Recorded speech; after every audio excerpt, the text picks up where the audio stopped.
But it's, again, it just tells the story of it's the evil and the ugliness of people's hearts these days is everywhere.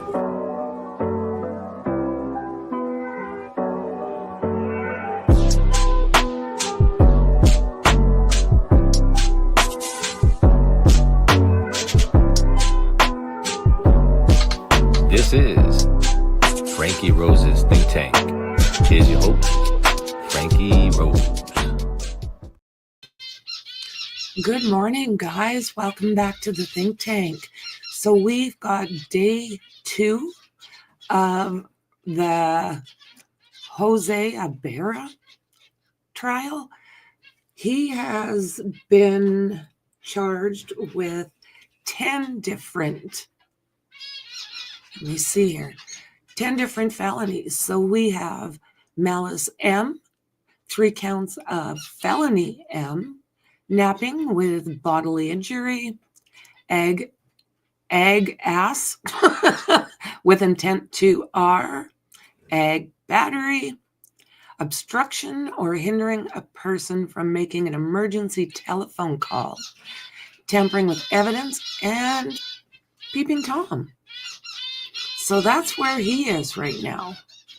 We're just waiting. We started just a little bit early. So we are just waiting for them to, let's see here, them to start up. Should be any minute, actually. And we'll see how day 2 goes.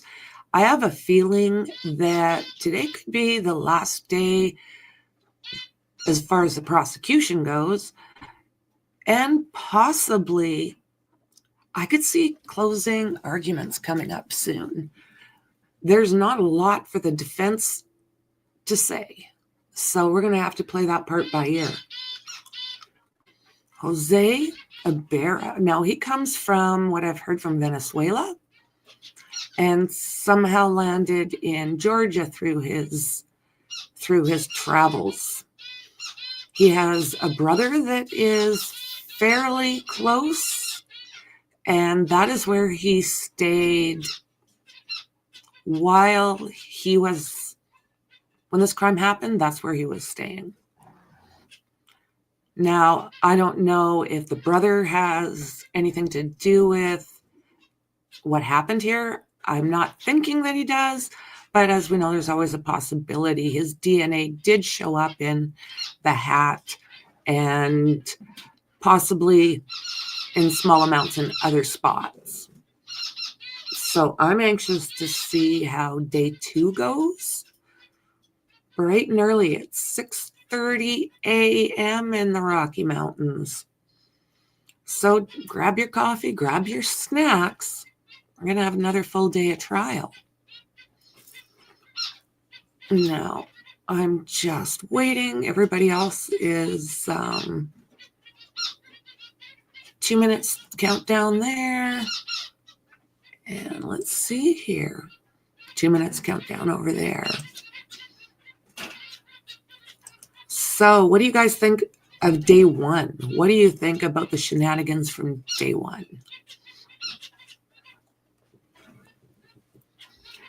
I found that Jose didn't really seem to give 2 shits about what was going on.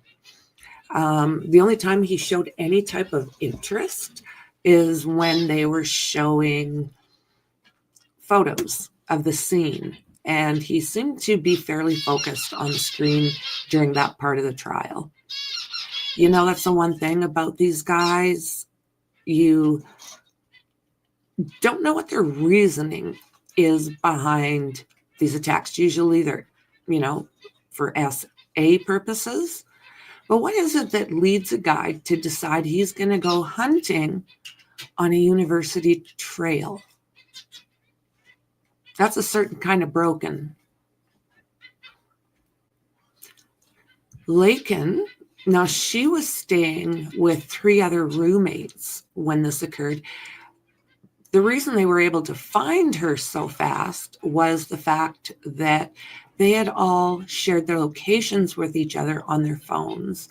So they were able to go in and use that. I think it's called Find Find Your Phone app and see that by the end of this, that her phone had not moved for right around 3 hours. Now, they went out looking, trying to find her. They found an earbud.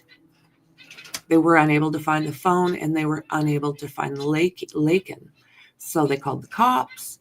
Cops went down there, and they did find her, just pulled off the trail and thrown like she was garbage in the bushes. Sad and sick situation. So we have got Buy Me a Coffee as far as helping to support the think tank. Actually, right now, it's Buy the Girls a Biscuit. So we would appreciate absolutely any help. I'm not sure, I haven't talked about it a lot while streaming, but while I was away with my dad for those 7 weeks, I came back and they had struck my channel and taken my monetization off. When I contacted them, they said they could not give me any details, whatever that is. So we've got Buy Me a Biscuit, and that is running across the bottom of the screen. As you guys know, I'm not usually one to mention the different apps. In Canada, we've only got Buy Me a Coffee and PayPal. My PayPal is being a little stubborn, so right now it's Buy Me a Coffee or Buy the Girls a Biscuit. It is about the only way I'm going to get any help with my streaming costs. When I was getting commercials, it wasn't such a big deal. I was happy doing that. But now the expenses are great. YouTube has said that they're not going to not give me monetization. So this is what I'm working with. So with that said, main platforms right now, Twitter, Discord, and Patreon. If you're interested in any kind of documents, I've been putting those over on Patreon. And there's extras on there depending on what tier you're on. We don't have too many tiers over there. Free, tier 1 and 2. 1 gives you your basic extras, and tier 2 gives you those extras with documents. Okay, so we are now waiting for court to start. Let's see what's going on over here. We're all waiting. What do you guys think? Is this going to wrap up today? I don't think that, I don't know how the defense is going to defend the undefensible.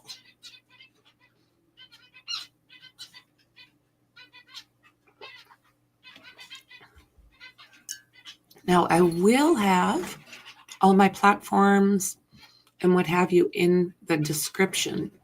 So go and sub up. It's a great help. Okay. Laken didn't make it very far from her home. It was within, I think, 10 minutes of her leaving that there was no action on her devices. Thank God she was wearing her watch and had her phone. Between those two items, they were able to help find Laken and nail this guy down. We were talking yesterday, and it blows me away how these guys can be caught on CCTV. You got their DNA. You've got them banged to rights. And they still go, yeah, no, it wasn't me. This guy comes from, like we were saying, Venezuela. Now, he didn't cross over legally. And, when it comes to a guy like this, I'm sure that was done for a reason. I don't think he would have ever made it into the US. So with that said, obviously he did, and he is not one of the first people to pass that border that have come over and created a lot of havoc. Now, I'm not sure what's going on with our streams. It's taken them a while. Maybe Court's a little behind. Maybe they're doing some housekeeping this morning.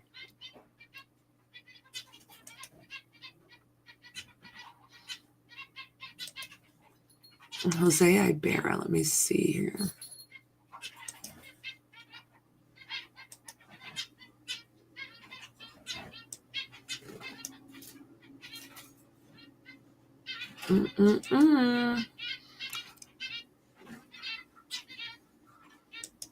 Day 2. So the prosecution is bringing on more witnesses today, as we know. Let's look over here while we're waiting. Jose Ibarra, the suspect accused of deleting Augusta University Laken Riley.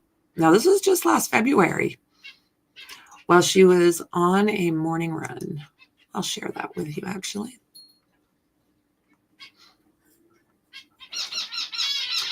So let's see. While she was on a morning run, is back in court yesterday. Nope, my days are screwed up because we streamed yesterday. So this was on Friday.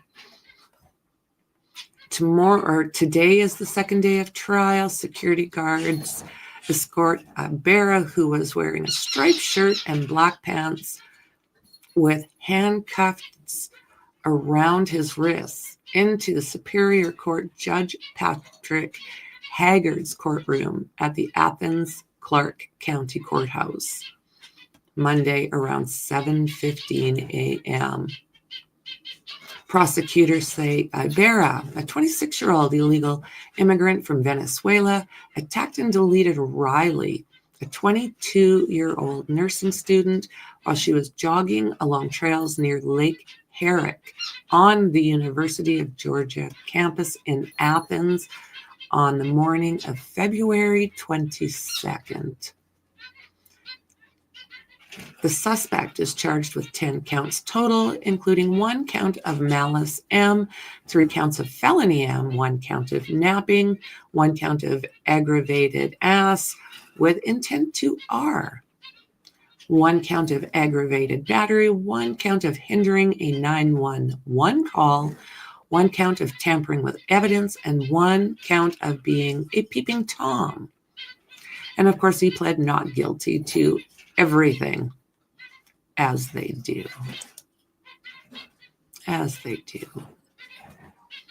On February 22nd, Jose Ibarra put on a black hat, a hoodie-style jacket, and some black kitchen-style disposable gloves, and he went hunting for females on the University of Georgia campus. Sheila Ross said in her opening statements on Friday. Ross said Ibarra then encountered Riley on her typical morning run and attacked her. When Laken Riley refused to be his victim, he bashed her head in with a rock repeatedly. They were showing those rocks yesterday. It is quite amazing to me how much damage something that small can do. It just blows me away.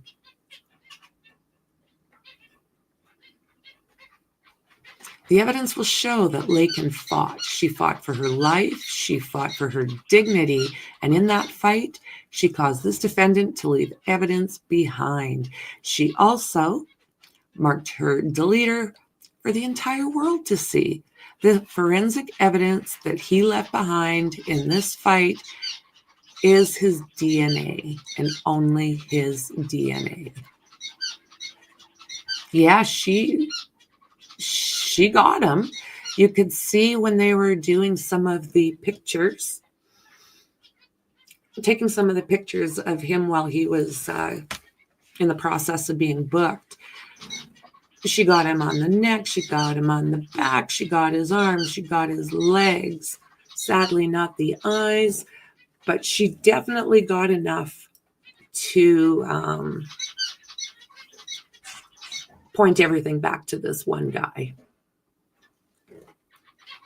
So between Riley's Garmin watch, Christmas present she used for running, and her iPhone, investigators were able to determine that she placed a 911 call at 9:11 a.m., just minutes after she left for her run at 9:03. That's the part that is really one of the saddest parts of this. She only made it like 8 minutes into her run from her house. She then fought for her life for 17 minutes until her heart stopped at 9:28 a.m.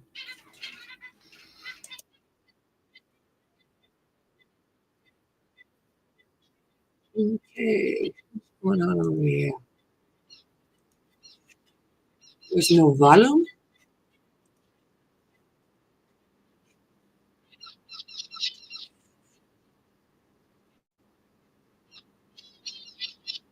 What the hell's going on here?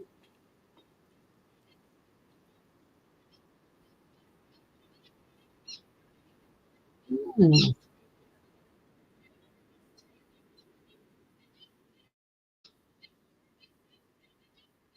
Okay, 2 seconds here.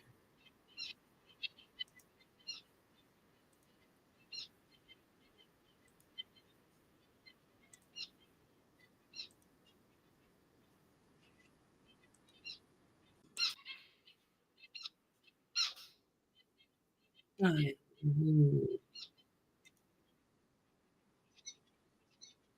What is going on, guys?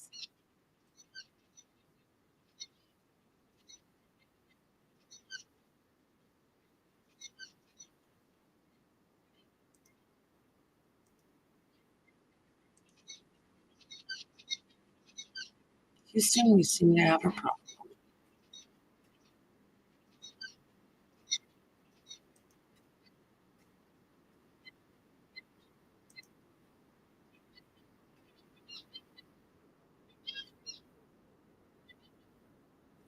No, I'm not sure here, guys.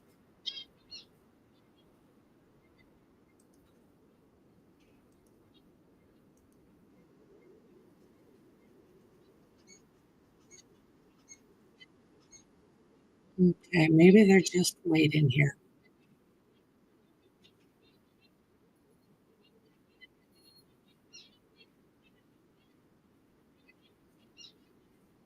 Maybe their jury isn't in.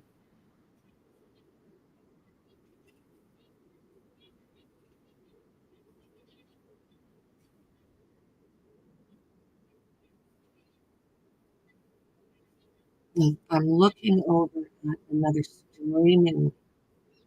Any other matters we need to discuss There before we we go, guys. begin today? All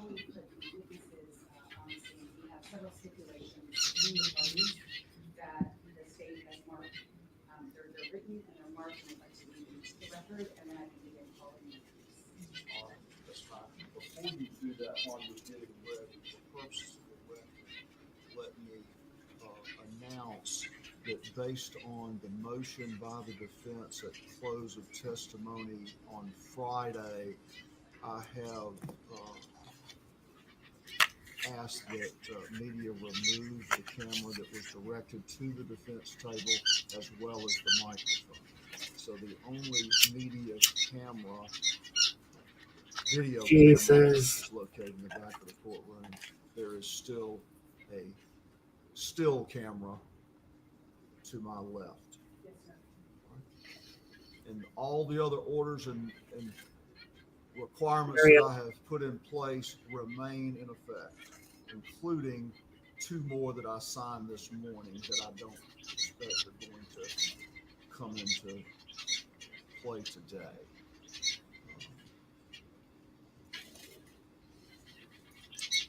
All right.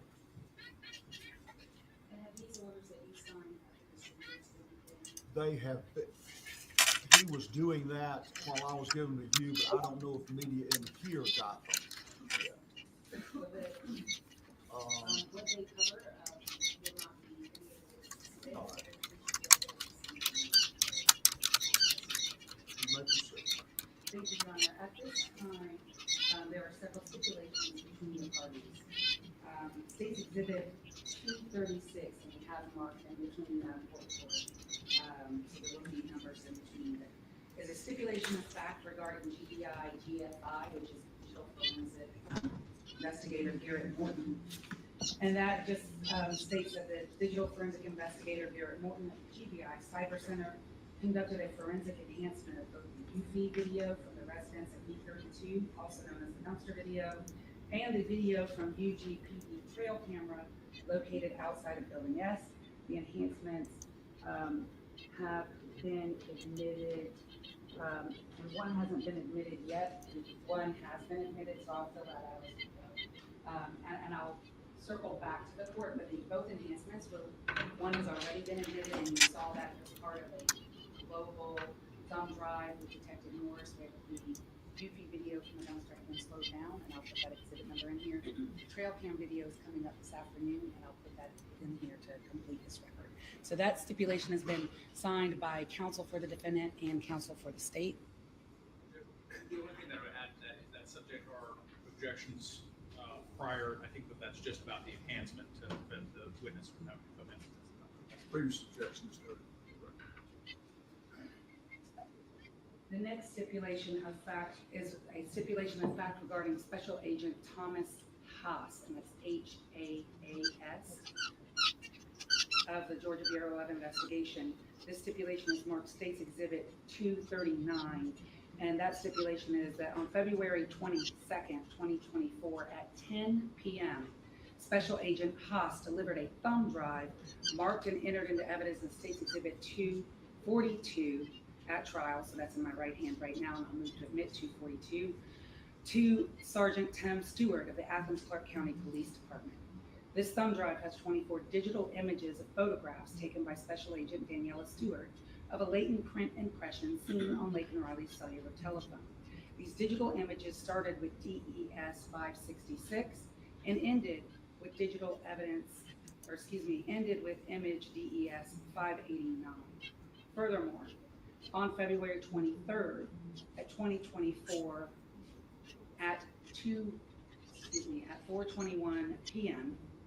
So on the 23rd day of February at 4:21 p.m., Special Agent Haas obtained a consent form from Argenis Ibarra, and that's A-R-G-E-N-I-S, Ibarra, to collect a sample of his DNA.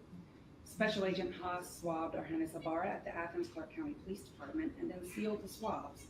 The swabs were transported to the GBI laboratory for analysis. The swabs of Argenis Ibarra are marked and entered into evidence as State's Exhibit 241, and Argenis Ibarra's consent form is marked and entered into evidence as State's Exhibit 240, and again, this stipulation is marked State's Exhibit 239. So at this time, the state would move to admit 239, 240, 241, and 242. We have no objection to those, yeah. Other than to clarify that this does not waive our job Noted. Let me make sure so this is a new 140 and 141, because I've got a Did it say one? I meant to say two. Okay, Two. I said two. Okay. you did say two. 239, 240, 241, and 242. Okay. And then finally for this morning, there will be additional stipulations to come, but for this morning, this is the last one. It's been marked State's Exhibit 237 for the record, and it is a stipulation of fact between the parties regarding the prior testimony on October 11th, 2024 of ACCPD Sergeant Timothy Johnson.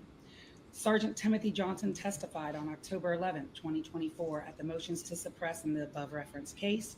All parties hereby agree to admit his testimony from that hearing and the exhibits that were introduced during his testimony at that hearing into evidence at this trial for the fact finder to consider. The testimony of Sergeant Johnson from the motion to suppress will be made part of this trial record.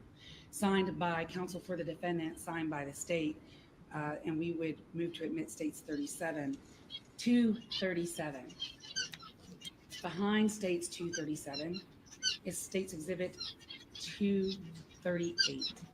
And states exhibit 238 is a transcript from that October 11th, 2024 hearing where Officer Johnson testified, and it's isolated just to Officer Johnson's direct, cross, redirect, recross, and the exhibits that he entered at that motions hearing. So we've agreed to adopt that transcript, and Sergeant Johnson will not be called as a witness in this trial because we've adopted his prior testimony. No objection and an agreement. Just to clarify for defense, not stipulating the accuracy of his testimony, but we do agree that he doesn't need to come and re-say everything purposely. Noted, and those will be admitted.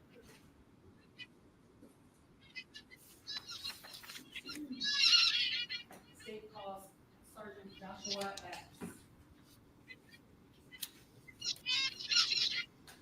Put in the blank sheets on them as the sheets.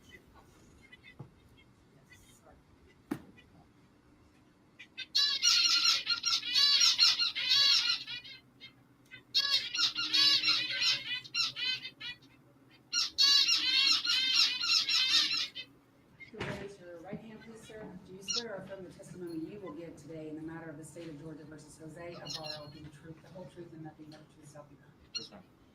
Please state and spell your first and last name. Joshua Epps, Joshua. Last name's Epps, EPPS. Where do you work? University of Georgia Police Department. How long have you worked there? Roughly 6.5, almost 7 years. What are your duties and responsibilities? I'm a patrol sergeant, so I supervise roughly 12 to 14 patrol officers, as well as I'm on the bomb team. I'm a certified bomb technician, and I'm on a special response team, which is kind of like SWAT or active shooter. Were you called to an apartment complex at 2085 Millage Avenue in Athens, Clark County, Georgia, on the 23rd day of February 2022? Yes, ma'am. You tell the court at about what time did you get called there? Roughly 8:32 in the morning. Who called you there? Tim Johnson requested that through a radio system for a UGA police officer, and I was close by. Who does he work for? Athens Clark County Police Department. How long did it take you to get on scene? Maybe 5 minutes. I was in the 5 Points area, so I wasn't far away. When you responded, were you in uniform as you are today? Yes, ma'am. And did you respond in a marked patrol car? Yes, ma'am. When you responded, were you wearing a body cam video? Yes, ma'am. And was it recording? Yes, ma'am. When you got there, who, if anyone, did you meet with? I met with Tim Johnson, and I believe there was maybe 1 or 2 other Athens Clark County officers on scene as well. And was there an individual there who had been detained? Yes, ma'am. What is that individual's name? Diego What's his last name? Ibarra, for sure. Yes, ma'am. And did you have the opportunity to interact with Diego Ibarra that day? Yes, ma'am. Did you have the opportunity to observe Diego Ibarra that day? Yes, ma'am. And if you could tell the court approximately how long were you with Diego Ibarra that day? That day, several hours, probably upwards of 5 hours. And without telling us what he said, did you ask Diego Ibarra questions? Yes. Did he answer your questions? Yes. And for the record, in what language were you communicating with Diego Ibarra? I was using a translator to speak Spanish to him. I can't speak Spanish, so I was speaking with one of my Spanish-speaking officers who was relaying the questions to him. At some point, did you call 2 Spanish-speaking officers out? Yes, ma'am. Who are those officers? What are their names? The first one was Mason Bridges. He's a corporal, and the second one was Rafael Sayin. He's a corporal as well. Could you say spell Corporal Sayan's last name for Madam Court? Sayan. And are both of those individuals native speakers Yes. of Spanish? Yes. So they were helping you translate. Correct. I want to approach, oh, sorry, I don't have that in there. One moment.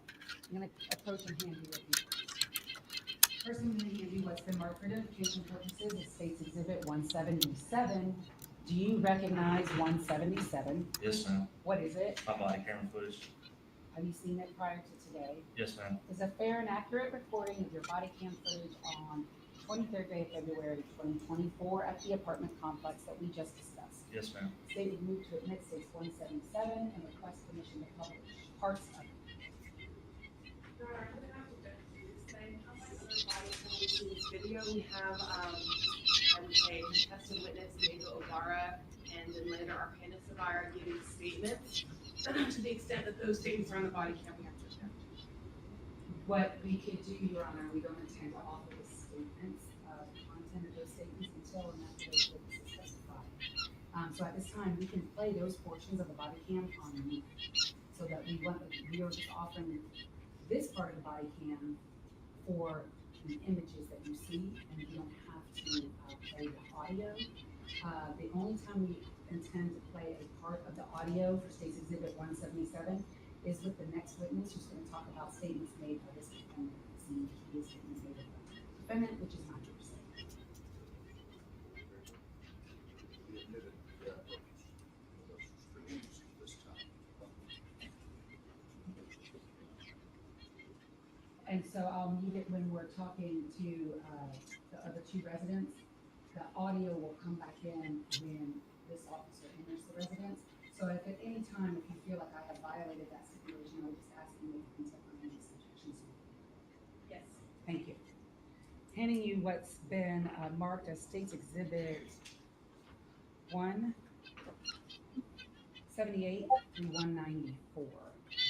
I'm gonna have you look at all of those, and then I'll ask you some questions.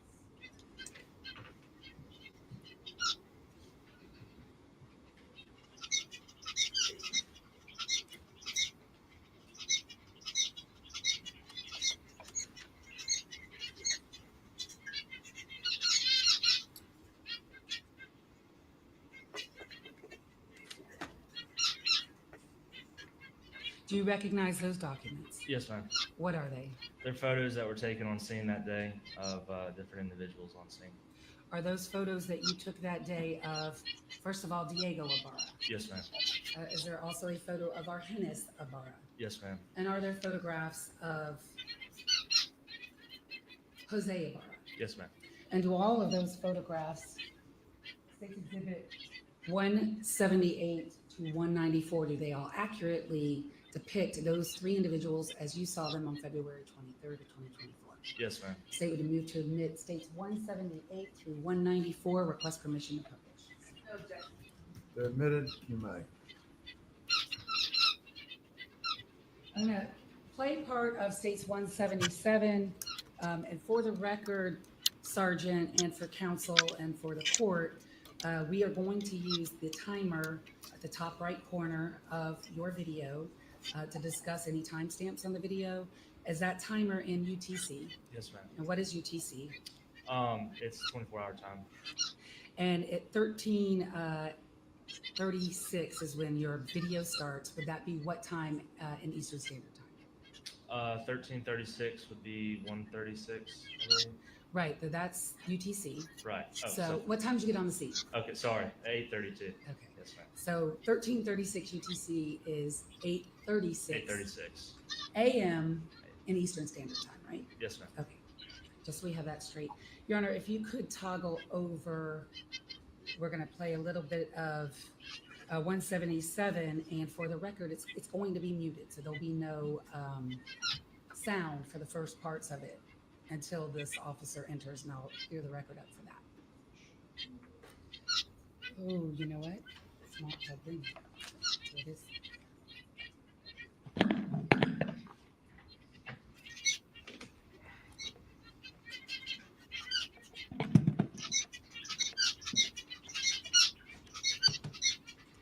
Thank you, Your Honor. gonna make sure it's muted.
Was on scene when we located Laken the day prior. She did have a lot of dirt, mulch, and things like that on her body. And I felt that if an individual was wearing that hat and was touching Laken in that manner, dirt could have been transferred to the hat by moving the hat. So I'm going to fast forward a little bit for the record. At some point, do you begin talking to Diego Ibarra through your interpreter? Correct. Yes, ma'am. And how would you describe Diego Ibarra's demeanor with you and well, with you? I mean, he's compliant. He's not posing any issues. Obviously, there's a block there through communication. But based off his physical mannerisms, I'm not really getting any deceptive behavior per se. I was aware at this point he did provide a fake green card, so he was detained for that. Right. He seemed to understand that we were detaining him for an investigative purpose. There appeared to be good rapport between him and officers, especially with Officer Bridges there, who you see. If you could, do you have the pointer in front of you? I'm not sure if I do. Thank you. Point out to the court at 1342 in your muted video that we're playing. Where's Officer Bridges? He's right here in an identical uniform that I'm wearing. All right. And the one closest to Diego in this frame? Correct. Okay. Go ahead. So you talk to him at some point. At some point, do you decide to obtain a search warrant for the apartment and to freeze the apartment? Correct. Tell us a little bit about that process. Well, based on the fact that he was wearing that hat, the time frame that Tim Johnson encountered him was within 24 hours of the murder. He was walking back towards the general direction of campus, which was concerning as well. He somewhat matched the description of the male seen in that photo, discarding of what I later learned was evidence found in that dumpster. And specific what evidence? A sweater or a pullover of some sort with blood on it and hair. Okay. And did you ever see that evidence, or you were just informed of it? No, it was picked up throughout the middle of the night. I was there all day the day before. They sent me home to get a sleep cycle, and I was the supervisor this day. All right. So I never saw the evidence throughout the night. All right, go ahead. And What then about the proximity from the dumpster to Laken Riley's body? the dumpster to Laken Riley's body, probably rough estimate 500 yards. Okay. All right. Yeah. So at some point, when you're with Diego Ibarra and you decide to get the search warrant, first of all, how do you communicate that to get the search warrant? I go and talk to my superiors and I ask them, because they're maybe 20, 30 yards away in the parking lot at another vehicle discussing. I think they were talking to some GBI agents and other agency partners. And I asked for clarification of, at this point, I gained knowledge there were other individuals inside the apartment. I wanted to start getting resources in and confirming that, yes, we are going to go ahead and surround it. A warrant's going to be sought. And I need other translators here because from what I'm gathering, no one else speaks English inside the apartment. And how many other individuals did you believe to be inside the apartment? At this time, 3. And could you see them from where you're standing? No, not without being intrusive of sticking my face up to that window, which we didn't do. One, for an officer safety standpoint, but also, I didn't have a warrant at that point yet. Do you see the window? You said the window. Can you point the window out? Is Yes. That, and that's again 1342. Is that the window to D126? Yes, ma'am. I'm going to roll a little more. At some point, do you start asking Diego questions about whether he has any injuries? Eventually, yes, I did. And do you take pictures of him, and do you see parts of his body? Correct. Yes, I did. Diego being the brother. The video first, and then show you something. First of all, did you you mentioned to us that there was a fake ID, so you knew he had given a fake ID. Tell us a little bit of that process. I didn't obtain it myself. It was provided to Sergeant Johnson when he located him and was identifying him. Sergeant Johnson provided it to me and stated, if you look at it, there's 2 different dates of birth listed. There was one vertically on the side and then one listed with the rest of his identification information. So did you agree with Sergeant Johnson's assessment that this was not a valid form of government identification? Correct. Yes, ma'am. Brutal. I'm going to go to, and still muted.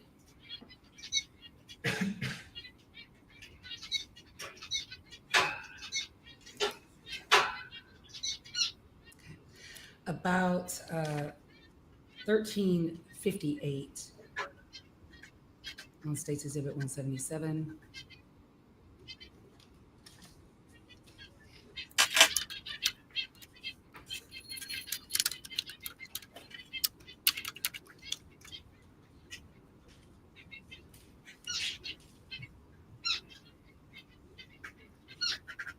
Welcome in, James.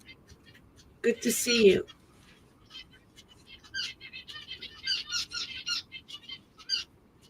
What are we looking at here now at 1358? I believe at this point, my captain, Seth Robinson, was interested in seeing his hands. And does he show you his hands? Yes. So Captain Robinson, I believe, asked Officer Bridges to relay to him to please, show us your hands, and he complied. Let's put his hands out. Did you see his hands? I did. Did you see any injuries to his hands? No.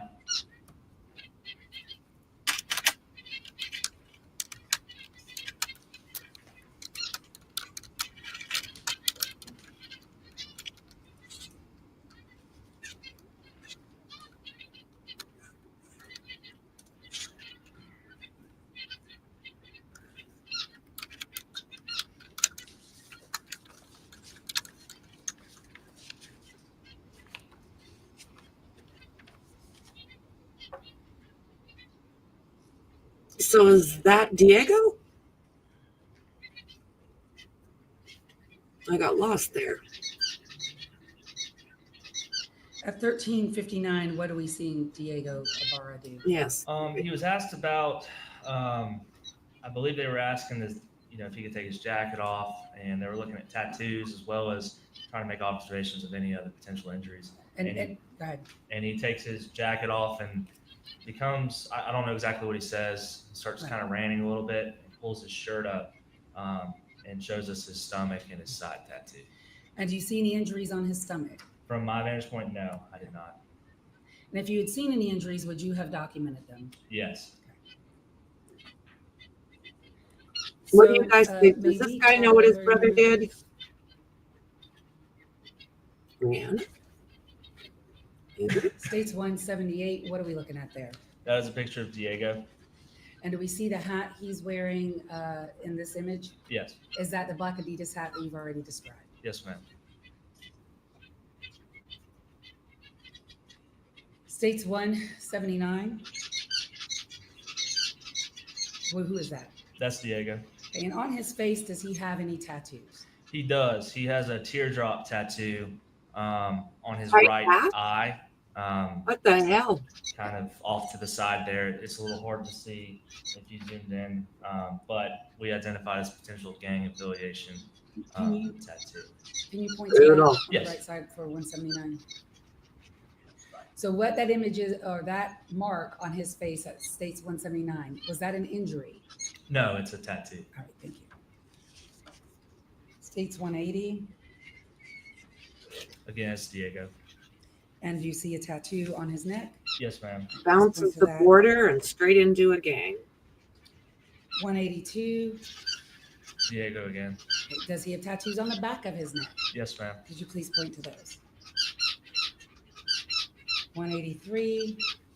It's a close up of the picture we just looked at. And in 183, can you actually see the rest of the hat? You can, yeah. Okay. 184. Rib cage tattoo. I'm not sure what the design was. Just what we need. More violent predators running around the U.S. and Canada. But did you observe any injuries? No.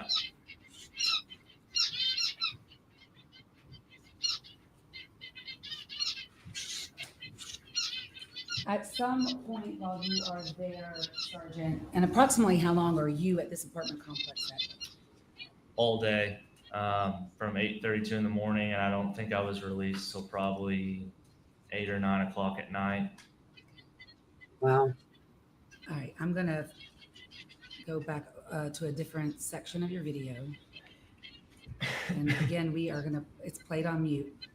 We are now at 1434 in the top count for the record. So that would be 9:38 a.m. Am I right about that? Yes, ma'am.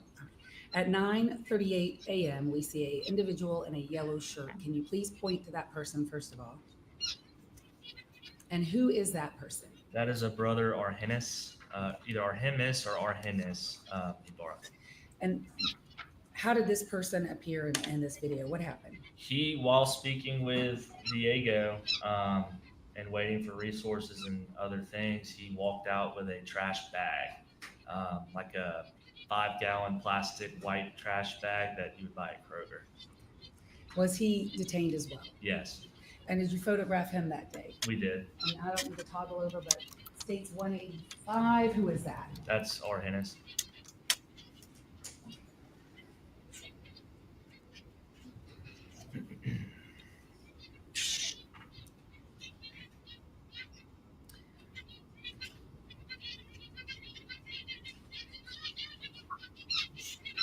At some point, did you obtain consent to enter the apartment from Arhenis? Yes.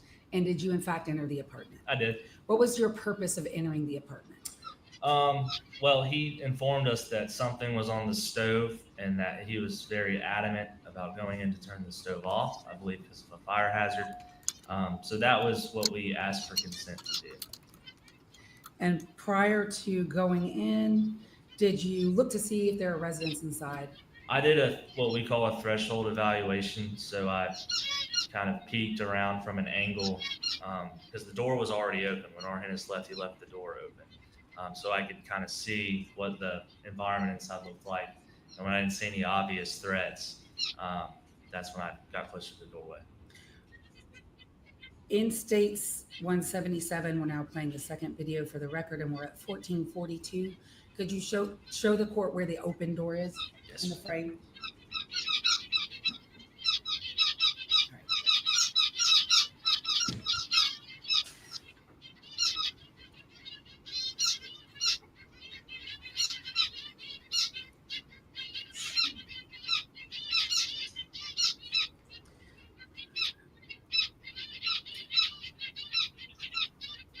None of them even seem worried that they're not there legally. They just sit there like nothing was.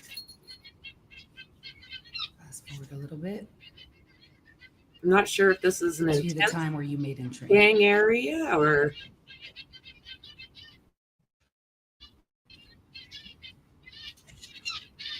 yeah. At this point, I am going to play. So Right in- 14, we're at 1455 for the record, and I am going to play this video with volume because there's no statements of individuals, but the officers, and there is no confrontation issue here.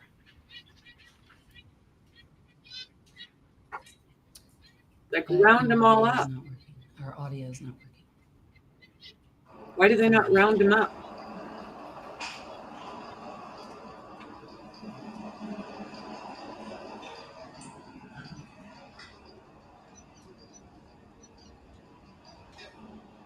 That's back by the bedroom. I don't know if that's an exit. There you go, man. Just big. All right, go put up, man. That's true. Yeah, I'll do it.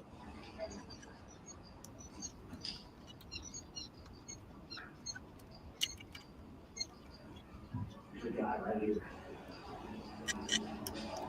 There's a guy right here.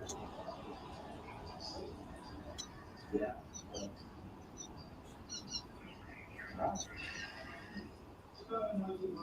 Hola. Hola. Hola. Hola. Hola.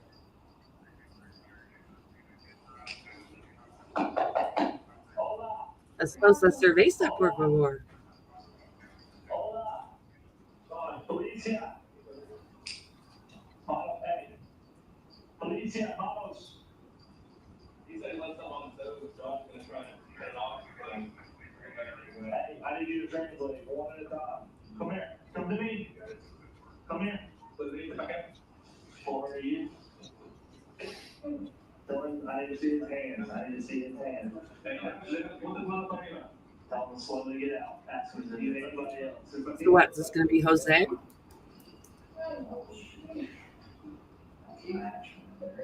Lucky, lucky.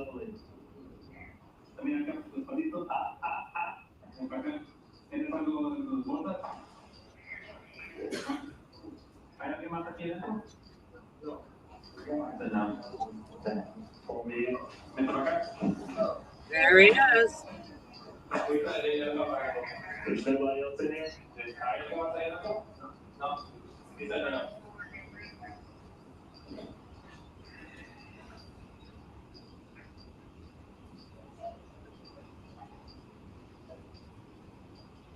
So do they just let these other guys just stay there?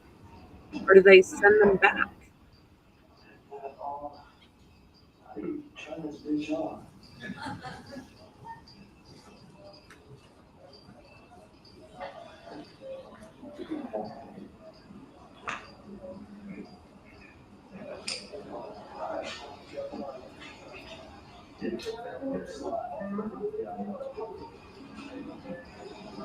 Okay, I'm going to pause it at 14:58 for the record.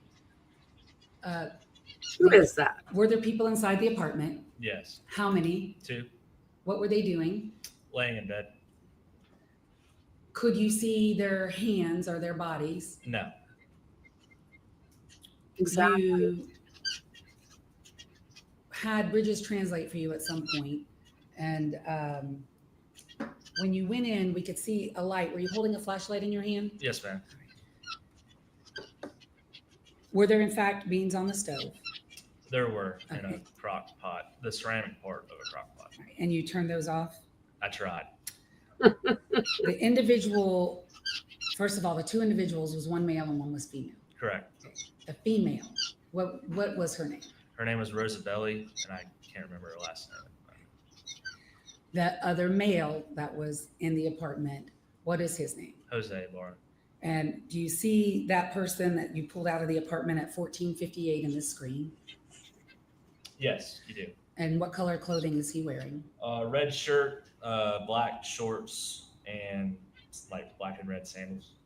And the person that you pulled out of the apartment on 23rd day of February 2024, do you see him in the courtroom today? I do. Please point to him and describe an article of clothing that he's wearing for the record. He's wearing a striped button-down shirt. May the record reflect the witnesses identified the defendant. Did you at some point have the opportunity to observe Jose Ibarra, the defendant, on scene? Yes. How close were you at times to Jose Ibarra? Your normal conversation distance, maybe a foot and a half.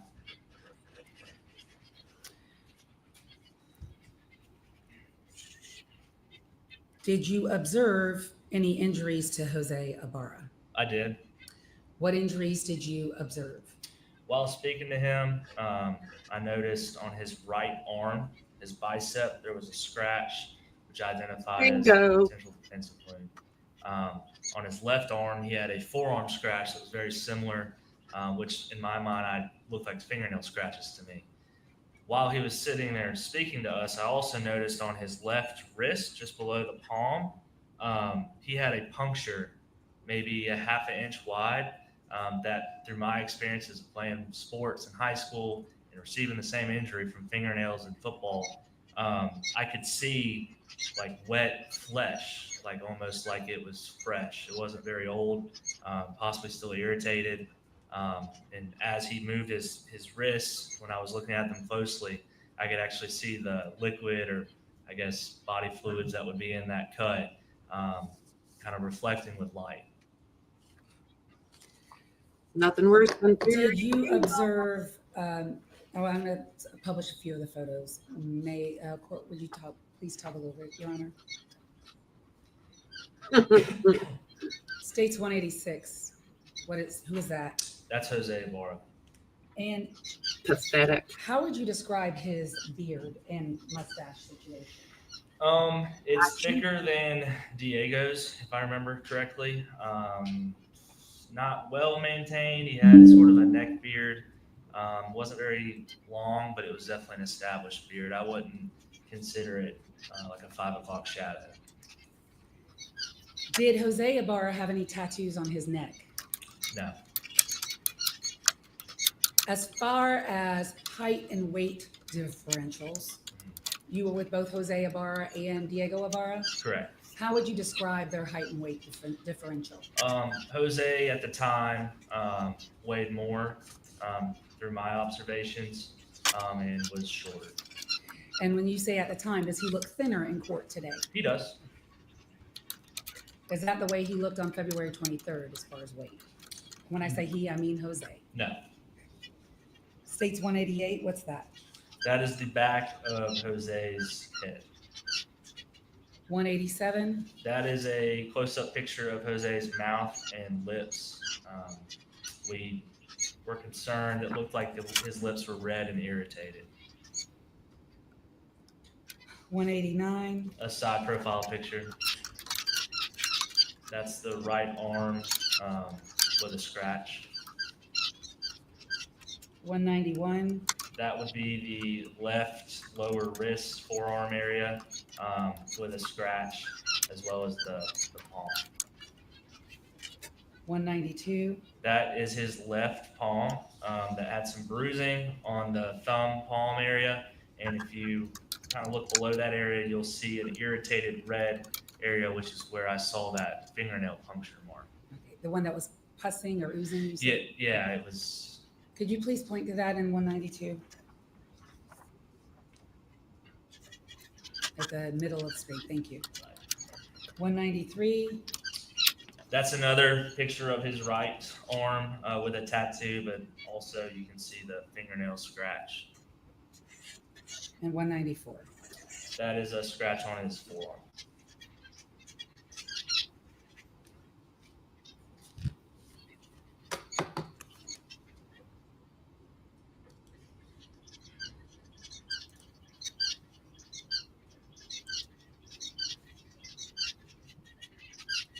Yeah, definitely a different. At some point, did you question Jose Ibarra about Load them up and ship them I home. used a translator. Yes, we did. Who was that translator? That was Officer or Corporal Rafael Sayan. And is that the individual, Rafael Sayan? Did we just see him in now 1519 in your body cam video? Hold on, Correction. I'll back it up a little bit. Is that Rafael Sayan? Correct. Yes. And may I have one moment? Thank you for joining me, guys. I don't think this, I was saying earlier, I don't think this is going to be an overly long trial. Sergeant Epps.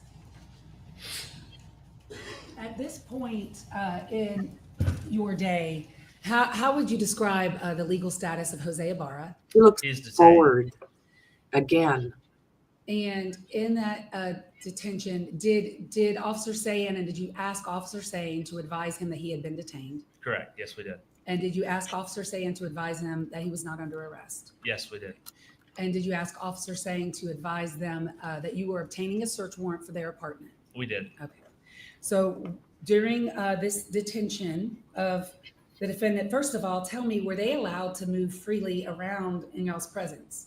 Yes. I think mainly Rosa Belli was standing up the whole time. She was walking around freely. They were talking to each other. They started smoking cigarettes. We heard people laughing. I even made the comment to my officers of let's make sure we're listening to what they're saying in case we get some utterances. So yeah, we weren't restricting their rights to talk to each other or anything like that. And who specifically did you see smoking? I believe at one point I did see Jose smoking a cigarette. So he was allowed to smoke a cigarette. Yes. Is he handcuffed in any way? No. And there are conversations amongst, I guess the four of them were talking amongst one another. You said you heard laughter about how many times? I only heard it probably once, and it was from, I think, Rosa Belli, maybe Arhenis. I didn't know what they were talking about. From what I understand, talking to Officer Sayin, they thought it was amusing how many police cars we had, and that the mobile command center was showing up in the parking lot. During this time period, did you ask Officer Sayin to ask Jose Ibarra how he got his injuries? We did. And was that captured on your body cam video? I believe so. And if I were to continue to play this, would that be the part that we're about to see? What I'm going to do is wait till Officer Sayin is here so he can translate what was being said. And I think, Your Honor, that completes my questions except for this. Sergeant Epps, did you ever search the apartment yourself that day? No. And who did the search of the apartment? To my knowledge, GBI agents. Did you arrest the defendant for anything that day? No. And at some point during this day, did you learn or did you see him get arrested by ACCPD for a bench warrant that was outstanding for Athens, Clark County? Yes, ma'am. And Your Honor, all of that evidence has already been admitted through the stipulation of Sergeant Johnson. Attached to Sergeant Johnson's stipulation are the exhibits from his testimony, including the bench warrant that this defendant was arrested for that day. So just want to close the record on that. And I'll pass the witness. I want to know how many witnesses they have left. Good morning. When you first saw Diego Ibarra, he was wearing the hat that you had seen your suspect wearing in his picture. Correct. And you had a chance to observe the hat untestified to. Right. And how far away were you when you observed the hat on Mr. Ibarra, Diego Ibarra? On Diego? Initially or throughout my interactions? What's the closest you got to him, I guess? Very close, a foot away. And when you looked at the hat, on the back of the hat, on the brim, you could see dirt. What I believe to be dirt. Is it fair to say that it looked like red clay dirt? I think initially that's what I thought it was. You also at some point saw that Diego had a UGA employment ID. Correct. And that ID allows him access to some of UGA's campus, right? Yes, yeah. And you were informed that Diego was first seen walking towards the Rogers Road bus stop. Correct. And that bus stop is specifically a place where UGA buses can come and pick up students, right? Yes. And you also were able to confirm through investigating your internal UGA database that Diego did work for a UGA department, is that correct? Correct. He worked for the Bolton Dining Commons? There were some issues figuring out exactly where, because it doesn't necessarily say their place of employment. It'll say he's in that division. So once we kind of figured that out later on, but yeah, we knew he was an employee for dining. So you did eventually establish that he worked at Bolton Dining Commons? Yes. Okay. Yeah. You also noticed that Diego was wearing dark, long pants. Yes. And you know that the dark, long pants are similar to the ones that were in the video of the man walking toward the dumpster. Right. Yes, ma'am. When you first saw Jose Ibarra, he was asleep, right? Yes, I believe so. You had trouble waking him up. I wouldn't say trouble waking him up. I just had to talk very loudly. Okay. And you also had to kind of rap on the door frame. Yeah, to wake him up. And you would agree with me, he was a little slow initially getting up and out of bed. Correct. But you believe that was because he was confused having just woken up. I didn't know what he was doing. I couldn't see his head. I said there's a guy asleep right here because he was in a sleep posture under covers. I couldn't see his hands. So he was slow. I could see the possible confusion because I'm not very good at speaking Spanish. I'm sure that to a Spanish speaker, I have a foreign accent like a Spanish speaker may have a foreign accent with English to me. So that's why I could see why there may have been some confusion for him. But to be clear, you felt that his slowness to respond was due to your Spanish speaking, his having woken up, rather than passively resisting. Possibly, yes. And that's what you put in your report. But was he really sleeping? Really? When Was he Officer sleeping? Bridges came in and delivered the command to show his hands, Mr. Ibarra immediately put his hands. Correct. Now, when you detained all the individuals, they were detained outside of the apartment, Correct. and it was February morning, right? Correct. It was a little bit chilly. It was kind of summer, honestly, if I remember correctly, the weather now, about 50s, 60s. At some point, Rose Bailey asked to get a jacket because she was cold. As I was leaving the apartment, I was informed by, I believe, Bridges, or maybe it was an Athens officer, that she wanted a jacket. When you observed the markings on Jose Ibarra, you did not observe any blood in the wounds. I didn't see blood, no. They did not appear deep enough to draw blood. No, the only one that I think could reasonably draw blood, which obviously the scratches that I wouldn't say would be dripping blood, there could have been blood present, but that left puncture on the wrist that I described, I could see there being more blood coming from that than his scratches. Did you observe any scabbing? No.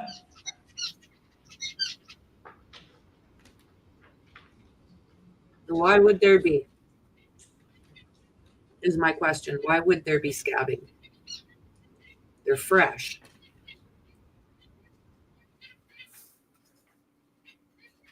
I do believe so, yeah.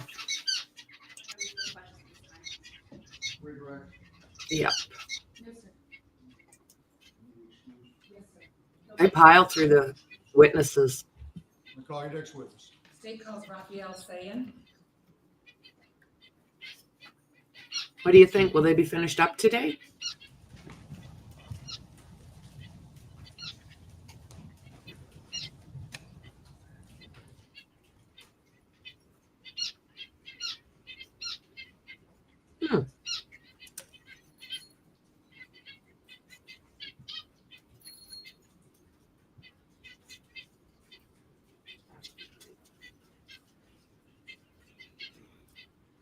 Yes, exactly, Raise Dandy. your right hand, please, sir. Do you swear or affirm the testimony you will give today will be, in the matter of the state of Georgia versus Jose Ibarra, will be the truth, the whole truth, and nothing but the truth, so help you God? Please take a seat, state and spell your first and last name. Morning, little Sandy. My first name is Raphael, Rafael, and my last name is Sayan, Sayan. Where do you work? University of Georgia Police Department. How long have you worked there? 5 years. What are your current duties and responsibilities? I'm a patrol corporal, and my duties are to train new officers so they're ready to be on the road. As a patrol corporal, you wear a uniform like you are today in court, Yes, ma'am. and you also drive a patrol car Yes. and wear body cam videos as well. Yes, ma'am. I want to ask you, Corporal Sayan, can you speak Spanish? Yes, ma'am, I can. How do you know how to speak Spanish? I've been speaking it for 34 years. I'm bilingual, fluent. Parents are from Peru. Went to Peru many, many times. My wife is also Latina, so we speak Spanish at home very often. Okay. And your wife is from what country? Colombia. So you speak Spanish, and your parents are from Peru. Correct. Yes, ma'am. And are you familiar with the South American type of dialect of people who speak Spanish? Yes, ma'am. I am. Tell us a little bit about that. South American Spanish. Yes. Yeah, it's Well, it has its own dialect. It's very different from Central American Spanish and what I would call Mexican dialect too. So it's it's easy to pick up when you hear it, especially living within those communities for many years and growing up with it. But there is a different dialect to it. Do you believe you're well versed in South American Spanish? Yes, ma'am. Can you read in Spanish and write in Spanish? Yes, ma'am. I can. And do you speak Spanish in your household still? Yes, ma'am. Were you working on February 23rd of 2024? I was. Did you get a call from Sergeant Epps and asked to come and help translate at an apartment complex? Yes, ma'am. I did. And about what time did you get there? I would say it was right before 9 in the morning, so 8 in the morning, right? 8:45ish. 8:45ish. When you got there, what were you asked to do? Once I arrived, once they pulled everybody out of the apartment, I was requested to observe and to translate. Did you do so? Yes, ma'am, I did. I want to ask you about all 4 individuals out there. First of all, did you have the opportunity to converse in Spanish with a Diego Ibarra? Yes, ma'am, I did. Did you have the opportunity to converse in Spanish with a Rosbeli Flores? Yes, ma'am. Did you have the opportunity to converse in Spanish with Argenis Ibarra? Yes, ma'am. And did you have the opportunity to speak in Spanish to Jose Ibarra? Yes, ma'am. Did you have any difficulties understanding their Spanish? No. Did they seem to have any difficulties understanding your Spanish? By them responding to my questions and us conversing, I would say that no, they understood me very well.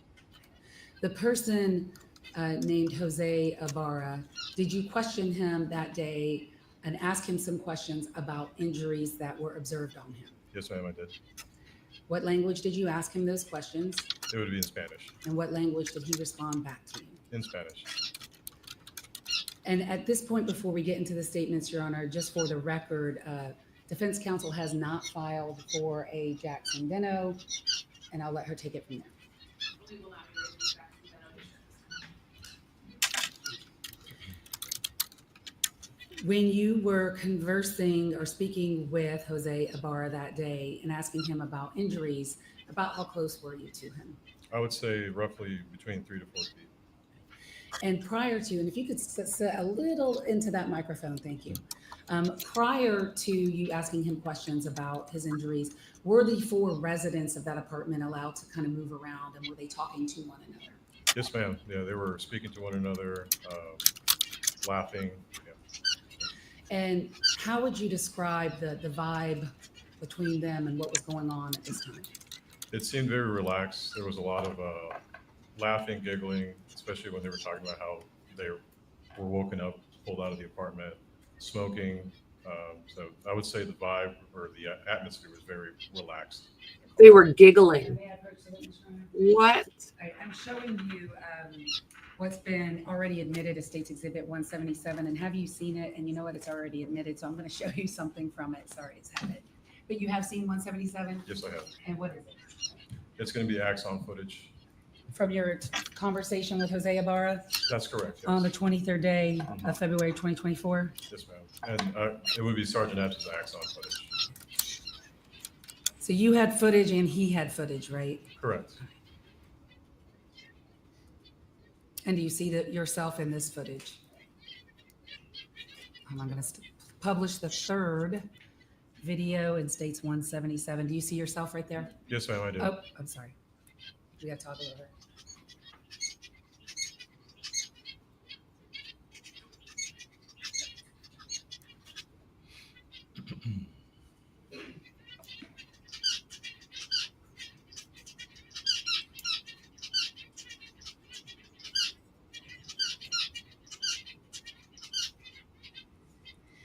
And this may be a little difficult to do. Hopefully you're going to be able to hear it.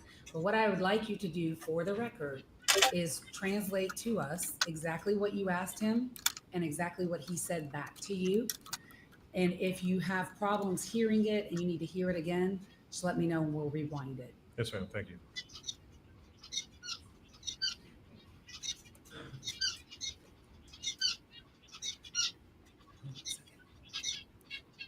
Well, we have no volume at all. So hold on just one moment. I'll start it over. All right. I want to start it over. There we go.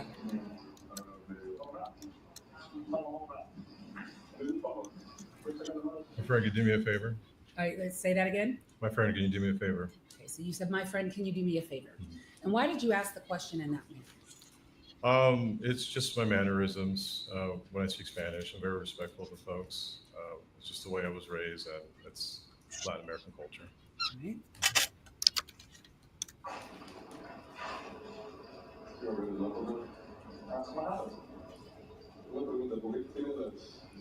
Yeah, what's going on I there? asked them, I have a question, why, and then I point to to my left knuckle, why is this red?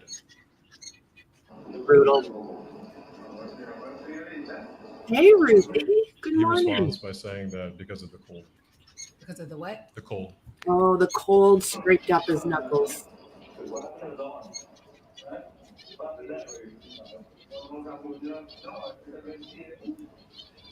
I asked him what happened there, and he. And for the record, we're at 15:20 of the video. Andy. And you are he is pointing to his left arm? It would be his right Or his bicep. right arm, sorry. Mhm. It was a little backwards. His Andy. right bicep. Okay. And you asked what? I asked what happened there, and he said that he had a scratch, but he didn't exactly explain from where or how.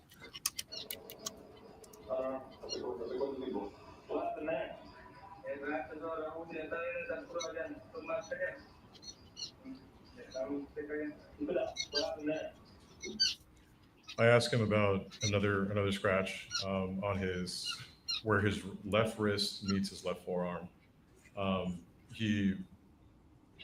If you could actually just repeat that portion I will. right there. You're too funny, Dandy. Oh my God, lady. I asked him what happened there.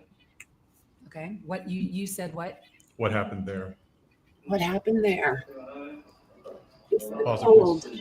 The cold. He says, I don't have anything there. There's nothing there. And then he starts pointing at it again, saying that, oh, it's just a scratch. So when he said that there was nothing there, could you see something there? Yes, ma'am, absolutely. What could you see? It looked like I don't know exactly the time, but I could see there was still a little bit of pus in it. Pus? So it didn't look very old. But I could see that there was a scratch on his wrist. I asked him to raise up his sleeves. Scratches get infected pretty bad. So do bites. You know, she had it underneath one of her nails. If not more than one.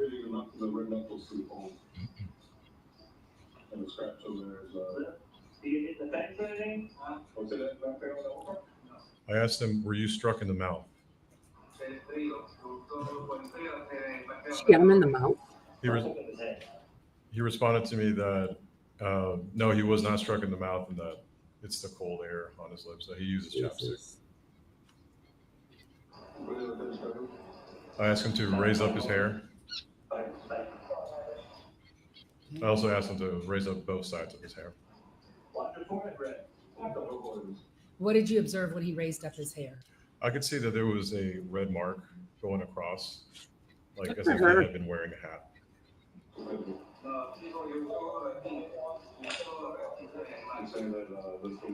He explains to me that he wears a hat, a gorra, a hat, and continue.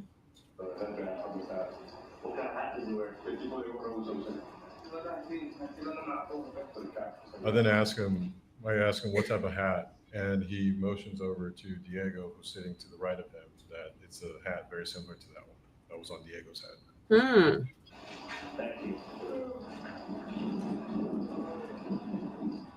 And does that complete your conversation with Jose Ibarra about his injuries? Correct. Yes, ma'am. I want to ask you, at some point, does he use the word for nail in Spanish? Oh, no, he doesn't. Okay. Do you use that word? In Spanish? Yes. The nail. So the word in Spanish for nail, as in like a fingernail, would be, excuse me.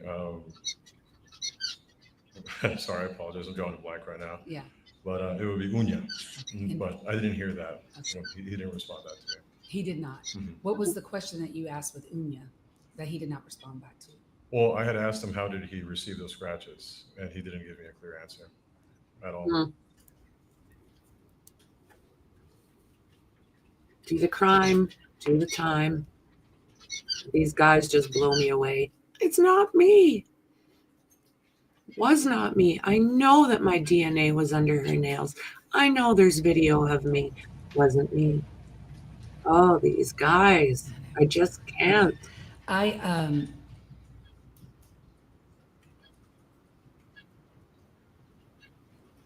want to have you hear this one section. Corporal saying.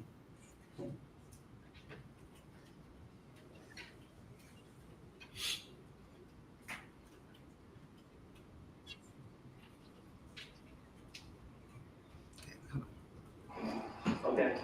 Reading them up to the red knuckles to the bone. And the scratch over there is, you get hit in the face or anything? What's it, not fair on the over? No. Sorry, there we go.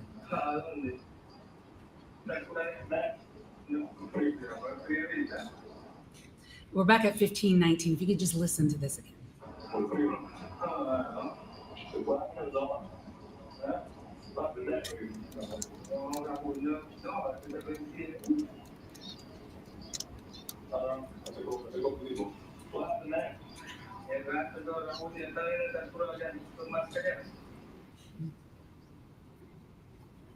All right. Did you use the word Unya in those questions? No, ma'am. Okay. What word did you use? It sounds like I didn't really use a word. I asked what had happened there. What happened there?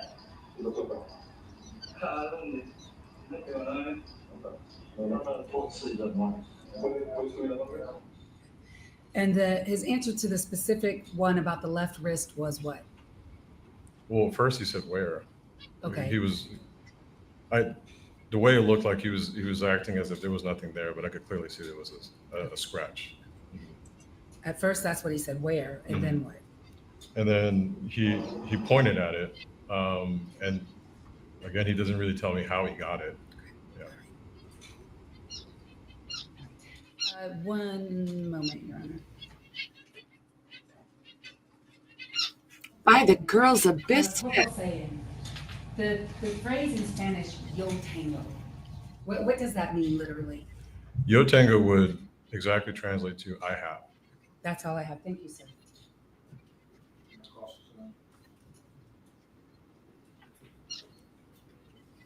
Just not looking good. Good morning, ma'am. This all occurred on February morning, Yes, ma'am. and I believe you said you arrived around 8:45 in the morning, 8:45-ish. and this was a little bit after that, but still in the morning. Yes, ma'am. And Mr. Ibarra was wearing a short sleeve shirt Yes, he was. and shorts Yes. and slides, And I would say so. and he didn't have any sort of jacket or other covering. No, ma'am. Right, just a moment.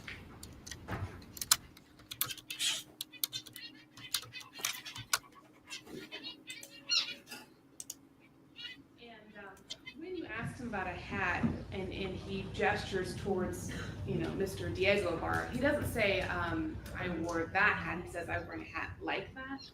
Yes, ma'am. That's what I heard. All right. Redirect. No, sir. Yes, sir.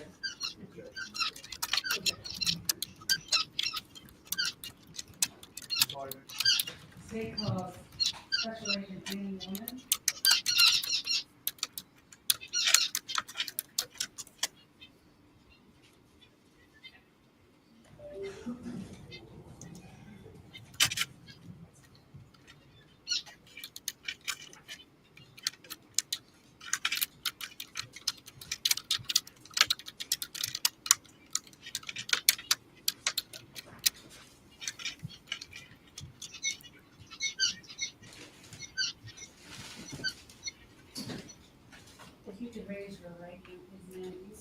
affirm the testimony you will give today will be the truth, and the matter of State of Georgia versus Jose Ibarra will be the truth, the whole truth, and nothing but the truth, so help you God. Thank you. Please take seats, spell your first and last name. My name's Annie Mormon, A-N-N-I-E, Mormon, M-O-O-R-M-A-N. What do you do for a living? I'm a special agent with the Georgia Bureau of Investigation. How long have you worked for the GBI? 4 years. What are your duties and responsibilities? I currently serve as a crime scene specialist with the Region 11 GBI office. What do you do as a crime scene specialist? Collect evidence, process scenes, send evidence to the crime lab. And tell the court a little bit about your training for your job. Sure, so we participate in a GBI Special Academy, which is 13 weeks. And then on top of that, we participate in a lot of extensive training to become a crime scene specialist, which includes advanced training in blood stain pattern analysis, reconstruction of crime scenes and such. Were you asked to assist the University of Georgia Police Department in searching an apartment on the 23rd day of February 2024? Yes. Could you tell the court what was the address of that location and about what time did you get there and what you did when you got there? Sure. The address was 2085 South Millage Avenue, the Argo Apartments, apartment D126. I had been in that apartment complex from approximately 11 a.m. Helping do neighborhood canvases, specifically to search that apartment. We didn't start that until approximately 3:30 in the afternoon.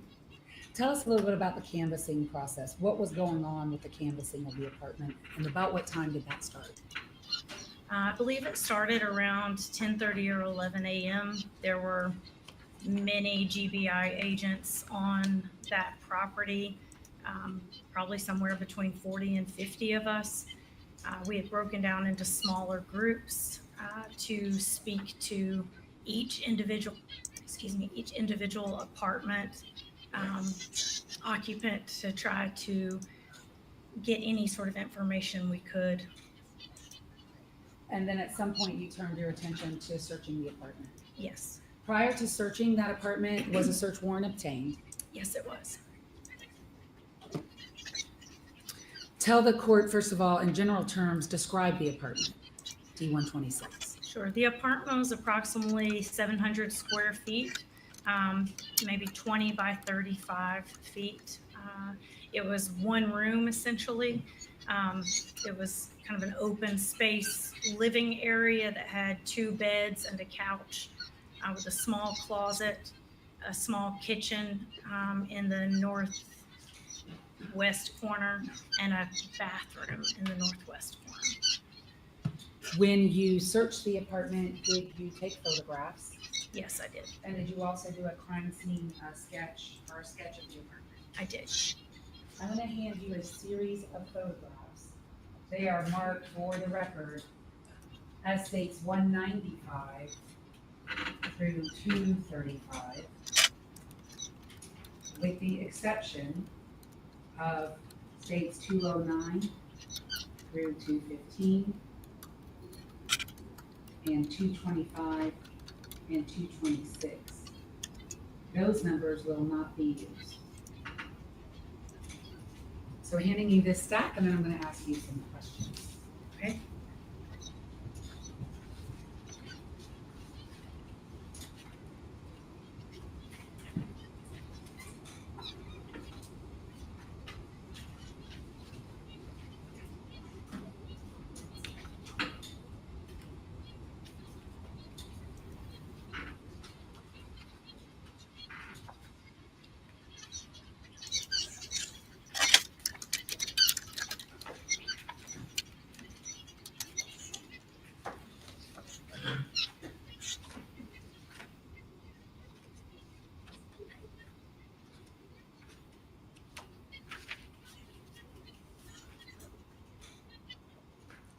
You recognize those items. I do, yes. The 235, can we start with that? What is it? This is a crime scene sketch I created after searching the apartment. Is that an accurate sketch of the apartment? Yes. So we can hit 235. No objection. 235 submitted. And then the remaining of the exhibits that I handed you, what are they? These are photographs that I took during that search. And do those photographs fairly and accurately depict the apartment and the items inside the He's apartment? looking that you pretty saw bored on again. 23rd day of February 2024. Yes. State would move to admit state's exhibits 195 through 234, with the exception of 209 through 215. Also accepting 225 to 226. Those numbers will not be used. No objection. Admitted. And may I request permission to publish?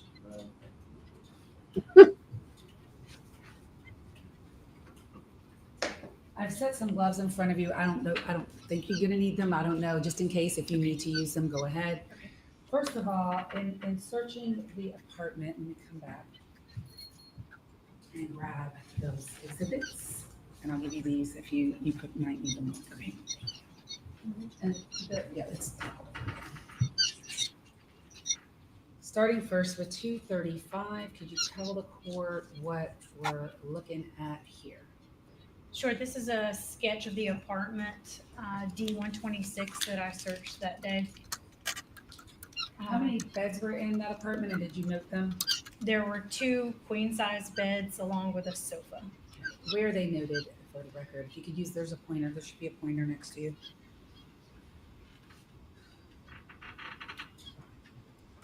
Am I pointing at this TV? Yes, you are.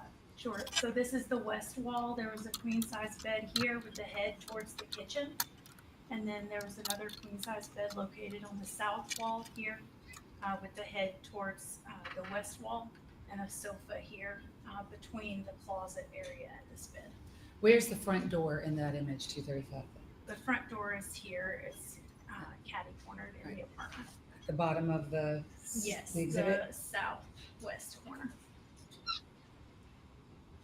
States 195. What are we looking at there? This is the front door of the apartment. Here you go into an alcove. There's an apartment on your left and an apartment on your right, and this is the door to D126.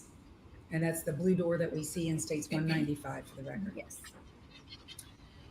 States 197, what does that depict, and where's that photograph taken from? So this is taken from the doorway of apartment D126 looking into the apartment.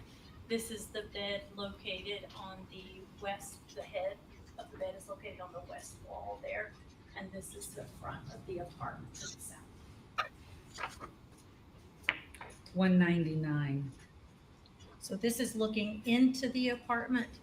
This is the bed located along the west wall with the kitchen area here and the bathroom in the back right corner in the closet area. Was this photograph taken from the perspective where you're actually standing at the front door? Yes, the door is to my left here. States 200. So this, I'm standing in the entrance to the kitchen area, looking back at the front door. How many This is people the were in south this wall place? of the apartment with the queen size bed on the west wall and the other queen size bed here. I'm sorry. Yes. Diego. States 200. 202. Sure. I'm standing in the Okay. middle, kind of the open living space, and this is the closet located in the apartment. I'm not sure if that was the mother. 204. This is the bathroom located in the northeast corner of the apartment. 206. That's from inside the bathroom, the tub that was located in that bathroom in the apartment. 208. Is it full of That water? is the Ew. kitchen area located in the apartment. Now, when you were in this apartment, first of all, how long did it take you to search the apartment? I believe I was there for approximately 8 hours. Were you looking for, well, what were you looking for?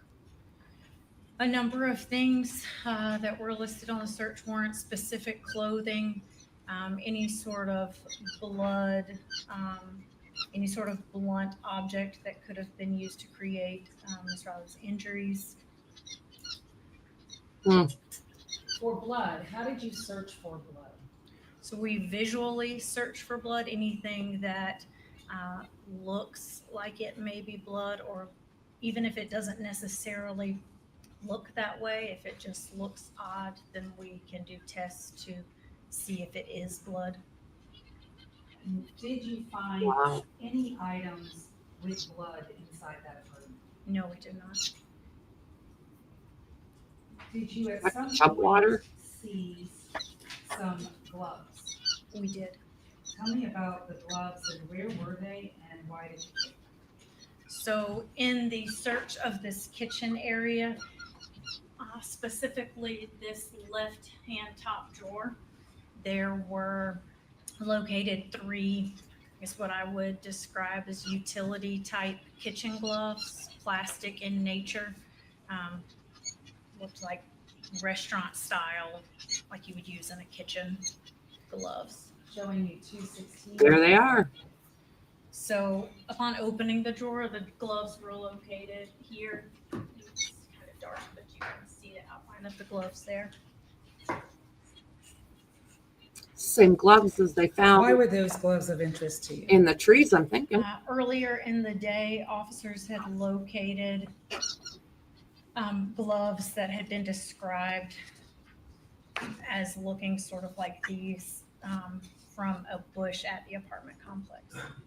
Did you seize these gloves? I did. And when you seized them, how did you collect them? They were collected and placed into an evidence bag. And did you seal it? Yes, I did. And was it eventually transported to the Georgia Bureau of Investigation for analysis? I transported it to the UGA Police Department and turned it over to their evidence personnel, Daniel Saunders. And when you transported it to him, did you deliver it to him sealed? Yes, I did. I'm going to hand you what's been marked.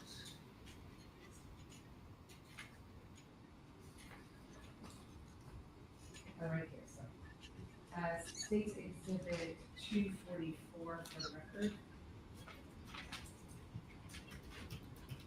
Do you recognize 244? If you could look inside that for me. You'd like me to remove it? From the Yes, bag? if you could to look at it. Yes.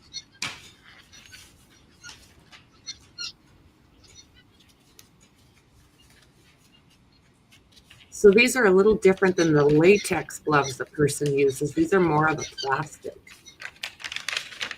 Thicker.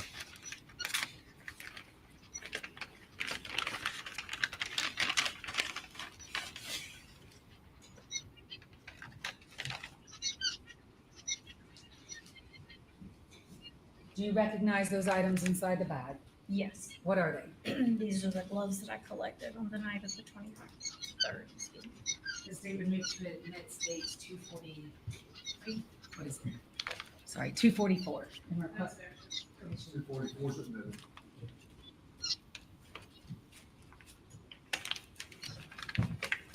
I'm just going to take one of them out. Okay. All right.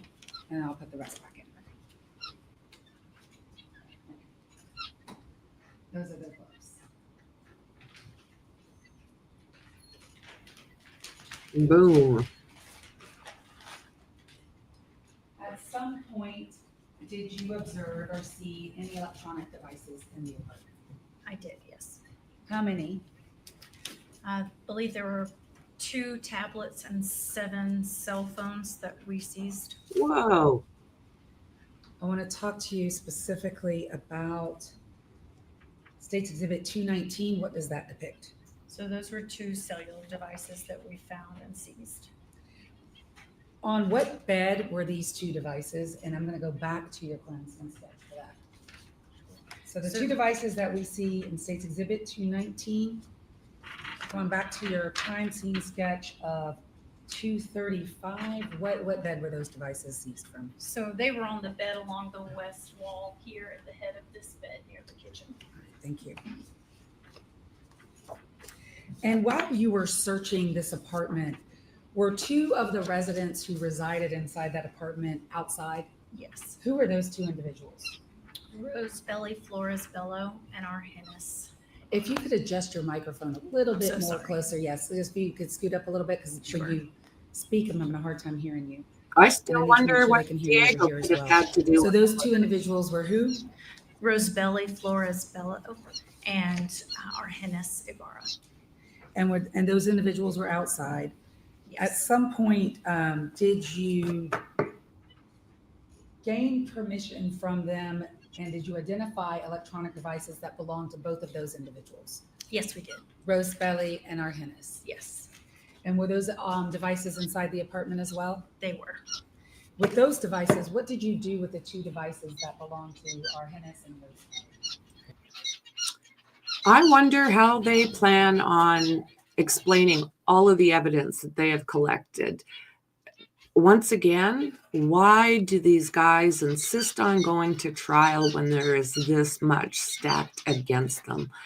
It just blows my mind. So I did not have a conversation with Rose Belly, but there were additional agents on scene, Agent Cameron Karate and Special Agent in Charge Trent Hillsman, who had a conversation with Rose Belly and determined which phones belonged to she and Argenis. Those phones were removed from the apartment, and they processed those phones on scene. And did those two give y'all consent to process their phones? They did. Were they waiting for you all to finish your search? Yes. So how long were they waiting for you? Like how long? You told us you were there 8 hours, 9 hours? Yes, I was there approximately 8 hours from 3:30 in the afternoon till 11:30 at night. Wow. At some point, did Rose Belly identify two devices that belonged to her? Yes. And did you seize those two devices? Yes, we did. Are those two devices the two devices that we saw on the bed in the photograph that They we've just are. shown? Yes. Well, there won't be a confrontation issue because she's going to be our next witness. And I would offer that only for, to explain the officer's conduct about why she seized the device, but any confrontation issue will be cleared up by the next witness, or will be cured by the next witness. So also Cured? overrule the objection at this time. It needs to be made later. I'll reconsider. Handing you now what has been marked as State's Exhibits 245 and 246. Ask that you recognize those two devices, or do you recognize those items? I do, yes. What are 245 and 246?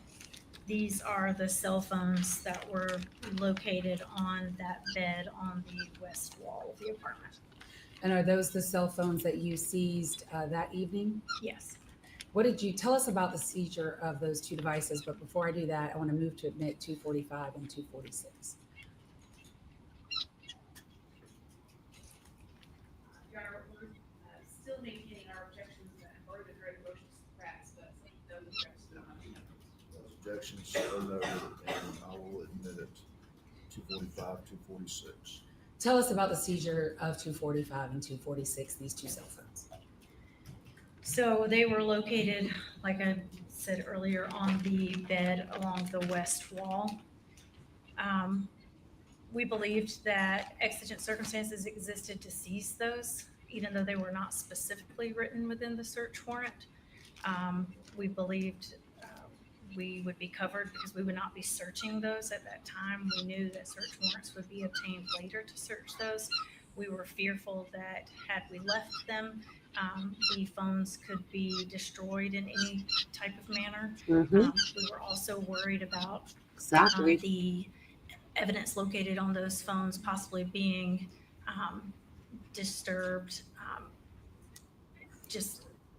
I'm sorry, my word just left me, but being able to be wiped with it, should we not take those with us. Could you put those two phones in airplane mode? Were you able to do that? So we were not able to put them in airplane mode. We did not have access to them. We didn't know the codes to them and were not able to get into them. So if you were not able to get into them and put them in airplane mode, were you able to search those phones at all? No. How much clothing did you look through in that apartment? There was a lot of clothing. And did you look at all of it? Yes, And were you looking for specific items? we were looking for specific items. I'm going to show you an exhibit that I will link up with FBI agent. I'm going to show you what's been marked for identification purposes as State's Exhibit 247. Do you recognize the person and those items inside that exhibit? Yes. Okay. Who do you recognize in that exhibit? So that is Mr. Ibarra. Okay. And then Mr. Ibarra in this courtroom? Jose, yes. Yeah, Okay, thank you. Jose Ibarra. And those items that you see in that image, were you looking for those items that evening in apartment D26? Yes, we were. I would move to admit 247, and I'll link it up with the next second. Your Honor, my understanding is that is a photo that's derived from the forensic review of the phone. So I'm not certain. This witness says she wasn't able to search the phone. I don't think she's the proper witness to lay the foundation for it.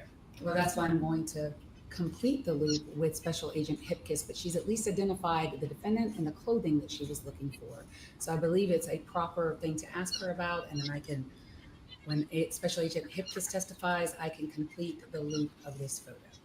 Well, I will reconsider the admissibility once we hear further testimony from the other witness. So I'm not even moving it at this time.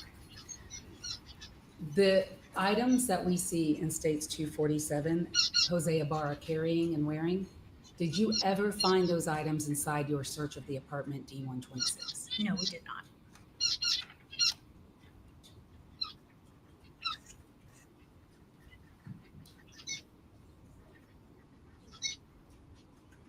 It's pretty minor things that the defense is going at. They just don't have anything. Cross-examine. Yes, Your Honor. Let's just see what these amazing questions could possibly be. Before you conducted the search of the apartment, you were involved in the neighborhood canvas. Is that right? And without telling me what you said, you spoke to the individual named Jennifer Slonaker. Yes. And while you were speaking to Ms. Slonaker, another individual kind of voluntarily joined the conversation. Correct. And that individual was Stephanie Slayton. Correct. And while you were speaking with Ms. Slayton, you were up on the second floor balcony of building D in the apartment complex. Yes. So you were a balcony above where the police had secured the apartment residence below. Yes. And you and Ms. Slayton and Ms. Slonaker could occasionally hear snippets of conversation from below. Yes. Ms. Slayton was acting very fearful, was she not? Yes. And she told you that she was fearful of. Objection, hearsay. Your Honor, this is not hearsay because we're not using it for the truth of the matter asserted, but for their state of mind.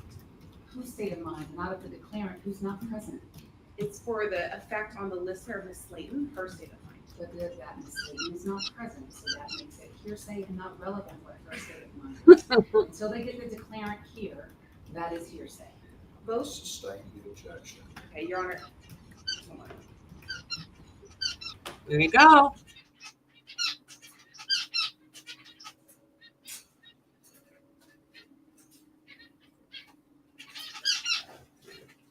I offer that we are calling Ms. Slayton. She's under subpoena. Will be here tomorrow. This is primarily for efficiency's sake. I just want to get some demeanor testimony and statements from Ms.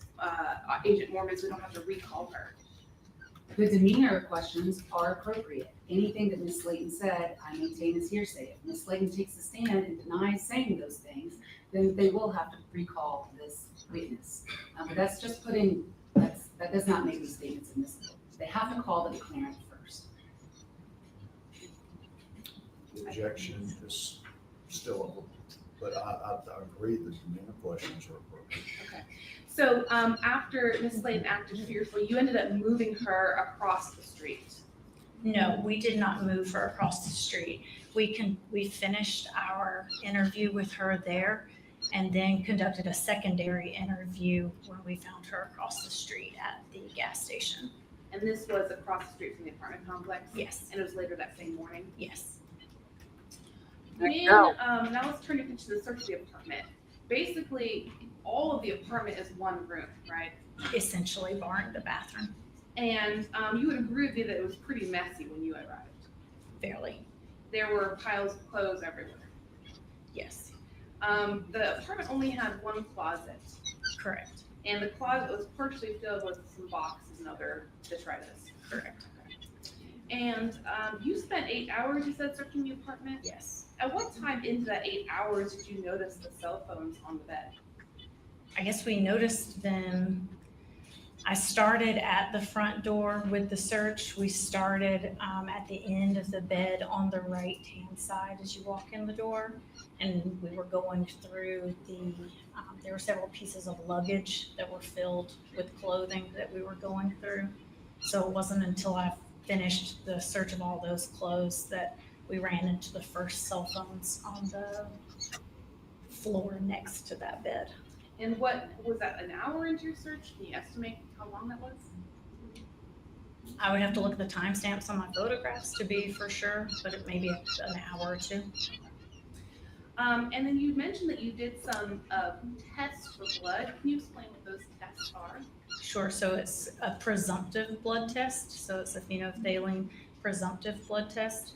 There was only one area in the apartment that I questioned that looked like it could possibly be blood.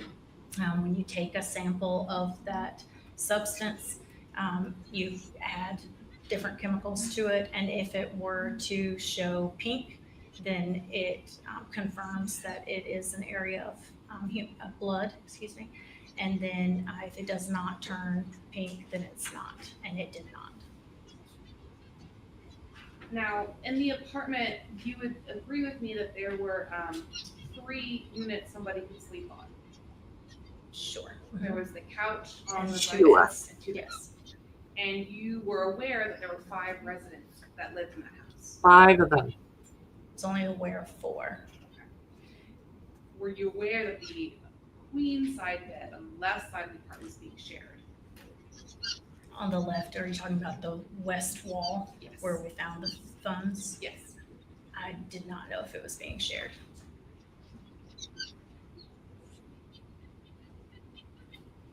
No further questions. Briefly, you had the opportunity to interview Ms. Laken that morning, correct? I did. And without telling us anything that she said, did you observe her demeanor? Yes. Were you able to get close enough to her to see if you could smell or determine if she was under the influence of alcohol? Yes. What was your impression of her, whether she was under the influence of alcohol at the time that you were talking to her? I would say that she was. She smelled very strongly of alcohol. And your test for blood, you did only one presumptive test in the apartment. Yes. Is the first part of the process a visual examination? Yes. Why is that? Because what you see tells you information that you need. So is there any way for you to like spray the entire apartment with something to see if there's blood, or do you actually look for blood first and then test it if you suspect it? We actually look for it first. With your eyes? Mhm. That's all I have. Thank you, Your Honor. No, you are. Should be excused. Yes, No objection. Oh, no. Subject to recall for the mistakes. Take direction if you would from Ms. Ross. yes, sir. I'll bring her back if she's needed, and I'll keep in contact with her. This is probably a good time to take a recess. We'll take 10 minutes. 10 minutes.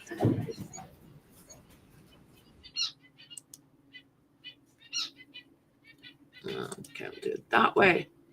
So what do you guys think so far? To me, it doesn't sound like they've got a hope in hell of of him getting off. There's not one thing that doesn't point to him. Like I said, they've got DNA, they've got video, they've got him. And yet, oh no, I didn't do that. Wasn't me. I am going to take a look. So once again, his charges. Count 1, malice M. Count 2, felony M. Count 3, felony M. Count 4, felony M. Count 5, napping with bodily injury. Count 6, aggravated ass with attempt to R. Count 7, aggravated battery. Count 8, obstruction or hindering a person making an emergency telephone call. We heard that struggle and his voice. Count 9, tampering with evidence. And count 10, peeping Tom. Now that peeping Tom, they're going to have to explain that a little bit more, because I don't know if they're talking about him peeping on the girls from this case, or if he was caught peeping and they added that to this. I can't see it. So if this was, let's just say that this was done, he was peeping on them, on the girls that lived in that specific apartment. So if that is the case, how would that make this a crime of opportunity if he was in fact following these girls or peeping on them?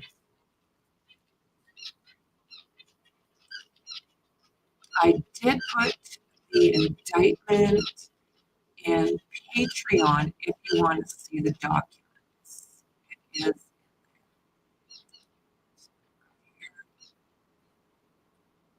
so, let's see here. February 22nd, 2024. Location 110, Laken Drive, Athens, Georgia. M, malice M, felony M, and M of the second degree. Where they started. Laken Drive, 22 at the time. Just a tiny little thing, 5'4", 150 pounds. On February 22nd, 2024, at approximately 12:07 hours, UGA police officers were dispatched to the UGA.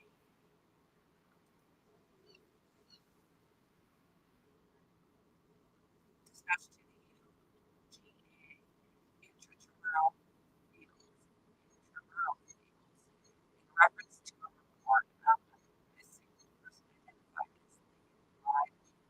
The reporting party, redacted, reported that Riley had visited the intramural fields earlier the day before and had not returned as expected.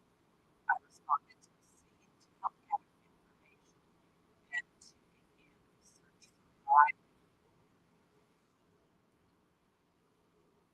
I arrived on scene at approximately 12:17 and met with SPO Smith, who was speaking with the reporting party. Redacted provided more information that approximately 12:20 hours, walked up the bridges and I began the search for trails for the Riley. At approximately 12:48 hours, as I was searching the woods along the trail, I believe Riley. She was running on the ground and appeared to be unconscious. I called out to Riley and did not get a response. I approached her and began to check her vitals. I could see that Riley had a place at this point. But taking a pulse, I did not see any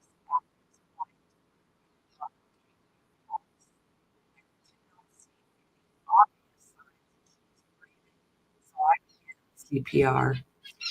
Corporal Bridges ran to my location and assisted with CPR. Sergeant Epps arrived on the scene at approximately 12:43 and provided an AED, which we immediately deployed. We continued CPR and following the prompts provided by AED, be until Athens Clark County Fire and Emergency Services arrived on scene and took over the life-saving efforts at approximately 12:15 hours. Based on the injuries and Riley's physical condition, I suspect the foul play was involved. UGA Police Criminal Investigators Division personnel arrived at the scene at approximately 12:57 hours. I then assisted in setting up a crime scene perimeter. I helped the northern perimeter until I was relieved by SPO Smock at approximately 15:20 hours. My Axon Flex camera was in use and captured my involvement in this incident. At one point, while I was on the perimeter, Detective Captain Graham traded cameras with me to allow for my footage to be reviewed to further the active investigation by UGA police investigators who were on the scene. I activated the camera again, and it was returned to me. Reporting officer Kenneth Maxwell.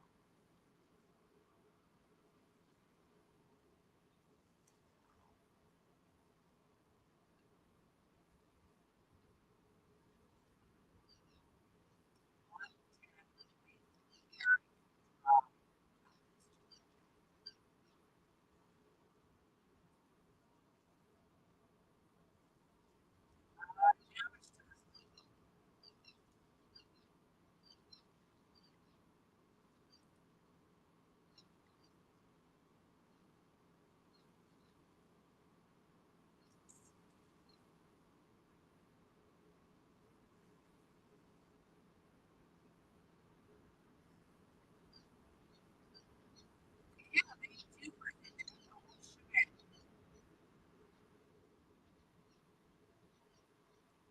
So also notice the document that is here. HBO and paperwork for yourself to review.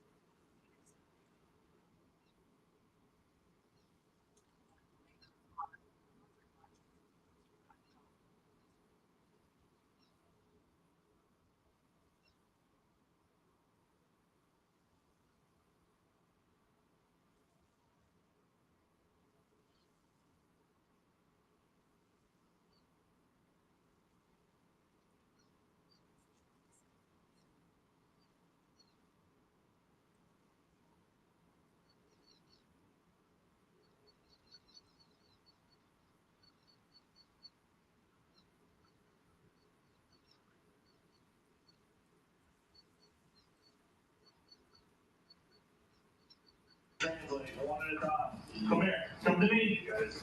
Come here. Or you. Tell him I need to see his hands. I need to see his hands. Tell him to slowly get out. Ask him to get anybody else.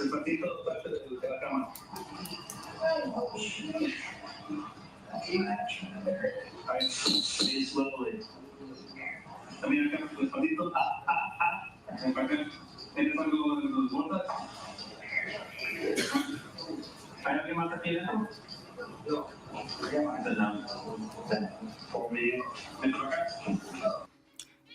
He looks as enthused going through this as he does sitting in the courtroom. He has no concerns by the looks of things. I don't understand humans like this at all. Not only do they do the deed, but then they're cowards and don't deal with the consequences. No, not guilty, not guilty. Nothing going on here. There's nobody else in here? No.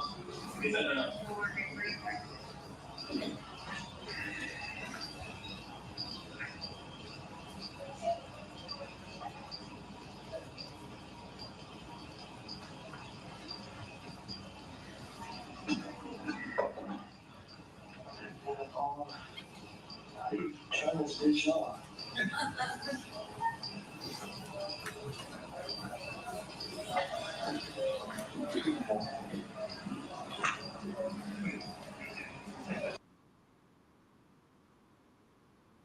Okay, so we'll sit here and wait a couple of minutes. Good morning, Christy. Hello, hello, hello. We're just waiting for the 10-minute break to be over and done with. They should be back in any second here, I'm thinking.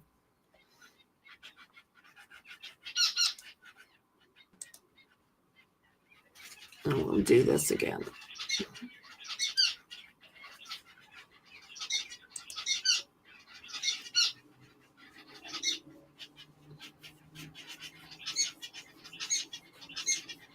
A short break.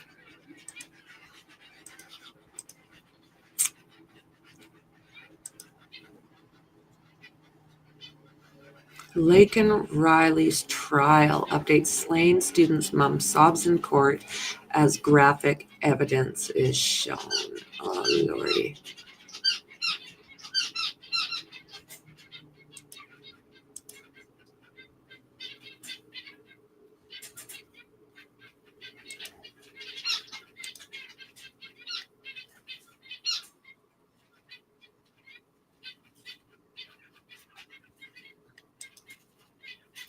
Oh, all righty then.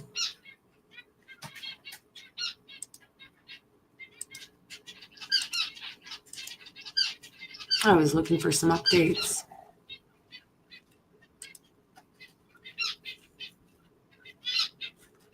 Can you imagine this poor family? Unreal.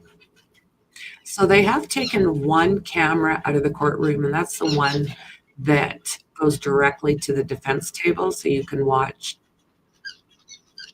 the reactions from the defense. They complained on Friday, and I wasn't too sure what the judge was going to do about it. I expected actually him to do nothing. That's not the way it turned out, and he did remove that one camera and audio. Ibarra, a Venezuelan native who entered the U.S. illegally in 2022. He waived his right to the jury trial, meaning Athens Clarke County Superior Court Judge H. Patrick Haggard will be hearing this case. Just unreal, guys. What people won't do to each other. And you got POSs like this that get in illegally and then raise all this havoc. It's just unreal. The family has to sit there looking at all of these graphic images of their child or friend, granddaughter, cousin, niece, sister, brother. All of these people have to sit there and see what this animal did to Laken when he should never for 2 seconds have even been in the country. It's heartbreaking. And I'm really curious. We just watched a whole bunch of people, all of which were not in the U.S. legally in that apartment. So what do they do with that? Do they load them up and ship them back to Venezuela? Or do they just continue staying like nothing was? That would be my question.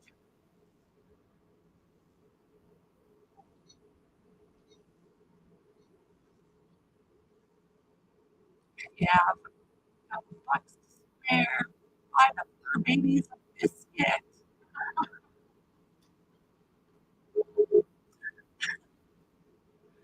Every little bit helps.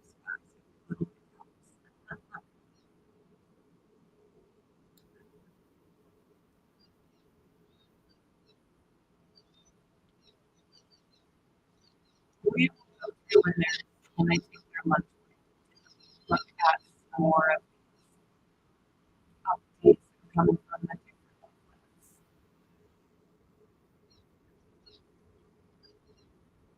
And we go through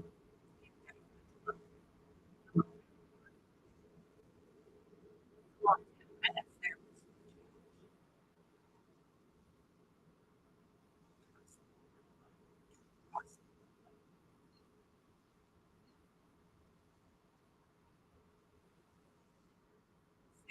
you're guilty. I'm really interested. Not here. Not here. Hello?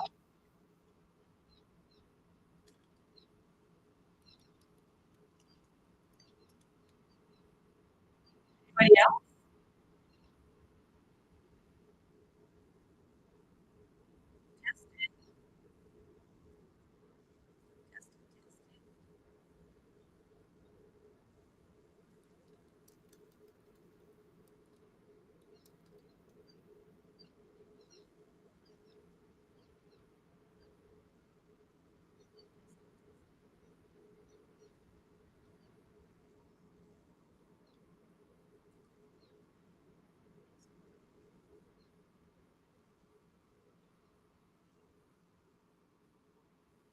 I'm not sure. Ruthie, can you hear me much? No?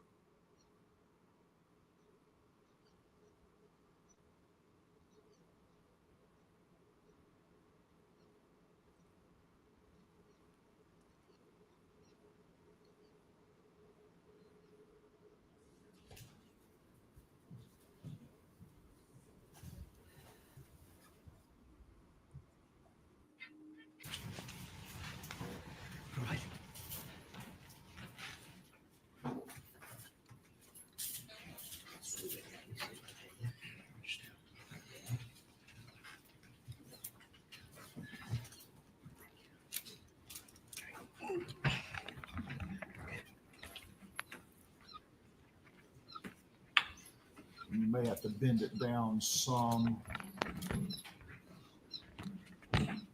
All right. So can you hear me when I'm speaking at this point? Will you raise your right hand? Levante por favor la mano derecha. Como pueda. Do you swear or affirm the testimony you're about to present in the state versus Jose Antonio Ibarra shall be the truth, the whole truth, and nothing but the truth, so help you God? Jura decir la verdad, toda la verdad y únicamente la verdad en el caso del estado de Georgia contra Jose Ibarra. ¿Jura por Dios? Sí. Yes. Judge, can we just have just a second? We're just trying to figure out the interpreter situation so that's Testing, not testing. 4 different times of translation. I just Testing. explain to Oh, Mr. that'll be Ibarra fine. how Take a moment. Oh, you bet. Oh, yay. Okay, I had to refresh is all. Thank you very much for the heads up, guys.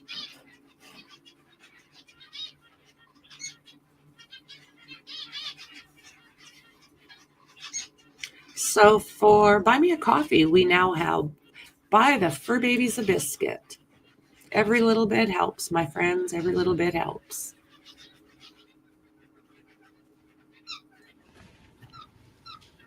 I want to continue to be able to Will you do state your name for the record? I enjoy it, and I enjoy your company. Rosbelly Lisbel Flores Bello. Flores Bello. And can you spell that? Puedes deletrear tus nombres y apellidos.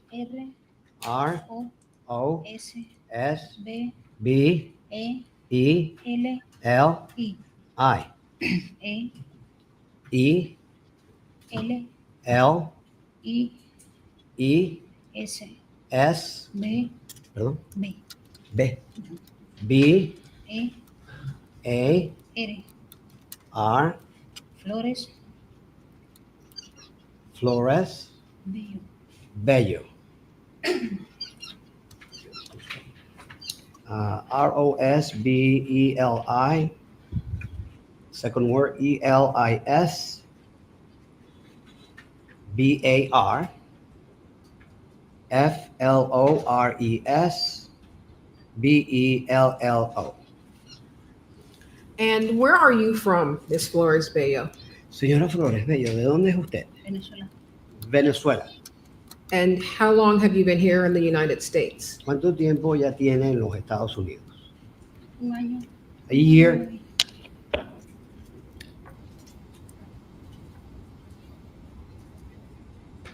Un año y 5 meses. A year and 5 months. Okay, and when did you, what month did you come here? ¿En qué mes llegó usted aquí? En septiembre el año pasado. In September of last year. And who did you come here with? ¿Y con quién aquí se mueve? ¿Con quién está? Aquí ahorita. Here right now? And when you came to the United States, who did you come here with? ¿Con quién vino a los Estados Unidos cuando vino la primera vez? Con mi pareja. With my partner. Okay. And where did you live first before you came here to Athens? ¿Y dónde vivió usted primero antes de llegar a Athens? En Queens, Nueva York. In Queens, New York. Okay. And while you were there, did you meet the defendant, Jose Ibarra? Estando entonces allá, ¿conoció usted al acusado, el señor Jose Ibarra? Yes. And how did you meet him? ¿Cómo fue que lo conoció? Por medio de la suegra. Through a mother-in-law. Did you get to know him well in New York? ¿Lo llegaste a conocer bien en Nueva York? No, duré como un mes conociéndolo. Cuando me vine aquí a Athens, era como un mes conociéndolo. No, a month knowing him. When I arrived in Athens, I have known him for a month. And what do you call him? ¿Y cómo lo llama usted a él? Víctor. Víctor. Is that the nickname that other people call him as well? También otras personas lo llaman a él por ese nombre, ¿sí o no? Sí. Yes. So tell us about coming to Athens. Why did you leave New York to come to Athens? Cuéntenos sobre el venirse a Athens. ¿Por qué dejó Nueva York para venirse aquí a Athens? Porque él me dijo que aquí había posibilidad de trabajo, pues el hermano. Because he told me that there would be a possibility of finding work here. The brother, el hermano. El hermano de él lo llamaba constante de que aquí había trabajo y por eso fue. His brother called him constantly, telling him that there was work here. That was why Por eso fue que nos dirigimos acá. we decided to come here. And when you said his brother told you, who are you talking about? Which one of his brothers? Cuando te refieres a que el hermano les dijo, ¿a cuál de sus hermanos te refieres? Diego Ibarra. Diego Ibarra. And did he have any other brothers that you got to know? ¿Llegaste a conocer a otros hermanos que él tenía? Argenis Ibarra. Argenis Ibarra. And was there anyone else that you got to know that you lived with while you were here in Athens? ¿Alguien más que llegaste a conocer que vivió con ustedes aquí en Athens? Giancarlo Hernández. Giancarlos Hernández. And how did you get to Athens? ¿Y cómo llegaron a Athens? En Nueva York pedimos en Manhattan. In New York, we asked in Manhattan. En el Hotel Roosevelt. And Hotel Roosevelt. Roosevelt. De Manhattan pedimos un vuelo humanitario aquí hasta Atlanta. In Manhattan, we requested for a humanitarian flight to come here to Atlanta. And when was that? ¿Y cuándo fue eso? Como de 9 a 10 de septiembre. Around the 9th, 10th of September.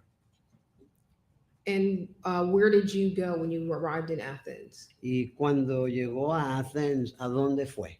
Al aeropuerto Airport. To the airport. Al aeropuerto de Atlanta. Airport. Jackson Airport. Atlanta Airport, Jackson Airport. And then you came to Athens? Y luego llegaron y se vinieron a Athens. Nos fue a recoger un amigo de Diego Ibarra. A friend of Diego Ibarra came over to pick us up. And where did you live when you were in Athens? ¿Y dónde entonces terminaron viviendo cuando llegaron a Athens? A donde a él lo arrestaron. Where he was arrested. Was that the Argo Apartments? Interpreter requires a repetition. Was that the Argo Apartments? Los apartamentos Argo. ¿Sí o no? Sí, a donde a él lo arrestaron. No me sé el nombre de... Yes, where he was arrested. I do not know the name. Do you remember if it was apartment D126? ¿Recuerda si era el apartamento D126? Sí.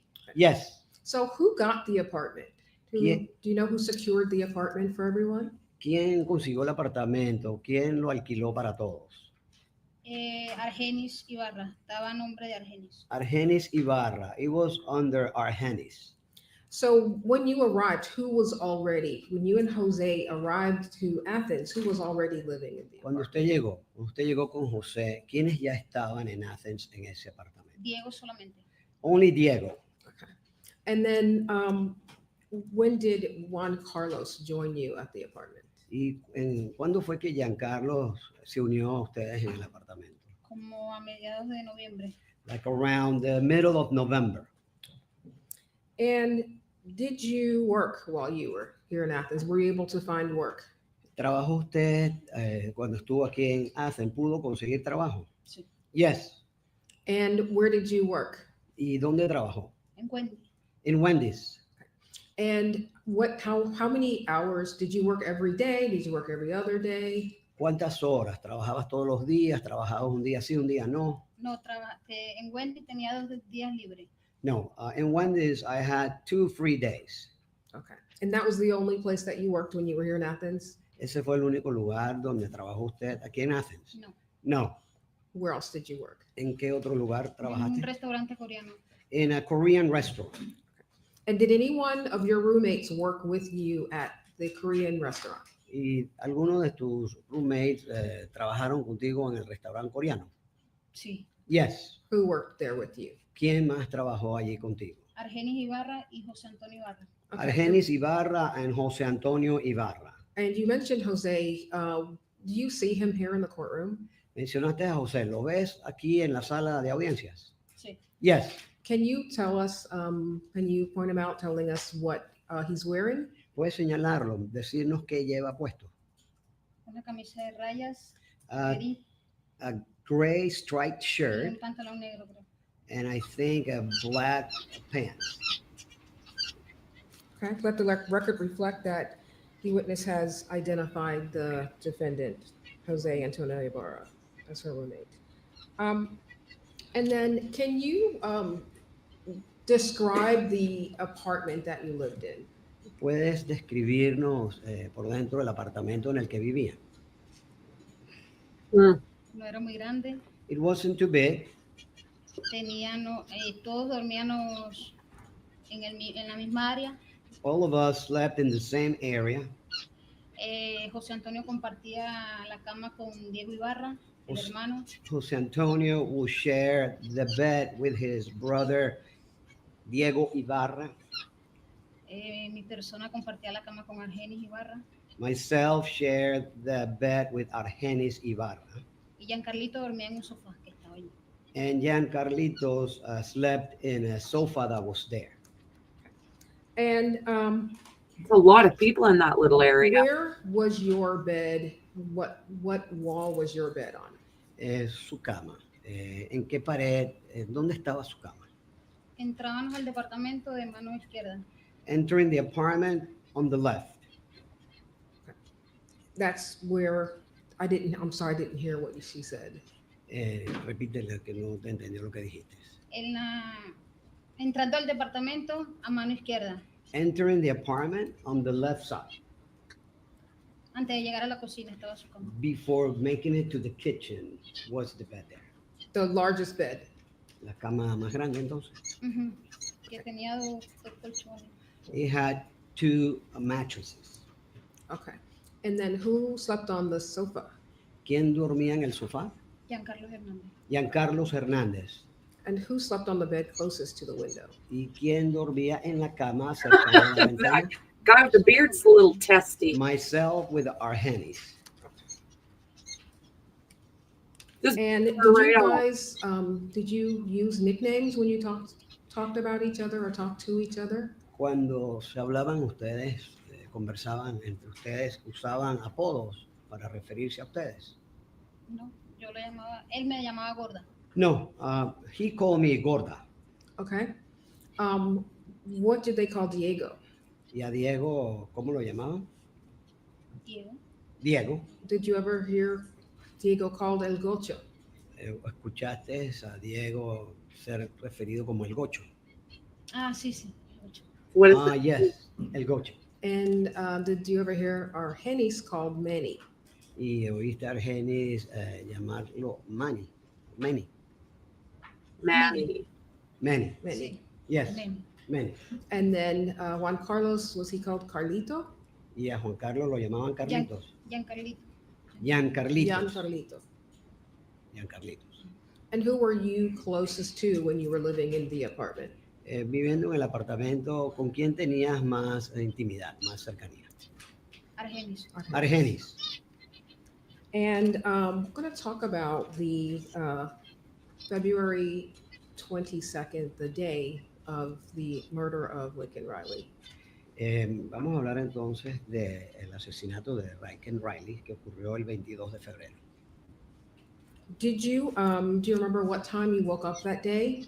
¿Recuerdas ese día a qué hora te despertaste? Yo me levanté como a las 10, 11 de la mañana. I woke up around 10 to 11 in the morning.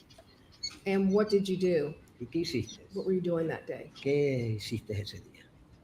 El día cuando, el día antes o cuando fueron los arrestaron. Which day? The day before or the day that they came to arrest us? The day before.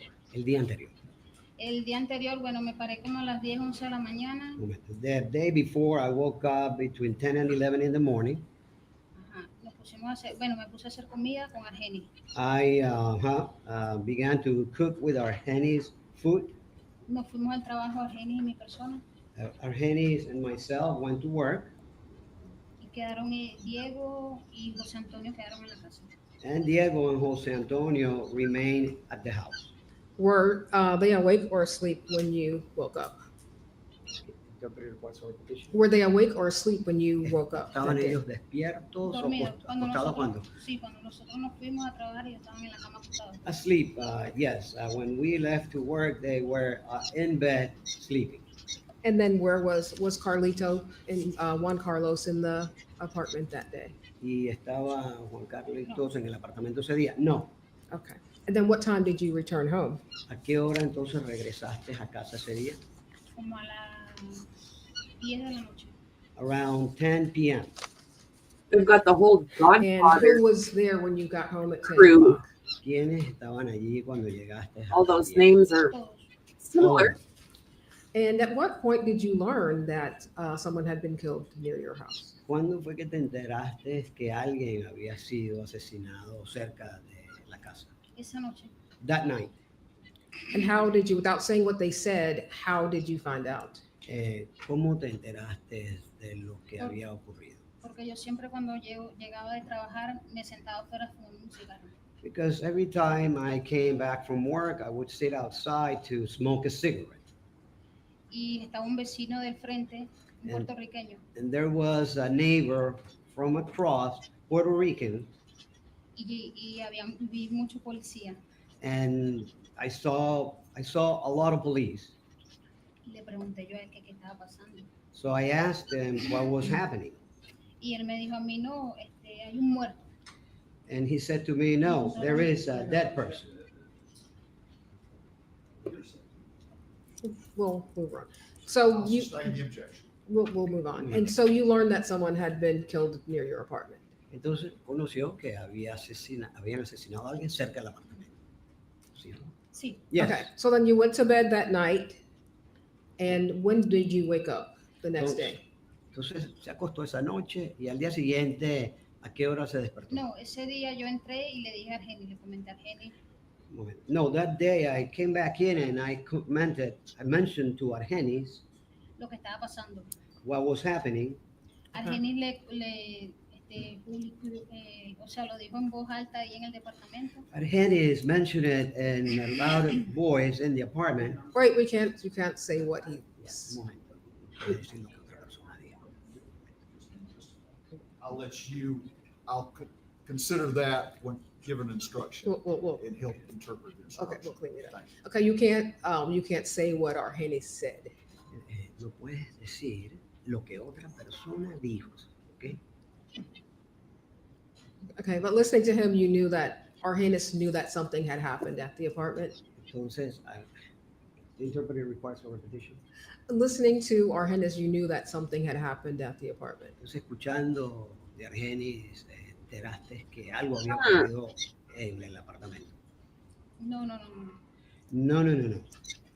Yo fui la que le dije a Argenis. I was the one who told Argenis. Okay. Y Argenis comentó en el departamento. And Argenis mentioned it inside the apartment. Okay. Without saying what he said, but he told everyone else. Él entonces hizo la mención a todos los demás. ¿Sí o no? Sí. Yes. Okay. All right. And then what did you all do next? ¿Y qué fue lo próximo entonces que hiciste? Me metí al baño y me acosté a dormir. I went into the bathroom and then I slept. Okay. Was there any reaction from any of your roommates? Not what they said, but did anyone act strange or concerned when they found out that a murder had taken ¿Hubo place? alguna reacción sobre los compañeros de habitación? No sobre lo que Argenis dijo, sino sobre lo que habían conocido, que había ocurrido. Okay. No. And what lots woke of you getting up the lost next in morning? translation. ¿Qué fue lo que la despertó la mañana siguiente? Oficiales. The officers. How did that happen? ¿Cómo ocurrió? Entraron y dijeron que nos levantáramos todos. They entered and they told us, for all of us, to wake up. Primero agarraron a Argenis, They first grabbed Argenis. luego a Diego. No, primero a Diego, luego a Argenis. No, first Diego, later Argenis. Y luego entraron al departamento. José Antonio estaba dormido y mi persona también estaba. Then they entered the apartment. Jose Antonio was asleep and I myself was too asleep. Y a nosotros dos nos levantaron. I don't think that Jose They was awoken both of sleeping. us, asking us to walk out of the apartment. I don't think he was sleeping when they showed up. After a certain time, did you go down to the Prince Clark County Oh, Police la. Department and That woke me give a up. statement? Después de haber pasado cierto tiempo, terminó usted siendo llevada al departamento de la policía de Athens Clark y dio usted una declaración. Sí. And was Yes. that on February 23rd, that same day that they woke you up in your apartment? Eso fue el mismo día, el 23 de febrero, el que vinieron al apartamento. Yes.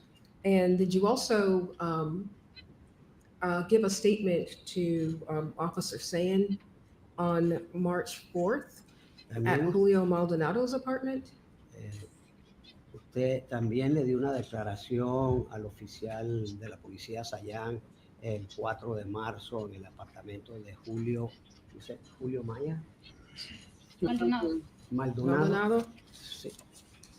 And did they show you some photographs and video?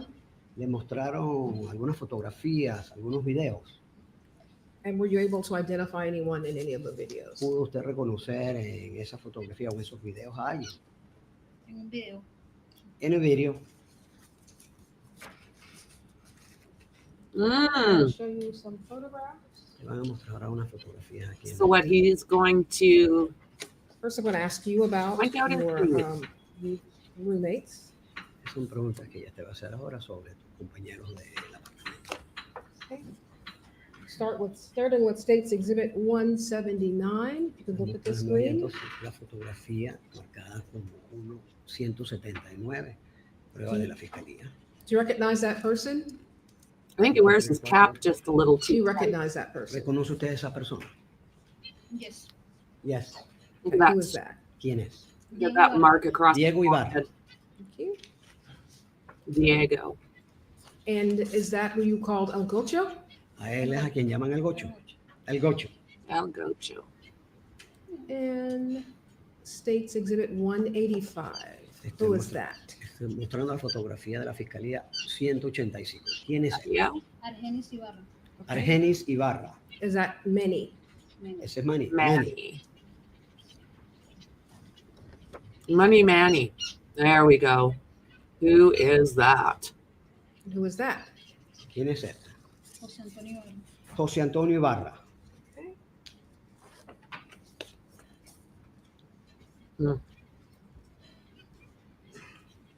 And Five if you people wanna in that toggle over, I'm gonna little show her some video. apartment. Te voy a mostrar ahora un video.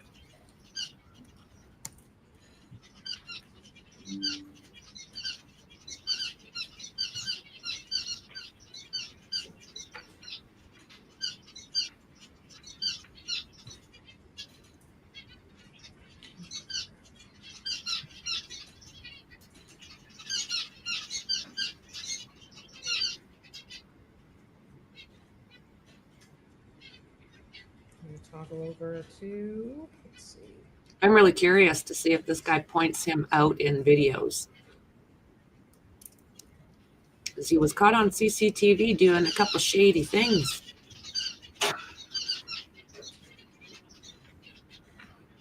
He went around dropping items in different dumpsters, and sadly, most Do you of them have been recognize picked anyone up. in that video? ¿Reconoce usted a alguien en ese video? Who do you see in that video? ¿A quién vio usted en el video? Jose Antonio Ibarra. José Antonio Ibarra. And how do you recognize him? ¿Cómo sabes que es él? ¿Cómo lo reconoces? Por la gorra The cap y las cholas. and the loafers. Oh, wow. Okay. The shoes. When you say cholas, how can you describe them? Cuando dices la palabra cholas, ¿qué son? Sandalias. Like sandals? Chanclas?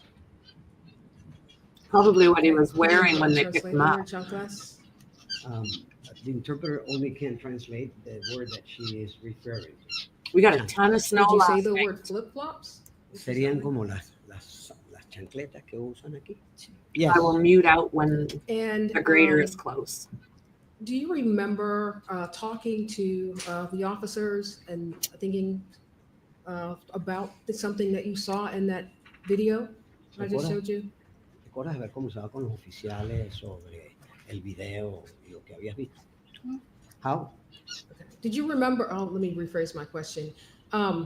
Did you notice or recognize an article of clothing in that video? Ella te rehace la pregunta.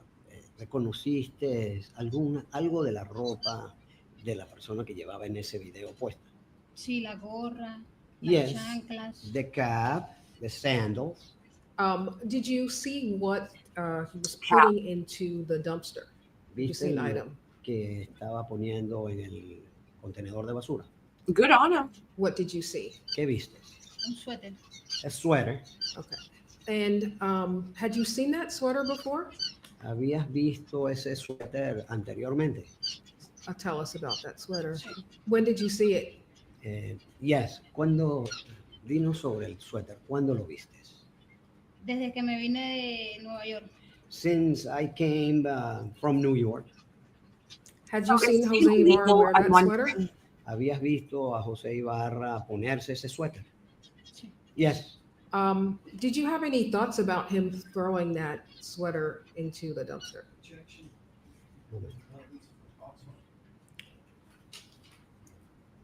Did you mention anything? So I'll sustain the objection. Did you mention any to the law enforcement officers anything about that sweater that you thought strange? ¿Le hiciste algún comentario a los oficiales policiales sobre ese suéter que viste en el video? No. Okay. What when you saw Jose throwing this sweater into the dumpster, what did you think about that? Or what did you notice? Judge, I'm also going to object because I don't know that this witness was not there to see the activity that's depicted on the video. The court is equally able to Overruled.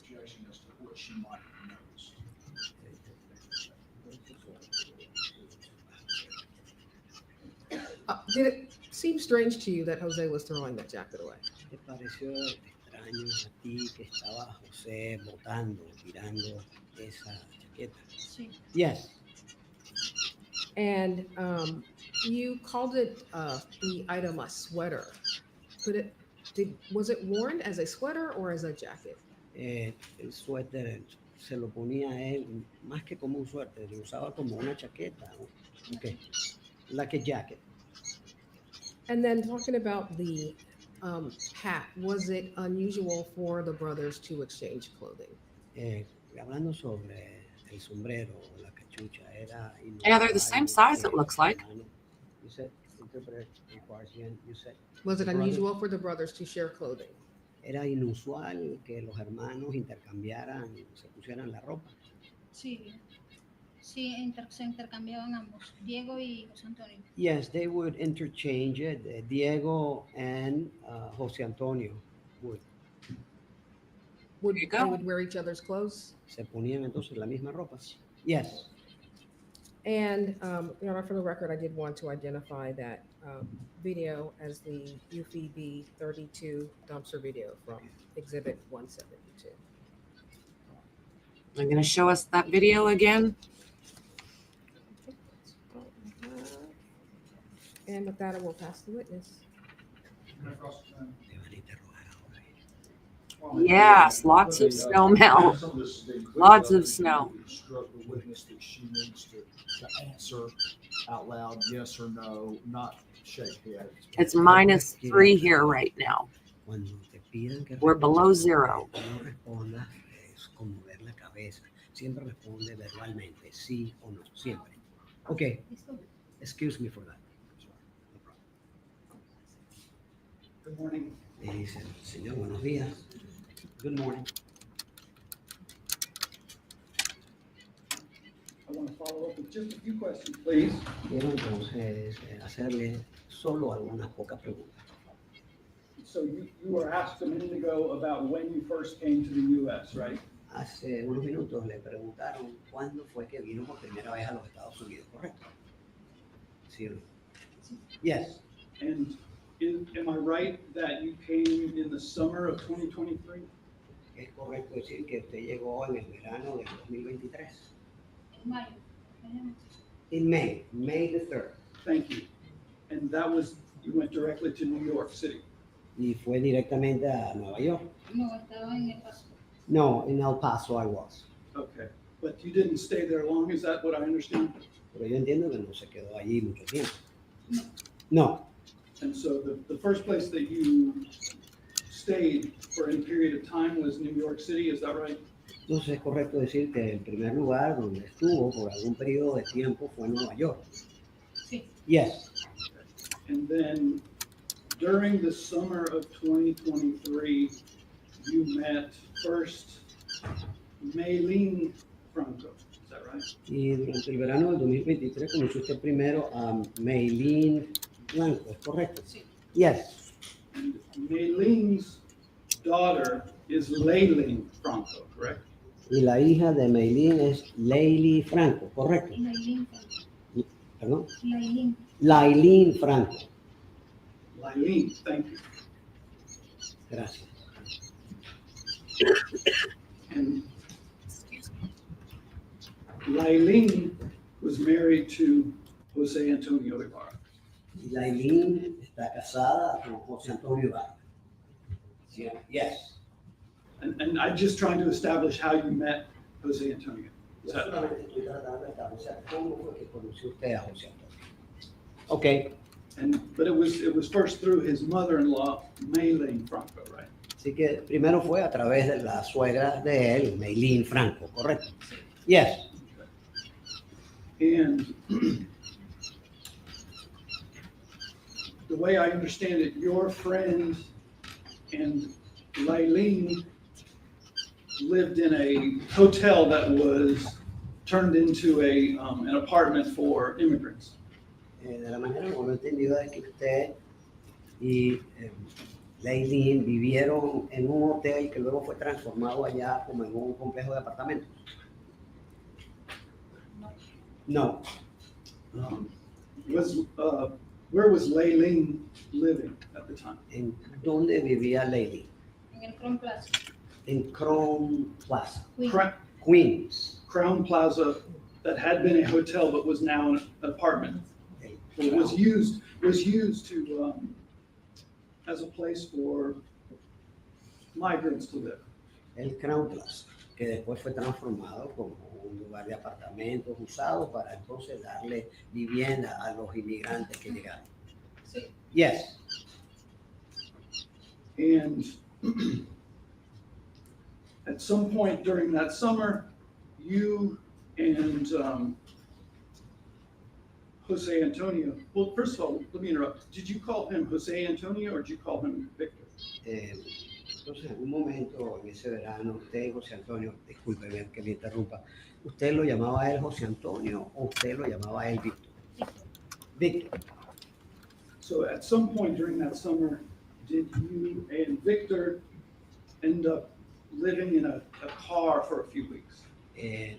Durante ese verano, por algún tiempo, terminó Víctor, ustedes viviendo dentro de un carro por algunas semanas. Sí. Yes. And the car was parked near the Crown Plaza. Y el carro estaba estacionado cerca del Crown Plaza. Sí, al frente. Yes, across. Across the street. Cruzando la calle. No, la acera estaba ahí estacionada. No. Saliendo al Crown. Right by the sidewalk, the car was parked there, just walking out of the Crown. And through Victor, you learned that his brother Diego was in Athens. Y a través de Víctor conociste que Diego, su hermano, estaba en Athens. Yes. Yes. Excuse me. And Diego had invited Victor to come to Athens to get out of New York. Y Diego había invitado a Víctor que se viniera a Athens para salir de Nueva York. Porque aquí había oportunidades de trabajo. Because here there were work opportunities. Do you guys think that Diego could have had anything to do with this? Guilty knowledge, maybe? I don't know. I'm still having a little bit of a problem with Diego. And Victor also mentioned to you, why don't you come also? Y también Víctor te lo mencionó a ti para que también diciéndote, ven también tú. Sí. Yes.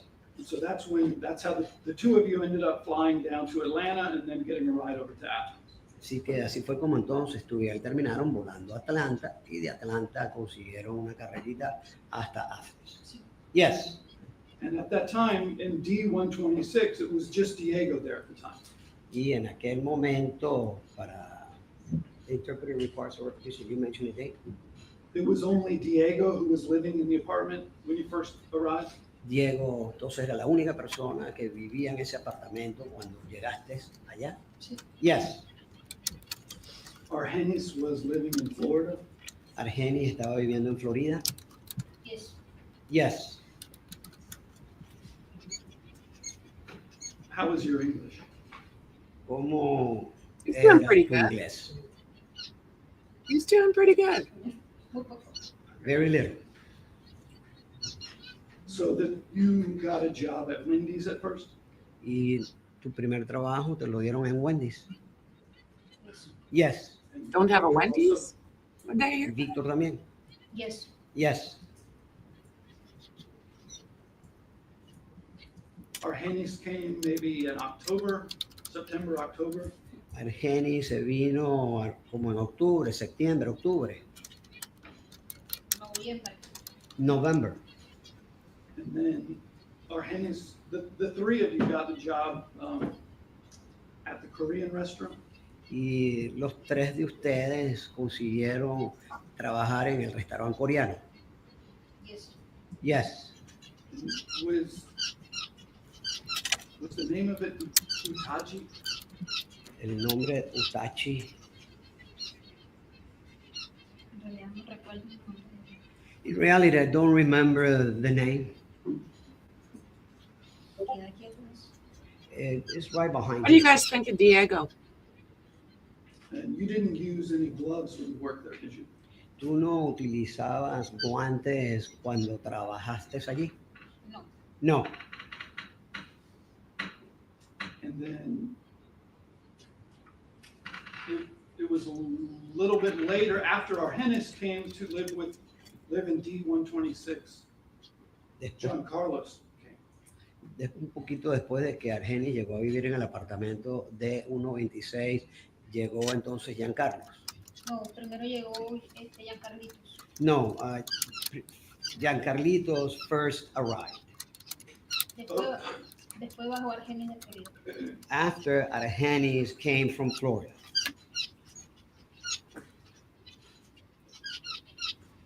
And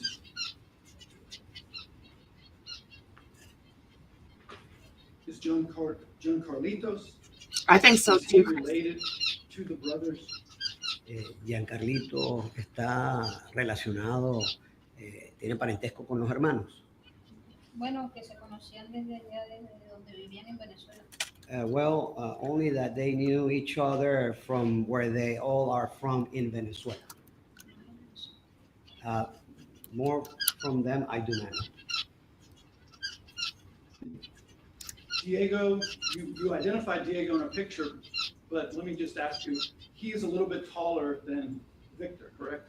Tú identificaste a Diego en una fotografía, pero déjame preguntarte, él es un poquito más alto que, you said, Diego is a little bit taller. A little taller than Victor.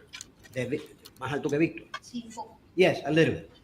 And at the time, anyway, Diego was thinner than Victor. Y para aquel momento, Diego era más flaco. Sí. Yes.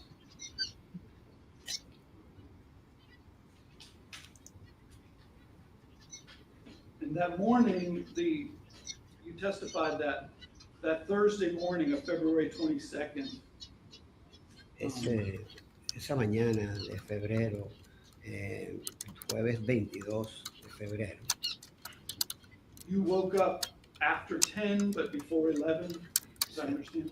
Entiendo que se despertó después de las 10, pero antes de las 11, ¿correcto? ¿Sí o no? Yes. Yes. And when you woke up in your bed, Diego and Victor were both asleep in their bed, correct? Y cuando usted se despertó, estando en su cama, Diego y Víctor estaban dormidos todavía en sus camas. Yes. And you didn't notice anything that morning as far as anyone leaving the apartment. Y usted esa mañana no se dio cuenta con respecto a cualquiera de alguien salir del apartamento. No. That's all. Esas son todas las preguntas que le quiere hacer. You're correct, sir. Si te va a hacer otras preguntas. It's true. It's true, Dondi. Nothing further. No hay ninguna otra pregunta. Estás excusada. Any objection to excusing her? I think it's pretty clear. Okay, no hay ninguna Looks clear to me. Okay, eso es todo. Entonces puedes salir. Gracias. You're welcome. Do you know what, friend? I noticed that. I noticed that.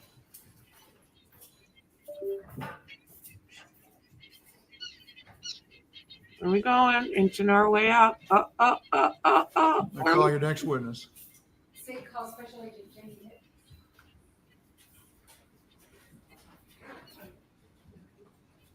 And while Special Agent Hitt is entering the room, Your Honor, we do have another stipulation of the parties. It has been marked for identification purposes as State's Exhibit 267, and we are going to move to admit State's 267. It is a stipulation of fact regarding FBI agent Candace Hunter. FBI Digital Forensic Examiner Candace Hunter testified at a motion to suppress in the above referenced case on November 1st of 2024. All parties agreed to admit her testimony and exhibits from that testimony at this trial, and they will be made a part of this trial record. Furthermore, the parties hereby stipulate that Candace Hunter extracted the data from the cellular telephones with the FBI evidence labels of 1B7, 1B8, and 1B11 using Solubrite Premium. It is signed by myself and counsel for the defendant. And again, we're moving to admit 267. I will say that transcript is not in our possession at this time, but when the transcript is complete, we will go ahead and mark that testimony of Ms. Hunter's, or Agent Hunter's, excuse me, and move to admit that and make that part of the record. But we have agreed to accept her testimony and stipulate to her testimony. I concur with Ross. Very well.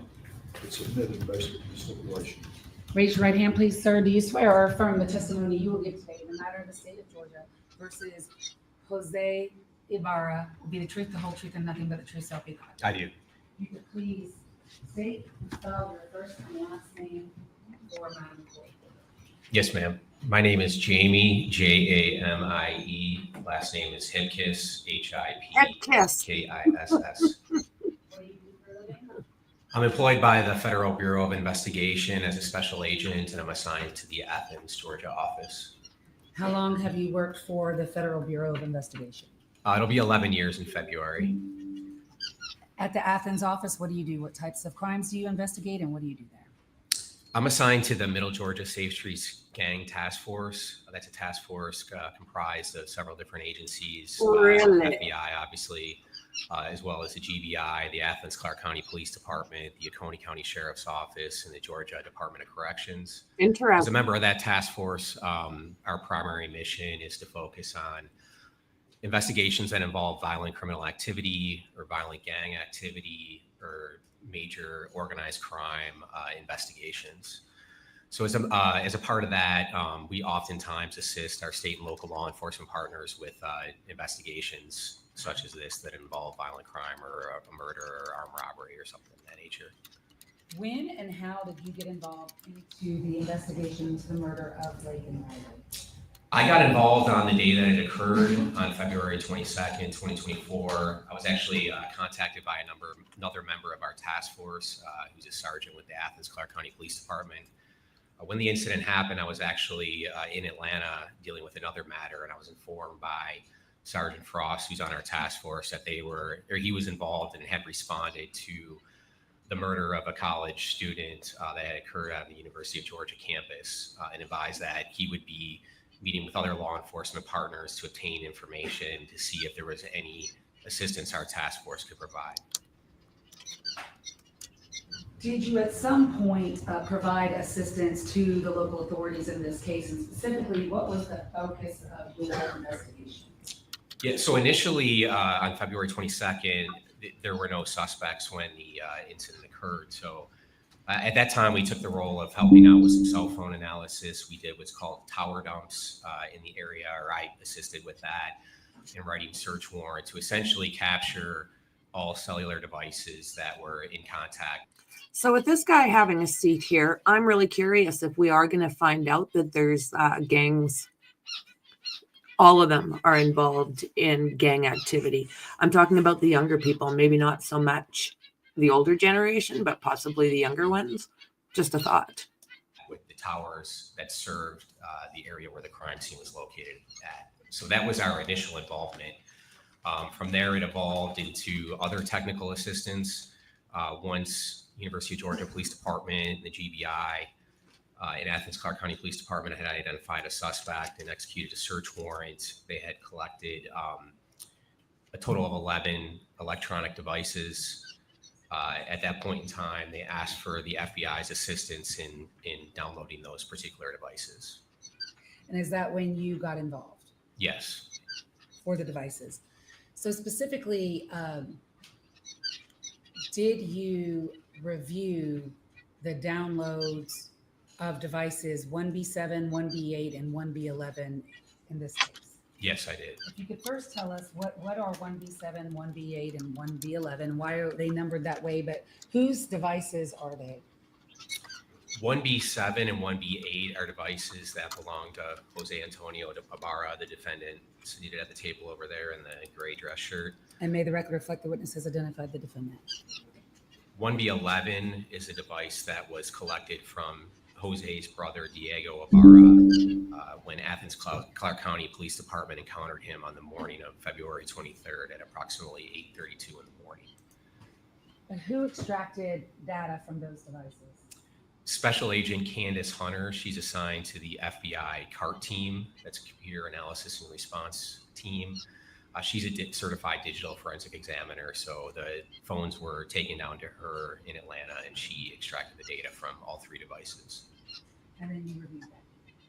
That's correct. And to answer your question about 1B7, 1B8, 1B11, so that's just a naming convention used by the FBI when it comes to evidence. So in this case, 1B7 was a Samsung 14 phone that was located in the apartment of Mr. Ibarra, apartment D126, during the execution of the search warrant.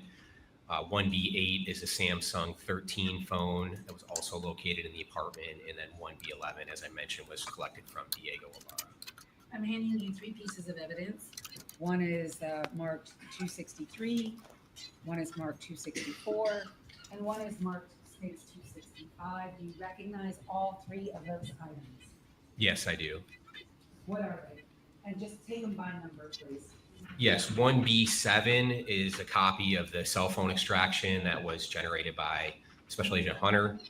I know that this particular exhibit is a copy of that because I personally reviewed it and created it. 1B8 would be a copy of the Samsung 13 cell phone collected from Jose Ibarra's apartment. And then 1B11 would be a copy of the Motorola cell phone seized from Diego Ibarra. And again, I created these thumb drives, these copies, so I'm familiar with all 3 of them. State moved to admit 264, 265, and 266. I'm going to object. I need to approach Your Honor about this issue with Ms. Ross. All right. Let me.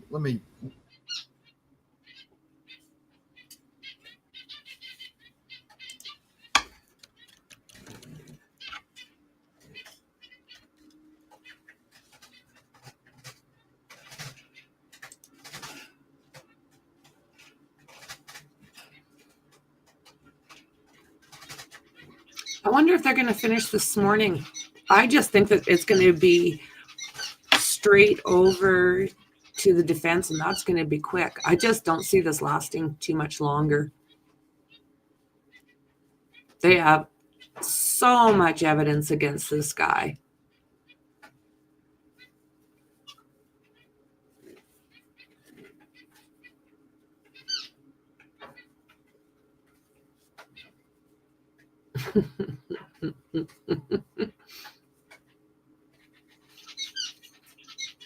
He just looks so bored. I know I keep saying that, but it blows me away. Just so bored.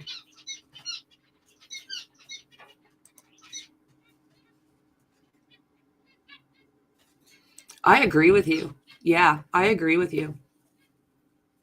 You know, at least the person knows the laws and isn't afraid to enforce the law whichever way it needs to happen. I think when you get a bunch of random people, yeah, it is of your peers, but a lot of times they don't understand. You know, I think of that verdict. Is that I do not object to these exhibits being admitted just to preserve the entire cell phone extraction for the record.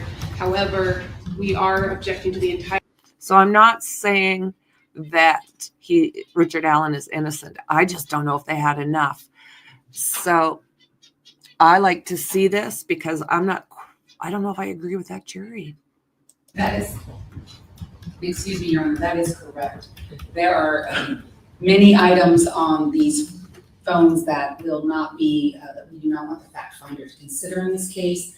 And from the state's perspective, the only parts of these phones that we would like the court to consider and that the fact finder should consider are contained in a PowerPoint, which we're going to admit, which would be State's Exhibit 266.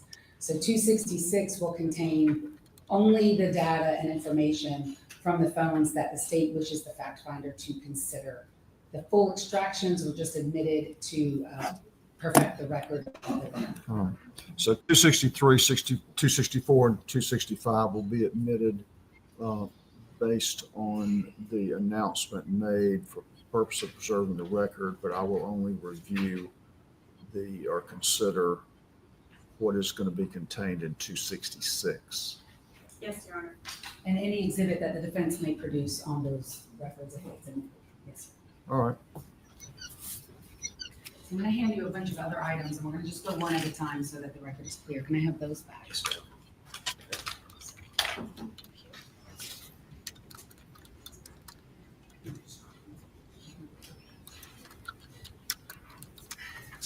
266, what is that? 266 is a copy of a PowerPoint presentation that I created that summarizes the downloads of several different records involved in this investigation. The first being the download of Jose Ibarra's cell phone, which has been named FBI evidence item 1B7. It also involves the T-Mobile subscriber records for phone number 347-358-3978, and that is the phone number assigned to 1B7. The PowerPoint also includes records for Cash App account Jose Antonio 251998, which is a Cash App account, used by Mr. Ibarra. It also includes Snapchat records with the username user374159156, which is a Snapchat account used by Mr. Ibarra. Google account records with the Gmail account or the Google account Jose Ibarra 251998@gmail.com, and that is a Google account used by Mr. Ibarra.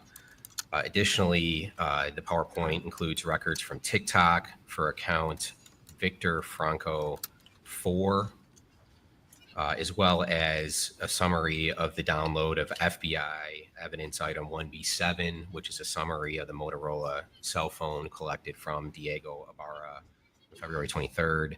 Hold on, let me stop you right there. You just said 1B7. Their volume keeps going in and out. Excuse me, 1B11. Thank you. Sorry about that. All right, go ahead. And then also additionally, Verizon and track phone records for cell phone number 404-416-5213, which was the phone number that was associated with FBI evidence item 1B11, the Motorola cell phone. Which was identified as belonging to Diego Ibarra? Yes, sir. And is that a report that you created yourself? Yes, it is. Based on the records and the information that you just told us? Yes, ma'am. The statement moved to admit states 266. Your Honor, I don't object to most of the PowerPoint. I do have an objection to some slides, and I will specify for the record that is slide 22, and in addition, slides 25 and 26. These three slides contain lyrics from songs that were supposedly being played. And I think there's a couple problems with this. Number one, I don't think they're relevant. Number two, we've got a confrontation clause issue here. I don't know who translated these lyrics from Spanish to English. I don't think it was APHIS. And then number three is, a hearsay issue with that as well. Your Honor, the translation was done by an analyst who will be testifying this afternoon right behind this particular agent. So if you wish to question her about how well she can speak Spanish, then that's the issue will be solved because she's going to be here. I'm sorry, I missed the last thing you said. The first thing was relevance, then confrontation and hearsay. Well, the relevance of it is that it goes to the defendant's state of mind. And this is the one, can you show me the picture? I don't know about this defense. I really don't know about this defense. We can clear that up with this agent, but those are basically statements of a defendant. These are defendant's lyrics out of the defendant's phone right before, within hours of the murder. I disagree that lyrics on a song that was not written by the defendant, even if it was located on his phone, can be considered statements of the defendant. Well, he's posting them, so he's adopting them. So yes, these are statements or posts done by this defendant hours before the murder. That go directly to his state of mind. And so it's an adoptive admission because he's adopted them and posting them. And I think you'll be able to argue that. So I'm going to.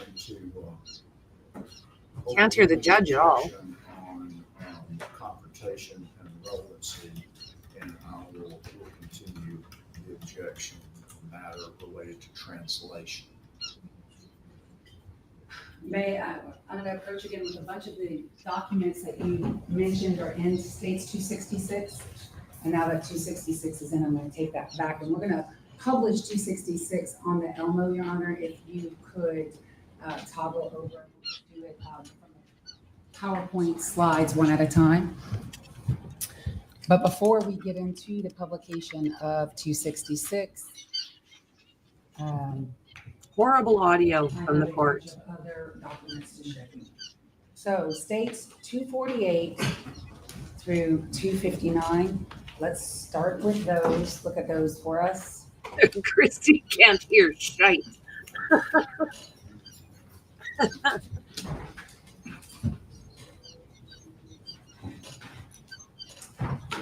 The Air Force behind me is chirping away. Happy little dudes.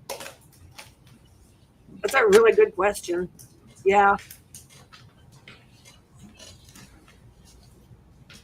Yeah, there's definitely ways to do it.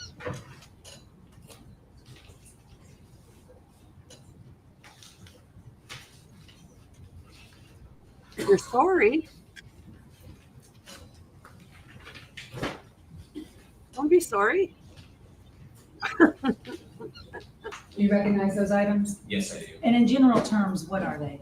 There are business record certifications provided by the respective Correct, cell yeah. phone or associated providers that I referenced. And then for the record, Your Honor, the state did file 2 different pretrial notices of our intent to rely upon certain business records.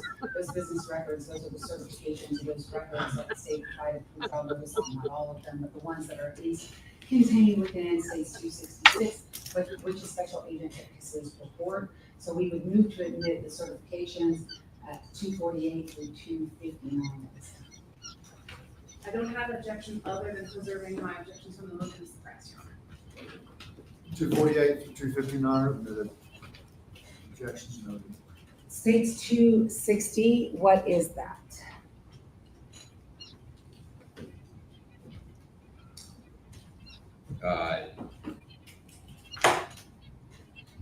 Not recognize it since it's not labeled. It's a thumb drive.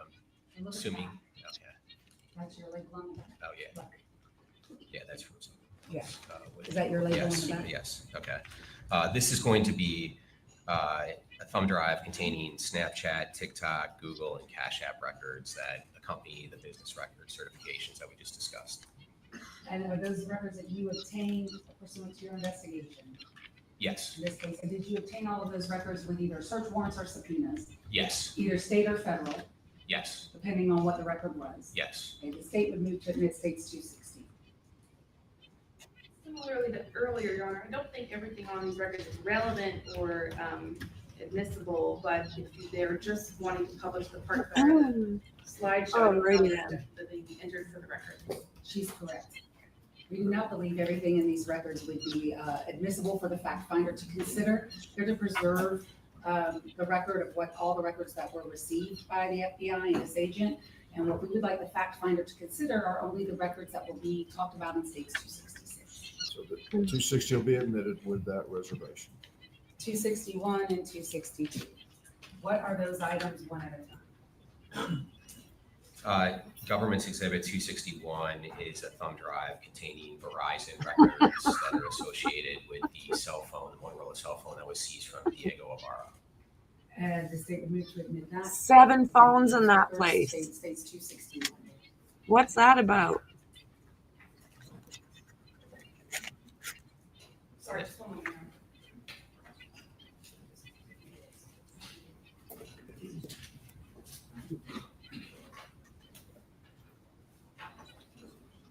We don't have objection to the record from 1B11.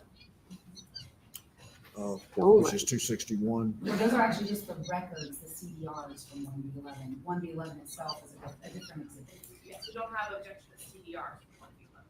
And that's, I believe, 262. Oh, lordy, lordy. 261 for the record. Well, 261 submitted. 262.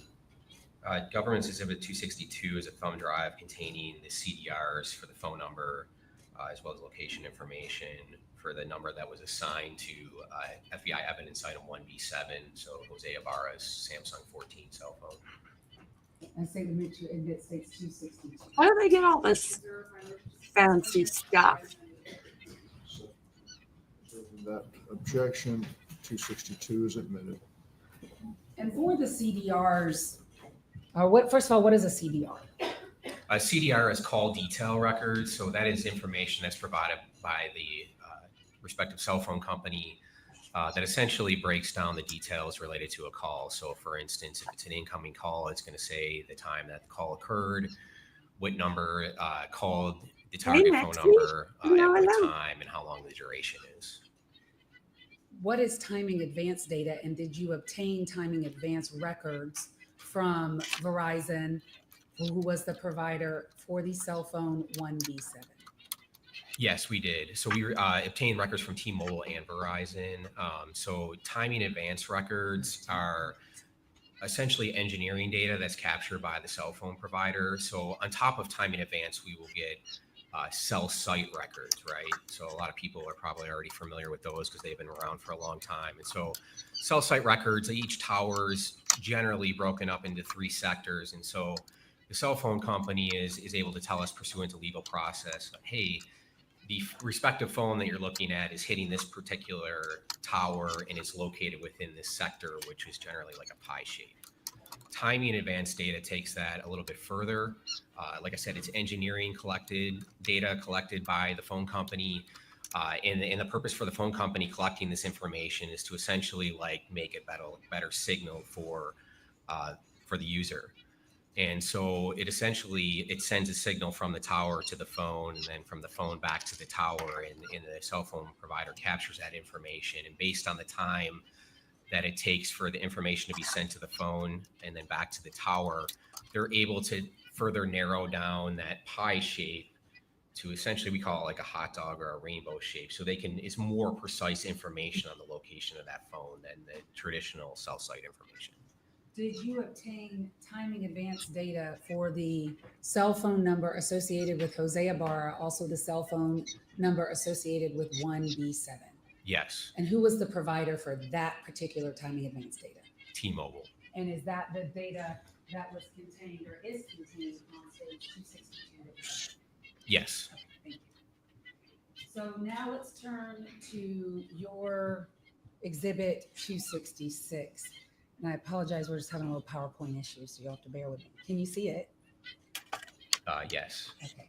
We'll try to do it in PowerPoint format. I know it's not ideal. Can the court see it and can counsel see it? Thank you. Let's start with 266, page 1, slide 1. What are we looking at here? Again, this is what I covered earlier. This is just a summary of the records that were used to create this PowerPoint. So it's highlighting the fact that we used records from the download of FBI evidence item 1B7, as well as the T-Mobile records that we just discussed for the phone number assigned to 1B7, Jose Ibarra's Cash App records, his Snapchat records, and his Google account records. Slide number 2.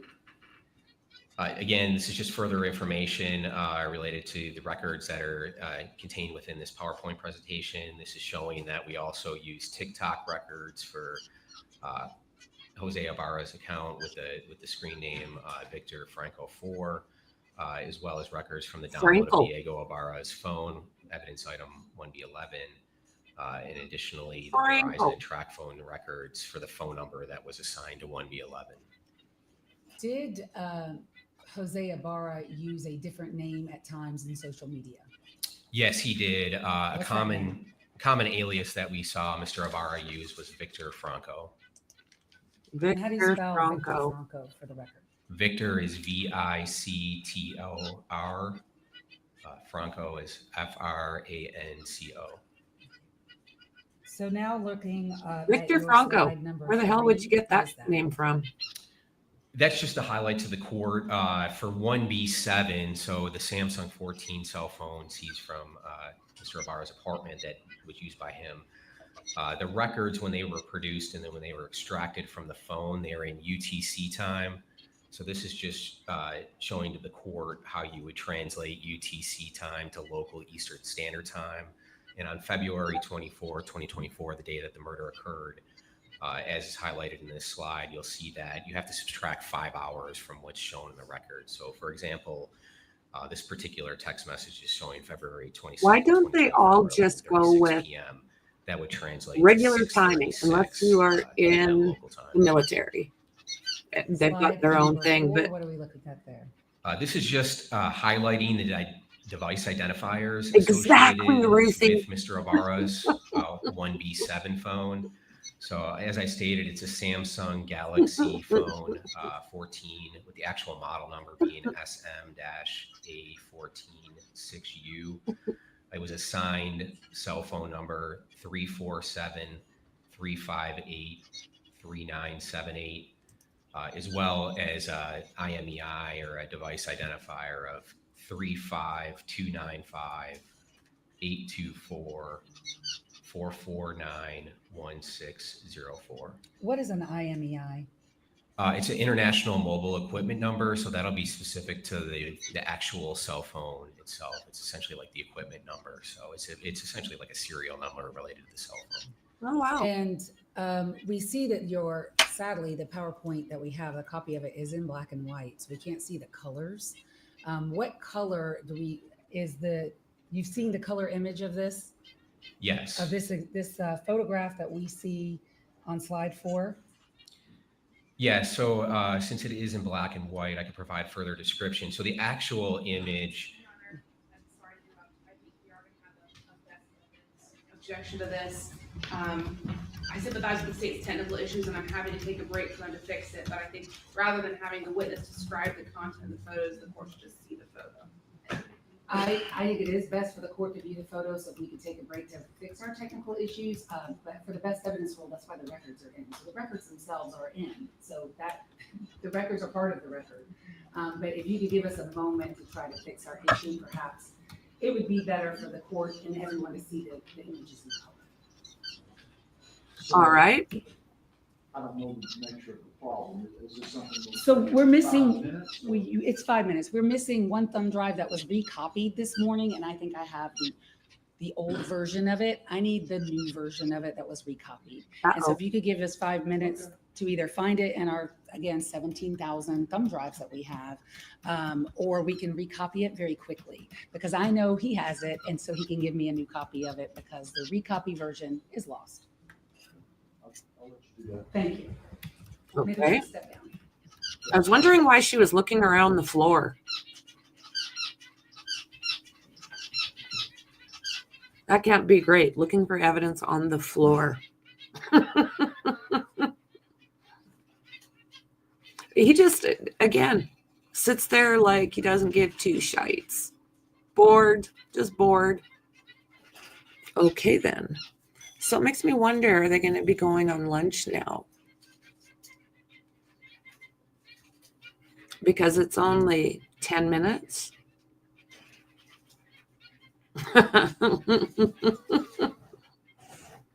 Yeah, that's kind of what I was thinking. Looking for evidence on the floor. Alrighty then.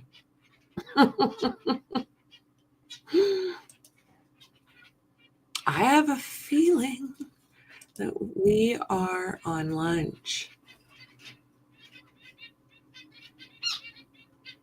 Let's see here.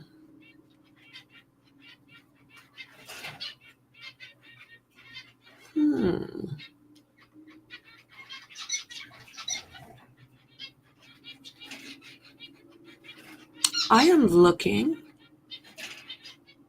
for my intermission, and I cannot find it.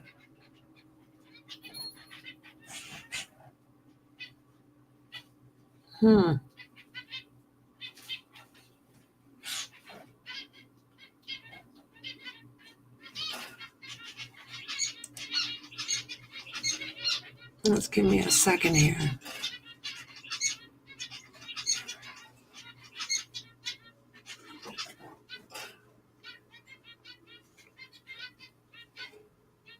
Well. He's not interesting.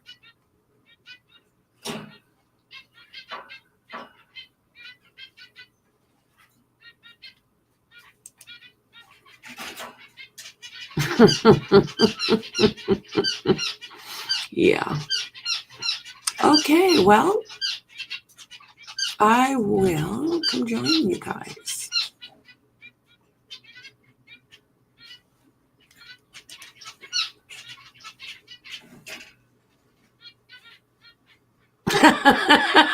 Christy.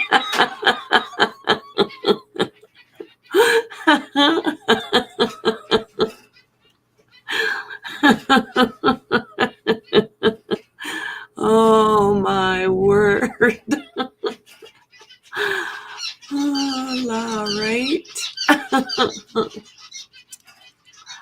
Okay, so let's see here. Put my glasses back on. Or have I lost those into the depths as well?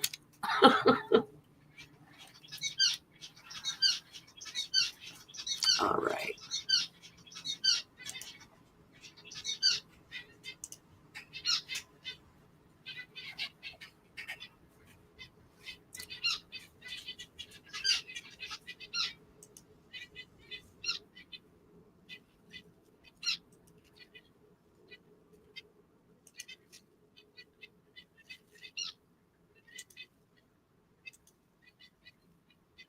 All righty.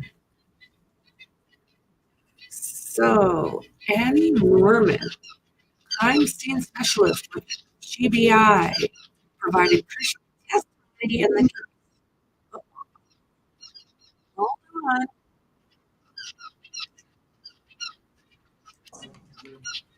Okay, hold on here. She started talking. Ready? Okay. Thank you, Your Honor. So we have the PowerPoint format for the record of States 266. We're going to now show this in PowerPoint form because it's in color, correct? Yes. All right, so for the record, I gotta keep it consistent. We're on slide 4 of States 266. Go ahead, what are we looking at here? Yeah, so the photo depicted on the right is an actual image that we'll discuss as we get further into this. That was captured on Jose Ibarra's cell phone, FBI evidence item 1B7. It depicts Mr. Ibarra wearing a navy blue jacket that is consistent in appearance with the jacket that was discarded after the murder, as well as you can see the black brim with an Adidas logo to a hat underneath it, which is consistent with the hat that's observed in the surveillance footage when Mr. Ibarra discards the jacket after the murder. What is was this image found in the phone 1B7? Yes, it was. And what was the timestamp associated with it? So there were two variations of that image where he had his face positioned in different angles, and that image was captured at 5:37 a.m. local time on February 22nd, 2024. What are we looking at now, though, in slide 5? What we're looking at here is this is a screen capture of the actual records provided from T-Mobile for the phone number assigned to FBI evidence item 1B7, and that is a record for cell phone number 347-358-3978.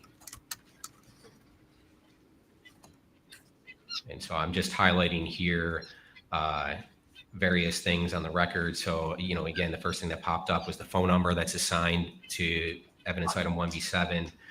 Below that is the IMEI number, which matches the IMEI number on the device, confirming that the phone records correlate with the phone. And you can see that the device or the T-Mobile records show that the device is subscribed in the name of Jose Ibarra, and the account was activated on August 10th, 2023.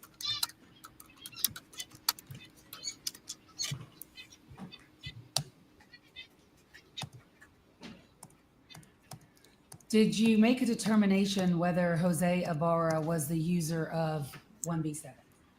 Yes, I did. Based on my analysis and the frequent use of accounts that belong to Mr. Ibarra, as well as I've shown here numerous selfie-style images that are contained within the phone, based on my training and experience in reviewing many phones involved in criminal investigations, it's common for the user of a phone to take pictures of themselves. And so what I'm highlighting here is that over a period of time from August 2023 up until the day of the murder, we have multiple images of Jose taking selfie-style images using that phone. And one of the images that's dated 2/18/24, do you see that image? Yes, I do. And what is Jose Ibarra wearing in that image? So he's wearing a black T-shirt with a very distinct white pattern, which appears to be consistent with the T-shirt that Mr. Ibarra was wearing underneath the navy blue jacket when he started it. So when we review the surveillance footage and we see him removing the navy blue jacket and stuffing it into the recycling bin in his apartment complex, he appears to be wearing that exact same shirt there. And also reviewing the surveillance footage captured that day in relation to the Rogers Road PB Tom incident, you can see in the picture that's depicted on February 18, 2024, he's wearing a gray style sling bag, which appears to be the bag that's worn in that surveillance footage. This is not a great image quality, I warn you, but the States 247, do you see that same image in States 247 that you see in your PowerPoint? Yes. And can you point to the court, and now that this time you're on the state, move to States 247. No objection. 247's admitted. And I'm just gonna publish that to the court so he could see it. That image that's in States 247, do you see that behind you? Yes, I do. It's in the bottom row. It's the second image from the left with the date February 18, 2024 below it. And that was the date that it was captured on the phone. Thank you. Your screen or slide number 7. Yeah, so this is, again, just showing user attribution to confirm that Jose was in fact using the phone. You can see that there's an image of his New York identification card, which presumably he would only have access to. It documents his name, Jose Antonio Ibarra, with his date of birth of January 5th, 1998. Also lists his address at the time in Jamaica, New York. And that particular image was obtained from his WhatsApp account on evidence item 1B7, and it was captured on September 9th, 2023, as highlighted there. I've then blown up the address that's located on the identification card. As you can see, it reads 16520 Archer Avenue, room 111, Jamaica, New York, 11433. And so when we take that address and we go back to the T-Mobile subscriber records, we see that that same address is listed on Jose's subscriber records provided by T-Mobile for the cell phone number assigned to 1B7. Do you have a time frame in which this cell phone number 1B7 was being used by Jose Ibarra? Yeah, I believe that it was being used from the time of activation, which would have been on August 10th, 2023, that particular cell phone number. We were able to verify, aside from it being assigned to the phone that belongs to him, we were able to verify that cell phone number through other methods too, that it was being used by Mr. Ibarra. And until what time? I'm sorry, can you? So you said beginning, my question to you is beginning in what time frame and ending in what time frame was he the user of 1B7? Ending at the date that it was seized from his apartment on February 23rd, 2024. Thank you. What is this that we're looking at here, which is now your slide? This is a screenshot of Mr. Ibarra's WhatsApp account that was taken from evidence item 1B7. It highlights his username, which is LR, and then 2 smiley face emojis with wearing sunglasses. But it shows that his WhatsApp account is assigned the same phone number as the actual device. It also, at the bottom, it showed that his profile name was Victor, which I mentioned earlier. He also goes by the name Victor. Next slide, which is 10. No, yes, this sorry. is again WhatsApp captured from WhatsApp on 1B7 on September 13, 2023. And this is just documenting a photograph that was taken of a direct deposit form for Expectations MasterCard account. Important just to note that one, it's in his name, Jose Ibarra, with his address in Jamaica, New York.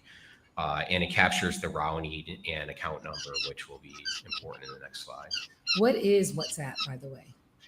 WhatsApp is a service that's commonly used by people. It doesn't necessarily have to run off of a cellular signal. You can use it as long as you have an internet connection. It's frequently used by individuals who maybe have relatives in other countries. It's a very easy method to communicate. So it's a common method of communication that we see. What are we looking at here in your next slide, which is 10? So this is a photograph on Jose's WhatsApp account that was recovered from his phone, where he appears to be editing his bank account. You can see in his name of Jose Antonio Ibarra, and the routing number and the account number match what was shown in the previous slide. Your slide 11. This is an actual image, a screenshot that was captured on evidence item 1B7 on September 21st, 2023. And it's just highlighting the fact that the main Google account assigned to the device is in his name, Jose Ibarra. And the Google account is Jose Ibarra 25 1998 at gmail.com. And you said the main Google account associated with this device. Are there other Google accounts associated with this device? Yes, there are. So first of all, how many different Google accounts can you have associated with any device? I don't know that there's a limit. I mean, you could have multiple on there. In the case of his phone, he did have several. And I was able to tell through Google records that we received that 5 accounts were active on the day of the murder that were associated with his phone. And how does a person get more than one Google account associated with the device? You can log in. I mean, you can go into your phone and log into Google and you can pull up multiple email accounts on your phone. So and I'm not aware of there being a limit. There could be, but you could definitely have multiple on there. It's not unusual to see. And this main Google account that you activate or that you notified or discovered, when was it activated? I'd have to refer to my report on that. I don't recall the actual date. Give me 1 second.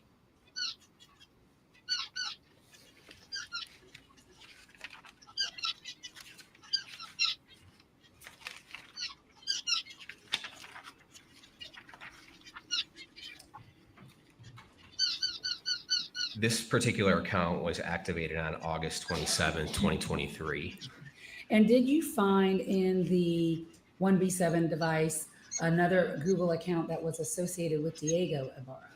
Yes, I did. Okay, what was that? If you remember the account name, if you do, if you don't, let me know. I do. If I could refer to my report, I could give it to you. It was Diego, Diego, Jose Ibarra, Ibarra, all one word, and then the number 95 at gmail.com. Was that Google account active in February of 2024? No, it was not.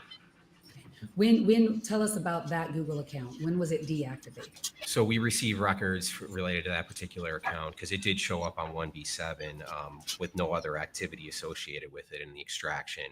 But we went to Google with a subpoena and court order, and we were able to determine that the account was deleted on January 16th, 2024. So in February of 2024, that account did not exist. That's correct. And when you say associated with the device, what did you mean by that? So when the cell phone extraction was completed on 1B7, one of the things that it extracts is the user accounts, or various accounts like social media accounts, email accounts, WhatsApp accounts, things of that nature that have been accessed at some point in time on the device. And if you could adjust your microphone a little bit. Did you see any evidence that 1B7 ever accessed that Diego Google account? It just populated as a user account. However, when I looked at the data associated with it for that particular Gmail account, it said it was associated with the Google Drive, but there was no activity related to that account to support it being actively used on the phone. So now your slide 12, what are we looking at? Another image located on the WhatsApp account on September 29, 2023, and this is just depicting a boarding pass showing that Mr. Ibarra flew from New York City to Atlanta on September 28th, 2023. And that just blows up showing his name and then the details related to the flight. Oh, sorry, I started it too soon. We're looking at your slide 13. What is this? This is a video. It's going to contain several images that were saved in the video section of 1B7, Mr. Ibarra's phone, particularly on, Oops, hold on. Go ahead. On October 15, 2023. Of the images, the only one of real relevance is this first image that we're looking at here. You can see again that he's wearing that gray sling style bag that's consistent in appearance with the gray sling bag that was seen on the surveillance video on the day of the murder in the area of Rogers Road apartments. And is this what's the music associated with this every time I touch the enter button? That's just some music that Mr. Ibarra would have put as a background to the particular video that he created. What is slide 14? Again, this is recovered from Mr. Ibarra's WhatsApp account that was backed up to his cell phone. And this is just depicting his Cash App account. He had taken a screenshot of it, and it appears that he had sent it to somebody. And it shows that his Cash App account is in his name, Jose Antonio Ibarra. And it shows that his Cash App handle is $ Jose Antonio 25 1998. And is he accessing Cash App through this cell phone? Yes, and in this next slide here, we went to Cash App with a subpoena to request subscriber information related to that particular Cash App account, and they were able to confirm that that account is associated with his phone number that ends in 3978 that's assigned to evidence item 1B7. Your slide 16. Again, this is another image of Mr. Ibarra's identification from New York found on his phone. The relevance on this one is that it was an image saved to 1B7, but it captures what we call metadata, which is basically information about the file.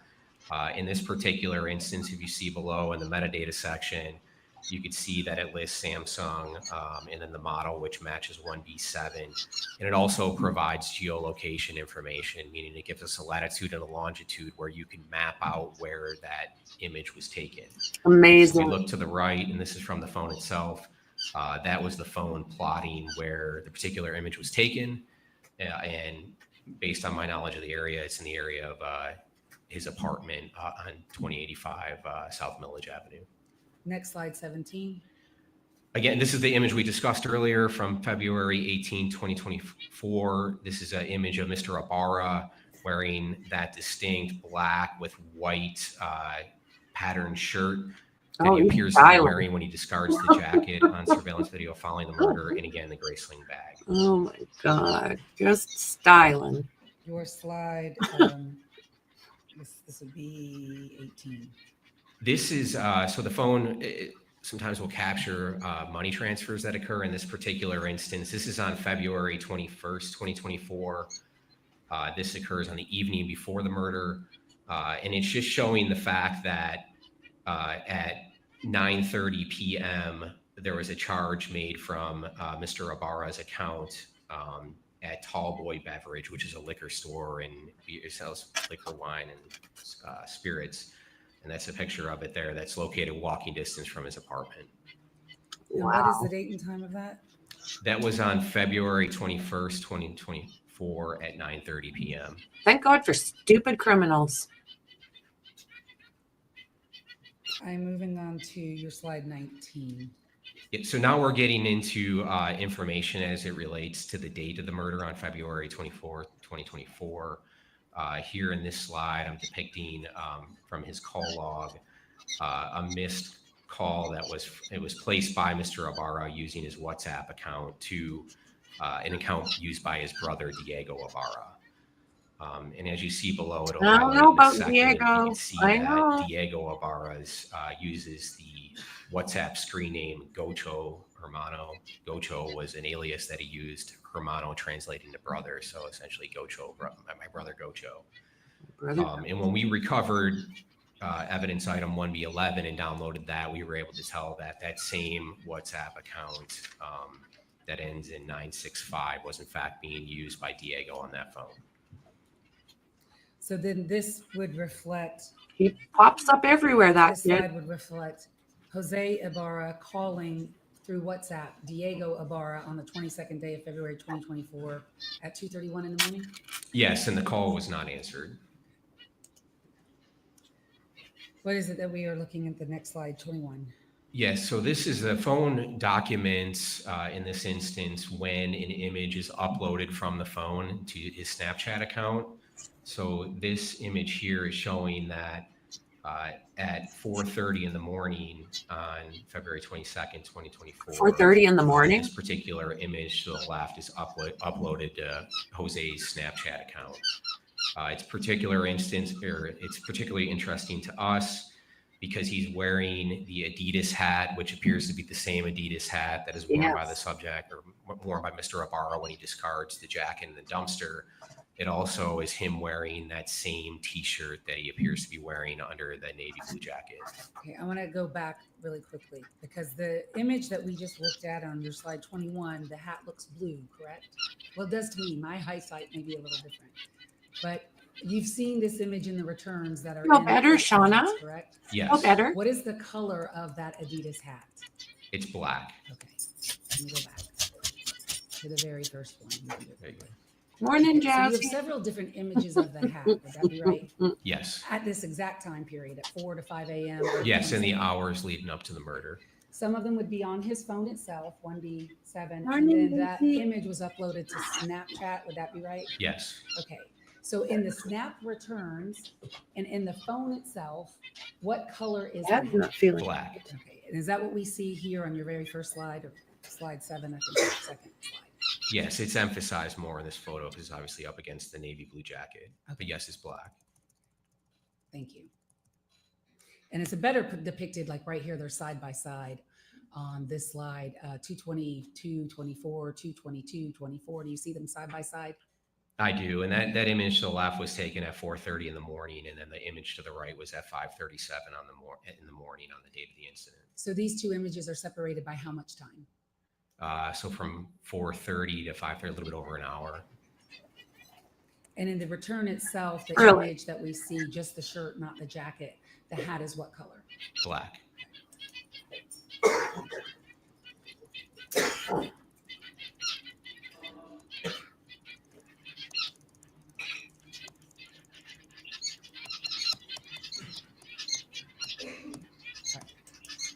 Now what are we looking at, which is your slide 22? This is going to be a video that was captured on February 22nd, 2024 at approximately 5 in the morning. And it's going to contain images of Jose, as well as a Latin style song played in the background with the lyrics of the song being posted or being essentially placed on the images by Jose. Okay, so the video was posted on what day? On February 22nd, 2024 at 5 a.m. local time. But we see is that Jose depicted in this image? It is. And this video here, it wasn't posted. It was a video that was saved on the device itself. Okay. Yeah. All right, then how is it associated with the modified date of 222? I mean, was he wearing that we just saw a photograph of this. No. So Okay. why it's relevant is there's going to be several images that are posted there, and it's going to show these images that we just saw of him wearing. I'm gonna play it.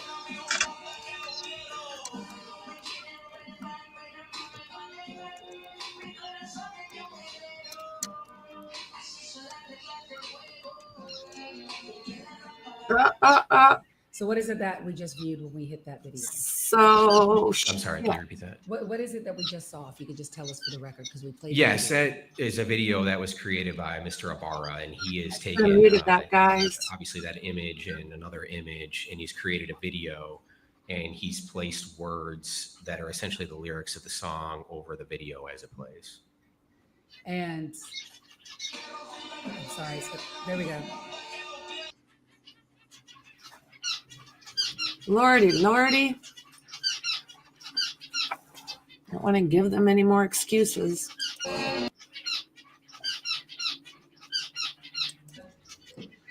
Did you have those words translated? Yes, I did. And who at the FBI did that for you? Abasis Ramirez. And who is Abasis Ramirez? She's a staff operations specialist, for short, SOS. It's assigned to our office in Athens. She's essentially an analyst. Yes. And does she speak Spanish fluently? Yes. And what was going on then at about 5 o'clock in the morning with this video? Well, if you could just translate it for us or tell us the English version. Yeah, based on her translation. Is this not what we talked about? We're going to wait on this? Yes, Your Honor, it is. Oh, thank you. I will wait on that. Okay. Thank you. We'll skip by that and we'll wait for Miss. And no more music. I didn't read it for that reason. All right, thank you. Okay, all right. Slide 23. So again, this is showing another upload from the phone to Snapchat, and it shows that on February 22nd, 2024 at 5:37 a.m. the image depicted to the left, which is Jose Ibarra wearing the black Adidas hat with the navy jacket with the hood pulled up. That image was uploaded to a Snapchat account. And then this is a second image that was uploaded at seconds later at 5:37 a.m. Very similar image. His face is just angled a little bit differently, but as you can see, he's wearing the same clothing. Sorry. Okay. We're gonna skip this over until Miss Oasis is there. Jeez, no.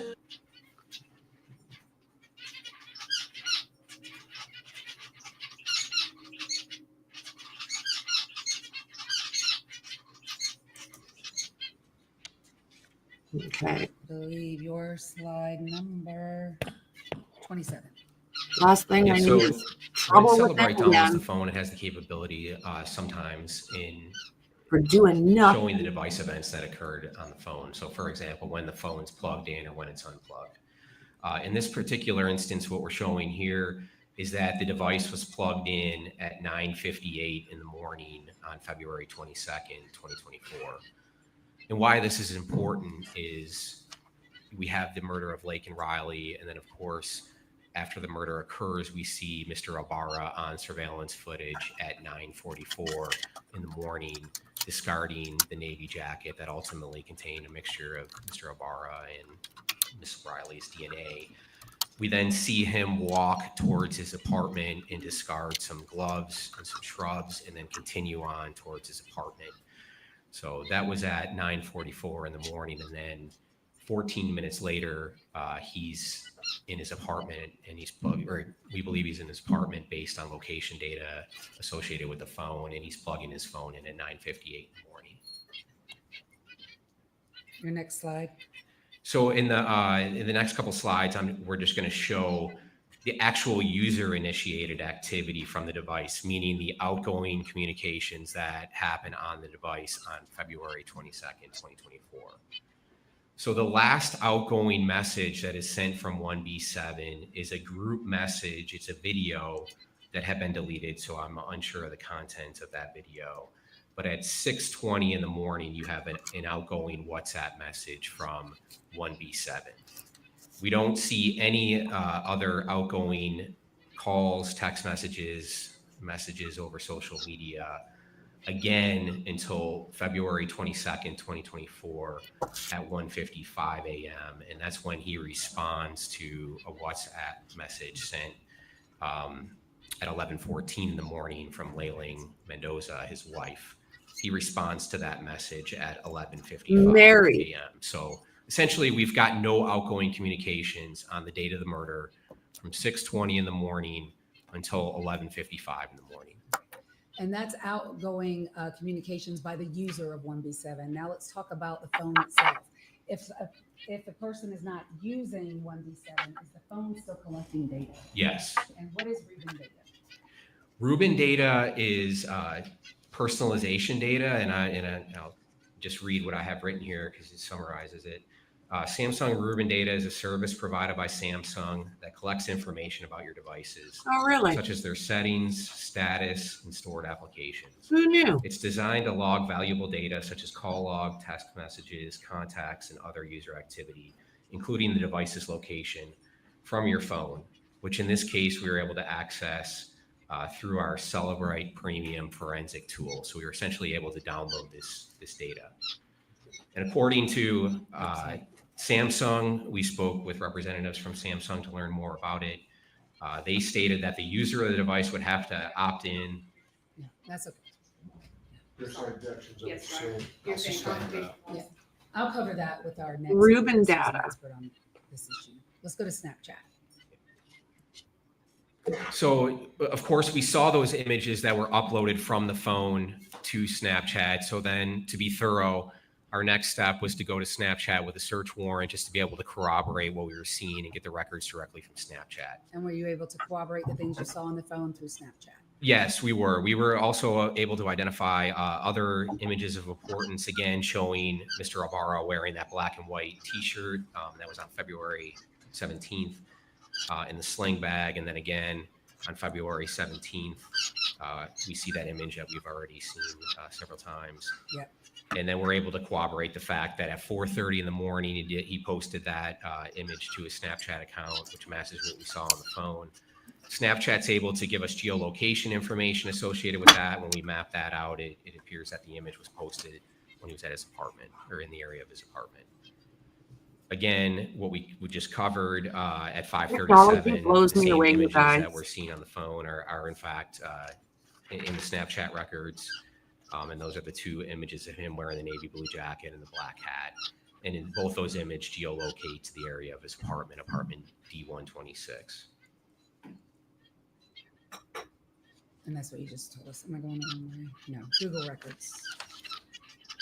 Yeah, so as mentioned, we did obtain Google records on multiple accounts. And so this particular account here, the Jose Ibarra 251998 at gmail.com, was connected to evidence item 1B7, the phone. And through these records, we're able to see that the account was created on August 27, 2023, is subscribed in the name Jose Ibarra. And it also shows that this particular account was logged into on the date of the murder at 3:07 in the morning. Lizzie's being a spaz. TikTok. So we went to TikTok to obtain records from them as well, pursuant to a search warrant. And the records here are in relation to an account used by Mr. Ibarra in the name Victor Franco, which, as I mentioned, is an alias used by him. And so these records are showing that the account is in that name. It shows that it was created on February 13, 2024. And it also shows an associated Facebook account with the same name. And then when we look further into the records, we see this as just a sampling of a selfie image, which is a profile picture providing further evidence he's the user of the account, as well as a video from that particular account showing that he's using it. And does that complete your review of 1B7? Yes. And was there any evidence that anyone other than Jose Ibarra was using 1B7 in the phone? No. And on the particular day of the murder, he was logged into multiple accounts and was communicating using multiple accounts, that being WhatsApp, TikTok, Snapchat. So no, there was no evidence of anybody else using the phone. Did you also review 1B11, which is Diego Ibarra's phone? I did. Okay. And tell us a little bit about that phone and what was in it. Yeah, so it's a Motorola Moto G Play phone. It was assigned cell phone number 404-416-5213. And I listed the device identifiers. I could read them in the record if you need me to. That's okay. Okay. And so what we were able to do, before we get into it, so these particular records, when the extraction occurred, when the Celebrite that extracted the records, when it produced them, they were actually produced in local time. So there's no need to do that 5-hour conversion. So what we see on the records is real time here in Athens, Georgia. Did Diego Ibarra have service to that phone? No, not at the time. Not on February 22nd, 2024, there was no cellular service to that device. So because of that, what are we looking at here for the next slide, which is your slide number 47? This is just showing the outgoing activity from that particular device. So as I mentioned, it did not have cell phone service, but he appeared to be using the internet on it, or he had an internet connection somehow. And so that shows that at 3:19 a.m. he sent an outgoing email was sent from that device to hello@poweredbypercent.com email address. There was no content associated with that email, but that is the last outgoing communication on the date of the murder. And then the next outgoing communication would be a WhatsApp message that was sent at 3:24 in the afternoon on February 22nd. So we have no outgoing communications on February 22nd between 3:19 in the morning and 3:24 p.m. in the afternoon. And is there any, go ahead. No, I'm sorry, go ahead. That's fine. I was going to ask you, are you able to get any geolocation data off of 1B11? No, so this is a Motorola cell phone. It's a phone that you would typically buy at Walmart with a prepaid service. So it wasn't a very, what I would call advanced phone. A Samsung like we saw Mr. Ibarra had, is a far better phone than a Motorola phone. So it did not collect the same amount of information that the Samsung phone collected as far as location information. What about cell phone records for that phone, 1B11? Yeah, so we went to Verizon with a search warrant in an effort to get location records associated with the number assigned to 1B11. We were able to get some records related to that particular phone number. However, we were able to see that it was not active on February 22nd. There was no service provided to the phone, and the last activity appeared to be between February 10th, 2024 and February 12th, 2024. So no activity after February 12th. No cellular activity? No cell phone activity, no IP activity.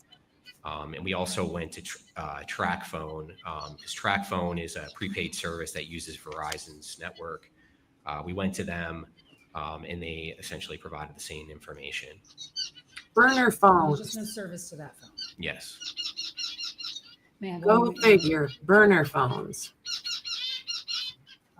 End of presentation.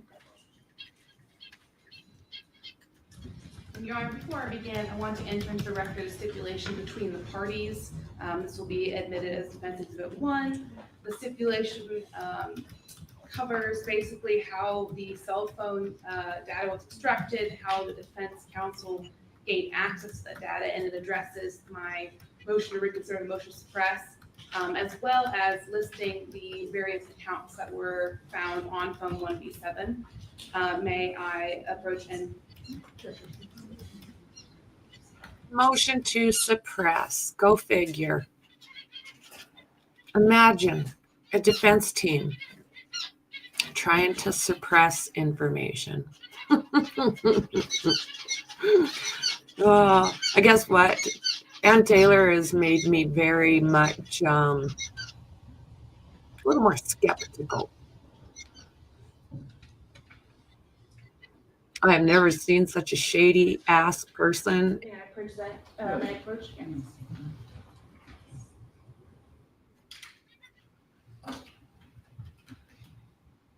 He just, I can't get over him. Like, does he need a coffee? A cot, maybe? Wakey, wakey. You're in court.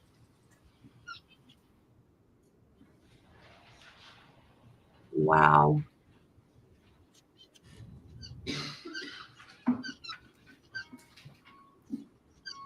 Just freaking brutal.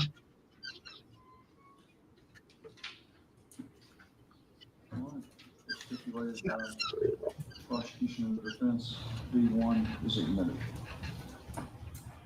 Agent Hipkiss, in your testimony, you stated that there was no evidence that anyone other than Jose Ibarra used phone 1B7. Yes. Yep. You are aware that On the date of the murder. Okay, that was kind of where I'm glad you said that. You are aware that there actually is evidence that other people used his phone on prior dates. There's no substantial evidence to indicate that anybody used his phone for any significant period of time, but as we highlighted on direct, Diego did have an account associated, 2 accounts associated with that phone that had been accessed at an unknown time. However, in relation to the period leading up to the murder, Jose Ibarra was using that phone. Holy volume issues in that courtroom. Up on your substantial use, you're aware I can't hear her. the phone 1B7 was used to access the app Grindr, Yes. and you're aware that Grindr. A way for people to communicate, and it's particular to the homosexual community. Yes. And you are aware that Detective Norris and Review followed up on some of those contacts that were from this phone. Is that correct? Make someone angry, possibly, at themselves. Different users of that phone besides Jose Ibarra. For whatever reason. Allegedly. I can rephrase to make it clearer, Your Honor, but there is evidence that we're just trying to get on the record. When they said there's no substantial use or if no substantial evidence of anyone else using the phone, has opened the door to this impeachment evidence. I would disagree that it's impeachment. I guess I'm gonna object to the form of the question and maybe it can be broken down. Yes, Your Honor. What? I guess I'll start by saying, have you read the detective's report in this case, Detective Norris? Now she's got to speak up. No. This guy's so loud and you can't hear her. Yes, I've worked with them on this investigation, but obviously I'm more aware of what my personal involvement was. Sure. You're aware that Detective Norris and Raboud followed up on some of the contacts obtained from Grindr on 1B7. Yes, I am aware that they interviewed people. I was not present for those interviews, so I'm not aware of what was said. Sure. You're also aware that some of those contacts from Grindr also texted through WhatsApp this phone number. Right, to Jose's WhatsApp. So essentially, several of those messages transitioned from Grindr to the WhatsApp account used by Jose. And you're aware that when asked who they were communicating with via the WhatsApp account, they identified someone other than Jose Ibarra. I'm not aware. I wasn't present for that interview, so I haven't read their reports. I'm not aware of what was said. Okay.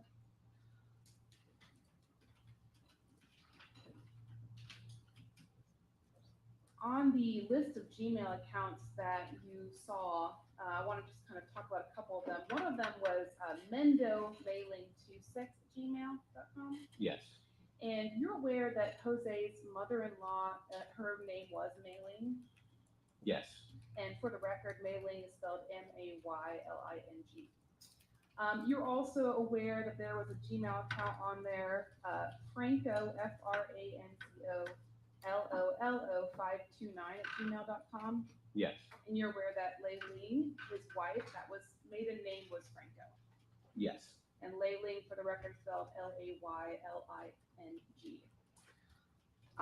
Besides Diego's Gmail account, there also was data on 1B7 suggesting that his Facebook account had been logged into.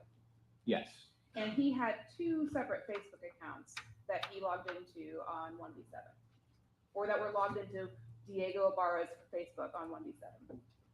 I'm aware of just one, and that being Gocho Franco account. I'm not aware of two. I'm aware of two total accounts that are related to Diego, one being the Gmail account, what we discussed, which was deleted on January 16th, 2024, so over a month before the murder occurred. Additionally, I'm aware of a Facebook account, yes, and that being with the screen name Gocho Franco. And I did do additional research on that particular account, and we received records from Google pursuant to a subpoena and a court order, and the records reflected that that Facebook account had not been logged into since January 25th, 2024. So what the year that we're talking about in 2024, Diego's Facebook account was logged into? Yes, but it was never logged into in any. That was as close to the murder as we were able to see any sort of. And to be frank, we don't know that he logged in from that device on January 25th, 2024. That was the last activity on that account. Sure. The Celebrate report does not reflect any information of when those accounts were logged into. So you can't say for certain when they last were logged into on 1B7. No, but based on my experience, I've reviewed a lot of phones. If somebody was actively using those accounts on the phone, like we would see some sort of messaging or emails to. He's permitted to explain his answer.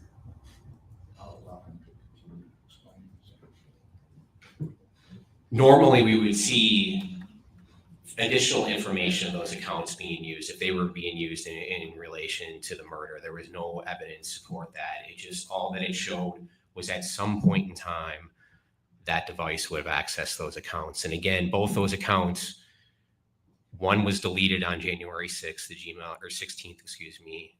account, and then the Facebook account had not been logged into from any device since January 25th, 2024. That's interesting. The dates on the phone didn't tell you when they were logged into the Facebook account for Diego Ibarra. No, the only information that was associated with those accounts was the actual account names, and that was it. Also in the user account section of the cell Yeah, phone, deleting there apps, was a not user account for a not a Rose red flag at all. Facebook. Do you recall seeing that? Can you give me the account name, please? Yes. Your Honor, may I approach and retrieve the stipulation on You may.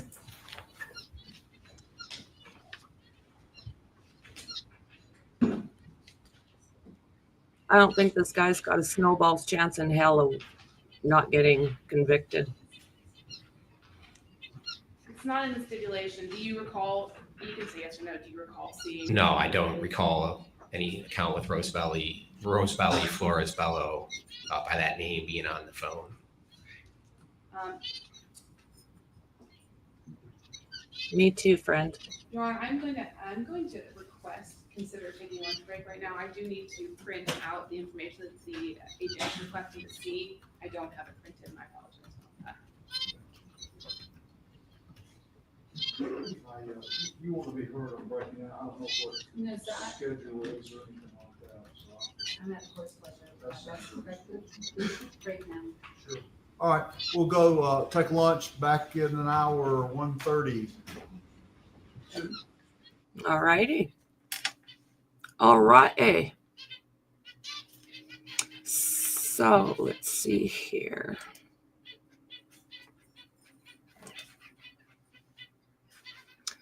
I will put on some background music and we can chit chat while we wait for them to come back.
And we're back. No volume with the cord at this moment, but that won't take us too long. Honorable Patrick Haggard. Wonder what he's thinking of all this. Oh, what's going on here? Is the defense still complaining about cameras?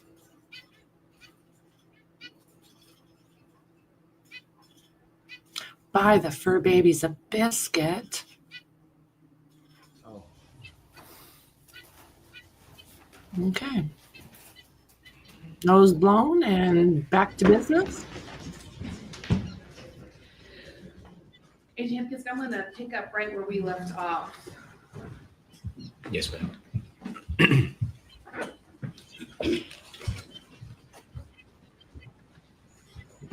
Would you take a moment and glance at those documents? So are we just going to be able to see the judge? Yes, ma'am. So when you're looking at the Cellbrite reader where all of the data from the phone is located, one way you can sort the data is by data type. Is that fair to say? Yes. And so if you look at the There we user are. accounts section of data, it will show you anytime a user account was associated with this phone. Is that right?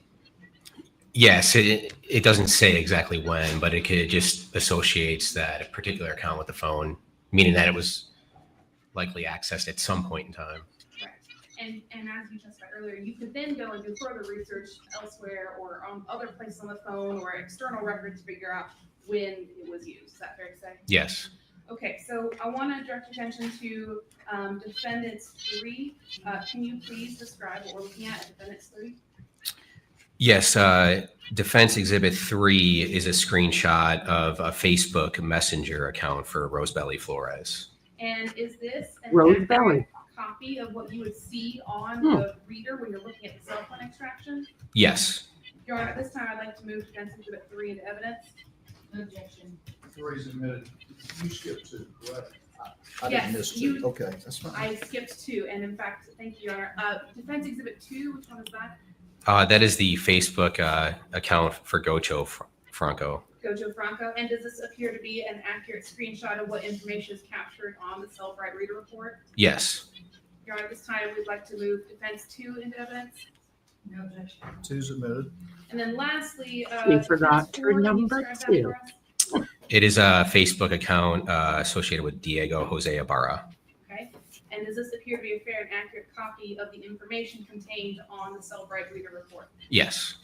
This time, we'd like to move Defense 4 into evidence. I really expected 4's admitted. the prosecution to be done. Now, Detective, I'm going to hand you a document for you to review, but don't say anything in the record about it just yet.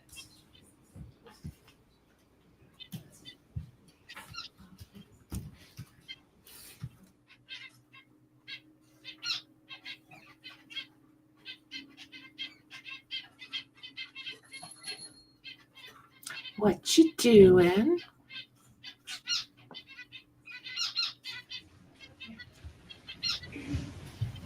Thank you. I really don't like that suit.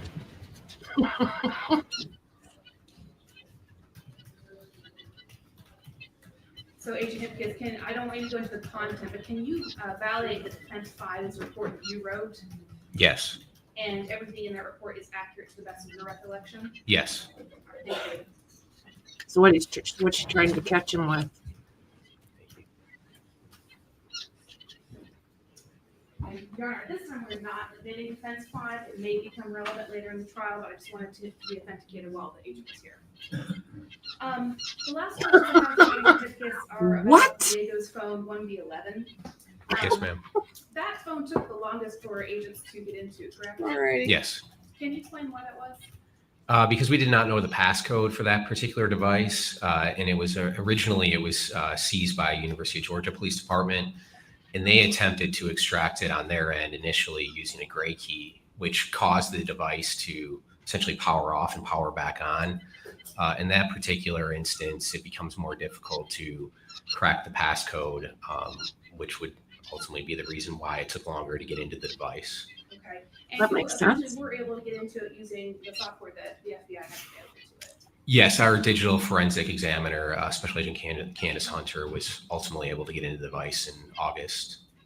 And you would agree with me that 1B11 doesn't have much of any location data on it? No, but as I mentioned earlier, it doesn't surprise me in that particular model of phone. It's a Motorola cell phone. As I mentioned earlier, when you compare, I would compare in layman's terms, I guess, if you were comparing that particular Motorola cell phone to a Samsung Galaxy phone, that's like comparing a go-kart to a race car. You know, so it wouldn't surprise me that there isn't as much data. It's not collecting as much data as a Samsung Galaxy device would collect from the user. And I believe you also testified that it was a Wi-Fi phone, like it only had the capacity to hook up to the Wi-Fi. That's correct. So there was a SIM card in the phone with a phone number that was assigned to it, which was provided service by Verizon. And so we went to Verizon with a search warrant, and yes, it showed that the service had been discontinued or hadn't been used since on or about February 12th, 2024. So at the time of the murder, no, there was no service on that device, cellular service. Which means you also can't get cell tower location for that device on the day of the murder. Yes.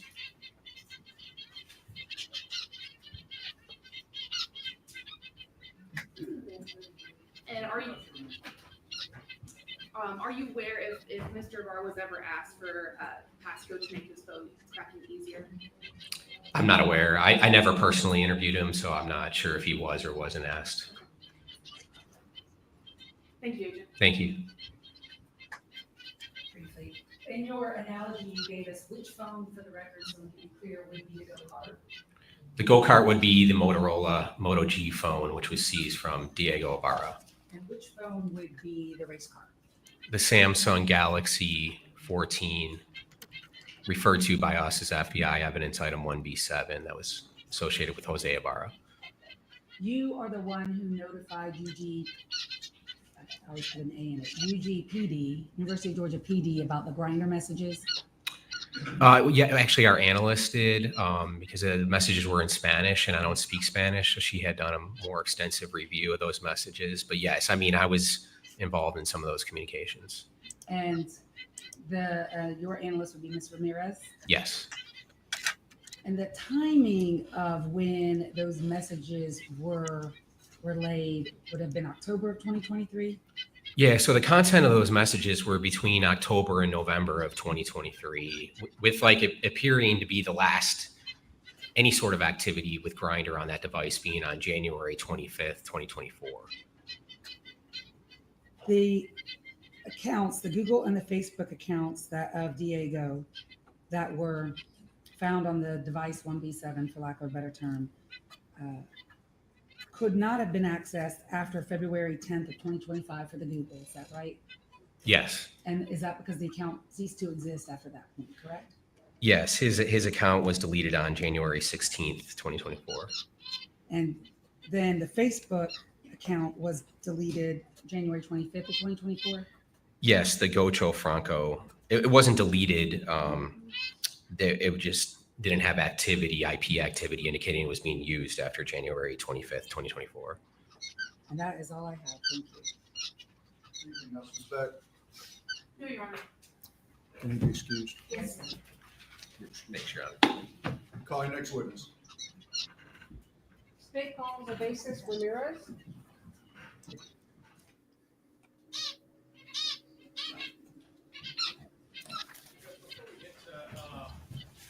Ramirez, I've got a motion to eliminate that I feel like we need to just take up before we get to the testimony. Okay. My understanding is that the state intends to introduce phone calls. Is this right between Jose Ibarra and Laken Franco, and well, just one. It would be for 1 or for 50, because I don't think that, my understanding is that Ms. Franco is not coming to testify in this case. Obviously, there would be 2 parts of the conversation. My guess is that the state intends to introduce these phone calls under the theory that they would be admissions by Mr. Ibarra. However, without Ms. Franco here to testify, certainly they would be hearsay. And so we would make an objection on those grounds. We would also make an objection on confrontation grounds. We cannot confront Ms.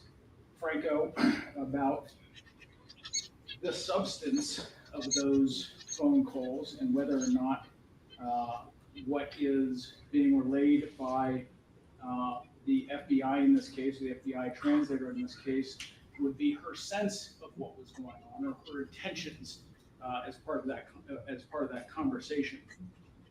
In fact, in this particular case, we know from some of the evidence that when the police did speak with Ms. Franco, that she had differing views of her intentions of conversations.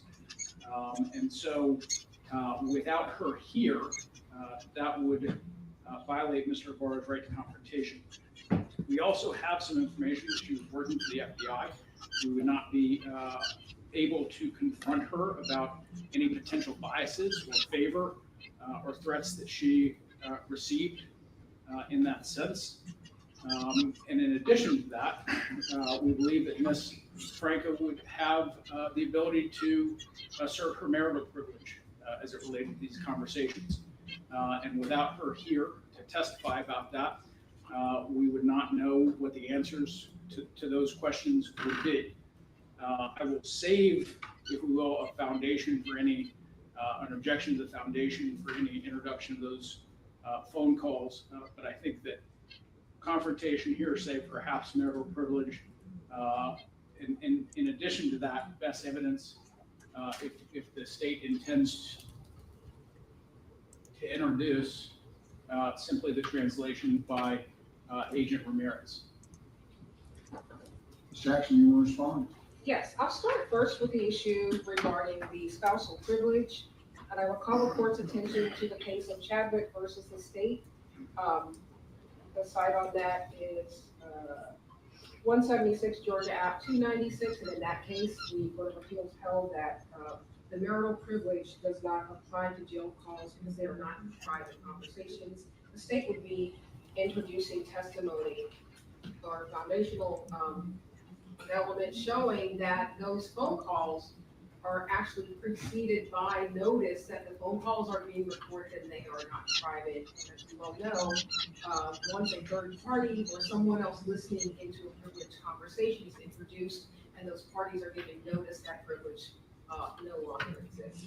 Regarding the issue around hearsay and the confrontation clause, we call the court's attention to Carter versus the state 302 Georgia 200, that's a 2017 case.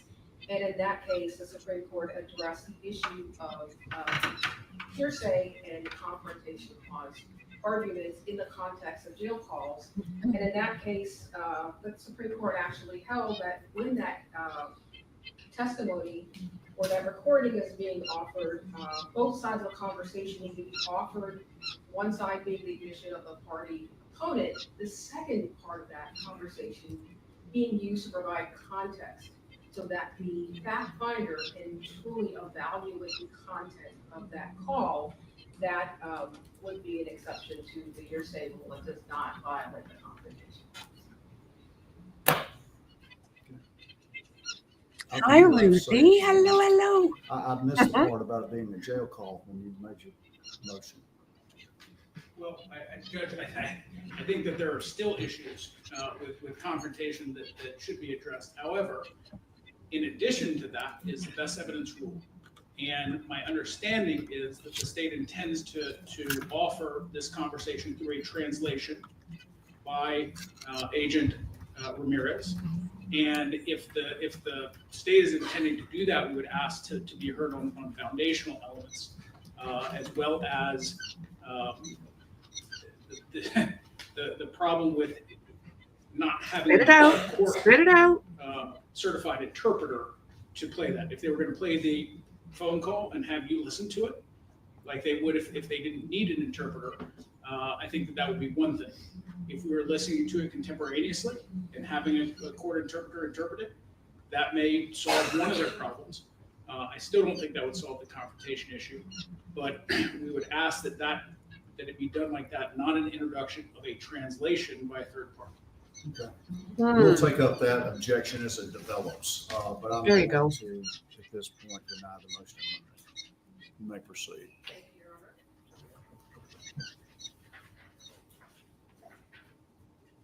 Honor. Can you raise your right hand? Yes. Do you swear or affirm the testimony you're about to present to this court on the state of Georgia? I thought they would be Jose finished up Antonio this Ibarra morning. I shall be really the did. truth, the whole truth, and nothing but the truth, so help you God? Will you state your name for the record? My name is Abasis, Abeis, last name Ramirez, Ramirez. Jesus. And how are you employed? I am a staff operations specialist / tactical specialist with the Federal Bureau of Investigations, and I'm assigned to the office here in Athens. Oh, wow. And how long have you been employed by the FBI? I have been with the FBI since June of 2019. And what do your duties job. include? My duties include providing analytical assistance to drive cases forward for FBI and law enforcement partners. What does that mean for those of us who don't work in that field? That can mean anything from maybe listening to jail calls.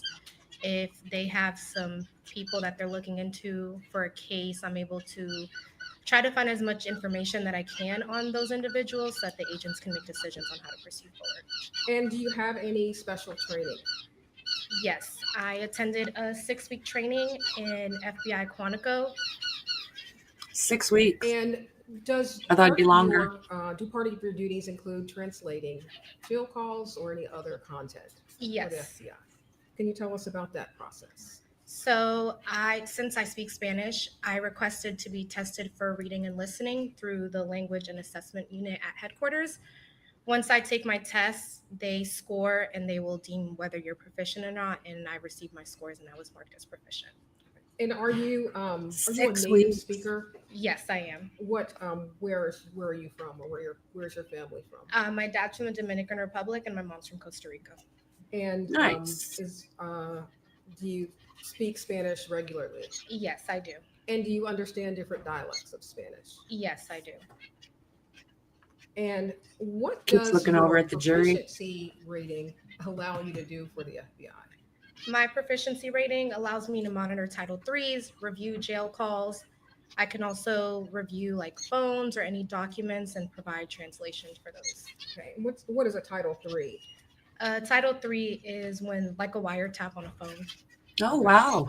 And I understand that you were assigned to work on the case involving state of Georgia versus Jose Ibarra. Yes, I was. And what were your duties? What were you assigned to do in this case? I was assigned to monitor his jail calls and then provide any assistance. I wonder if translating we'll hear any of into those. Spanish as needed. Did Oh, you, that'd be in by any Spanish, I chance, happen suppose. to were you called upon to translate some videos made by the defendant on February 22nd? Early Yes. morning hours of February 22nd. Yes, I was.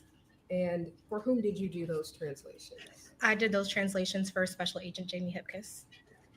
And, Your Honor, if I may play the videos. Give me just a moment.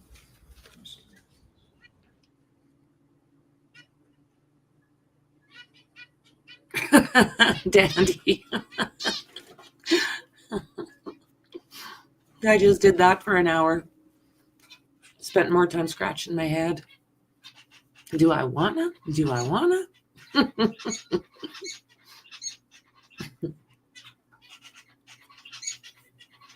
She's got an interesting job. These guys they all look so young. A sign of old age for sure.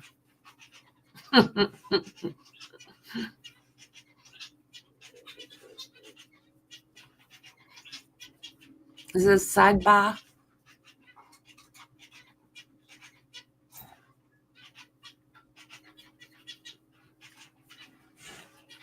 So they still can see him the way he's sitting now at the end of that table. I don't think that's the way he was sitting originally. Unless I just missed it. Is the state's position that Ms. Franco's side of the conversation is being offered for the truth of the matter? Our position is that the side of the conversation is offered to provide the fact finder with the context and setup of the conversation. Because if you were just listening to the words of one person as part of a conversation, it would be difficult to have an understanding of what that person's intent was. So your answer is no, it's not being offered for the truth? That's correct, Your Honor. Okay.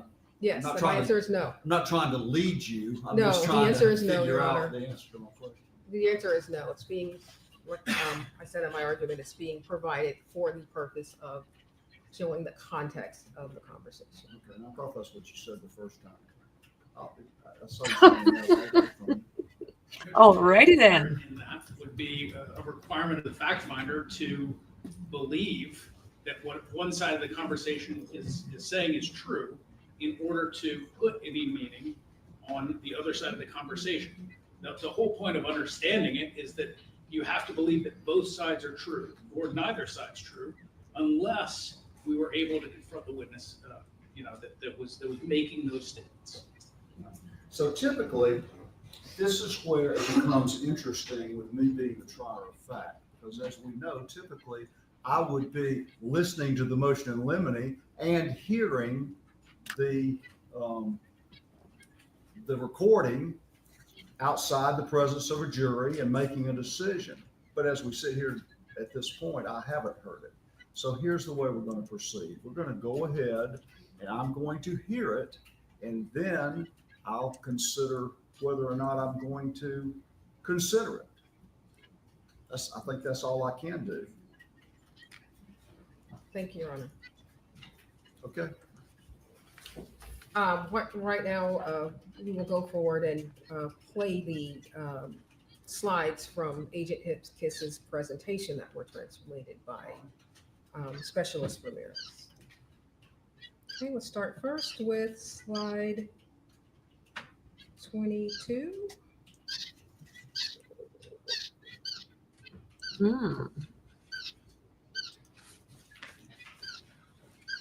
There is Spanish on the, can you see the slide? Yes, I can. Okay, and what do those words say?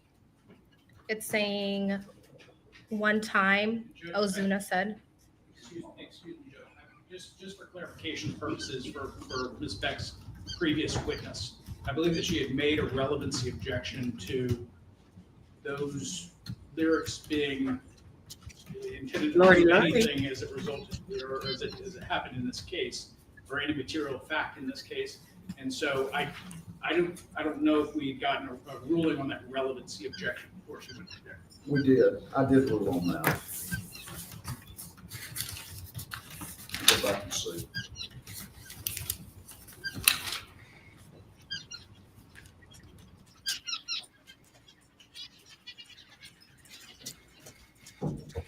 Hello, Jazzy. Hello, what you got?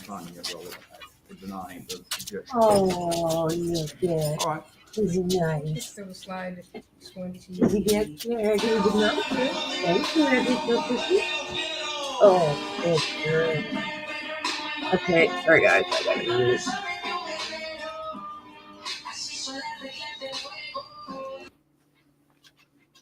I don't want to get in trouble for that.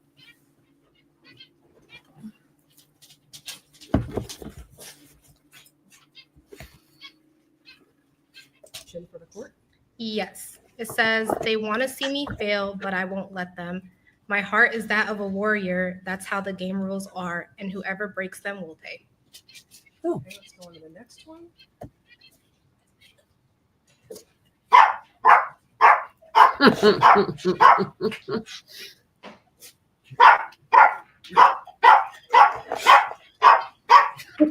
Sorry, guys. Oh, Lordy. Good God. So they can do this through the whole song?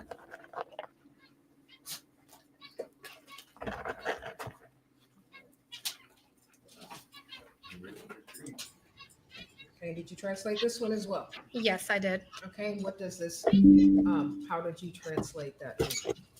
It says, I need motivation, not wanting to win. And if one day I lost my fear of losing, it hurts to have run, not to arrive. Now I know that the journey is also the goal. I've grown fears that I never educated, and I know the answers for not asking. Okay.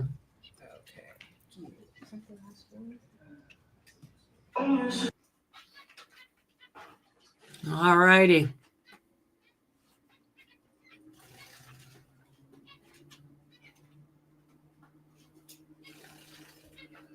So he's making up what, his own lyrics to these beats? Is that how he's going? Okay. Okay.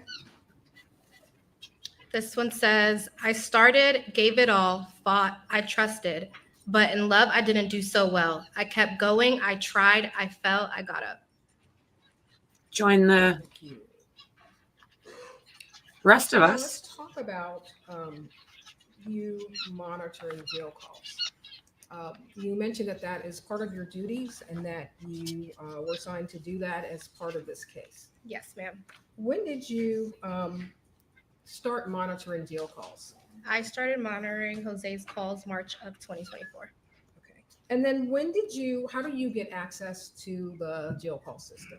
I was provided a login, a username and password from an administrative officer with the Clark County Sheriff's Office. And what system is used to monitor and record jail calls by the Clark County Sheriff's Department? Securus. And essentially, how does it work? So normally I would log on to Securus. I am able to Securus. search for someone who's incarcerated at the jail by name or their ID. I'm also able to search by numbers that are dialed. And this helps me narrow down the calls that I'm listening to. So how would someone from who is incarcerated in the Clark County Jail, how would they go about making a jail call? How does the system work on that end? They normally would use the wall phone or they can use their tablet. And then what would they do to log into? I've never had to make a call, so I'm not sure. Are they able to call specific numbers? Yes, they are. Okay. And do you know whether or not most inmates have access to the jail call, Securus jail call system? Yes, they do. Okay. And once you get your ID, Tablets. Good God. You log into the system, what happens next? For me? Yes. You log into the system, and then what do you do next? I will go to communications. I can search an inmate's name. Usually if there's someone incarcerated, I usually search by last name. So if there is someone else that is incarcerated with the same last name, I will search by the inmate's associated PIN number. That way I can just focus on their calls. How do you ensure Interesting. that the inmate number being used I'd is love the to have that person service. that you think you're monitoring? In the system, each number is assigned a name, so I'm able to see the inmate's name as well as their PIN number. Is it ever possible for inmates to allow other inmates to use their PIN number or their calls? Yes, I have seen that before. And in that instance, how do you verify that you're listening to the right calls from the right person? So, for example, in his case, if someone is talking in English, then that is a good projection that it's not him. I'm also able to see the numbers that are being dialed, and those numbers are not numbers that he dials on a regular basis. And in this case, were you able to identify certain callers by their phone numbers? Yes, I am. Who were you able to identify? I in was these able jail to calls? identify Laken Franco. Okay, and what phone number did she use? I cannot recall the phone number off the top of my head. And approximately how many jail calls have you listened to in this case? I have reviewed approximately 2,000 and I have listened to Wow. approximately 400, due to Wow. most of them being marked no content. And who were the talkers or the speakers on the majority of these jail calls? Jose and Laken. And did you get to be familiar with their voices? Yes, after I did. listening to 400 calls? And then classify the calls once you listen to them. So anytime I would listen to a call, I would either mark it as pertinent, non-pertinent, or no content. And did you isolate some pertinent calls for this case? Yes, I did. And was one of those calls, let's get a little happy on the computer here, made on May 11th? Yes. Of May 11th on 2024 at 6:41 p.m. Yes. And how were you? Did you translate the language in the calls? Yes. So normally I listen to a call, I will write a summary in English, and then we will send it to linguists to get it officially translated. And did you send this call out to a linguist to get translated? Yes, I did. And did you review that transcript for accuracy? Yes, I did.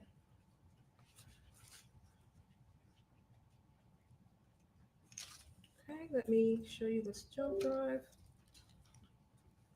I'm going to show you what's been marked as States Exhibit 243. I've already shown it to the defense. Do you recognize that? Yes, I do. Okay. What is contained on this jump drive? That contains the call from May 11th, 2024 at 6:41 p.m. What a Did waste you of taxpayers' review the dollars this transcription is. in this case? Yes, I did. Is that also contained on this jump drive? Yes, that is also on there. And did you have a part in helping to create a demonstrative exhibit for the court? Yes, I did. And is that also contained on this jump drive? Yes, it is.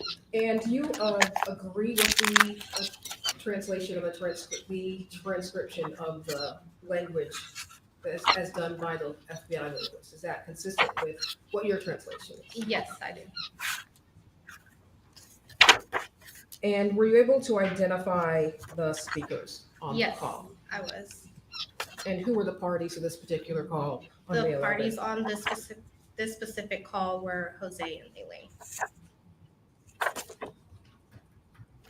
And did you initial this? Yes, I did. State will move State's Exhibit 243 into evidence at this time. Judge, I'm going to renew my objection and add on to that objection. Apparently, especially as it relates to the demonstrative aid and the translation, that this wasn't even done by agent basis. It was done by agent. Now we've got one more level of people who are not going to be here to testify. And so I would add that on. It's not going to help your client any. Agent Specialist Ramirez testified that she listened to the call herself. She reviewed the transcript of the transcript that was created by the FBI linguist, that she reviewed it for accuracy, that she agrees with the transcript, and we would be to assist the court. We have created a demonstrative aid so that the court can, it's essentially what it is it is a rolling exhibit of the transcript. Well, I hear you, but I also agree with Mr. Kirby that, I mean, we've now got another layer. I think those were his words. I'm not going to admit it as at this time this way. I mean, y'all can perhaps figure out something else. I don't know, but we've got the linguist. That's the first I've heard about that when you started talking about that. That actually did the translation approved by this witness, and now we're here. So I am going to sustain the objection at this point. The other option, Your Honor, the other Specialist Ramirez listened to the call. She's already testified that she's listened to the call, that she's translated it herself, and we would have her testify as to her translation of this particular call. It's in quiet.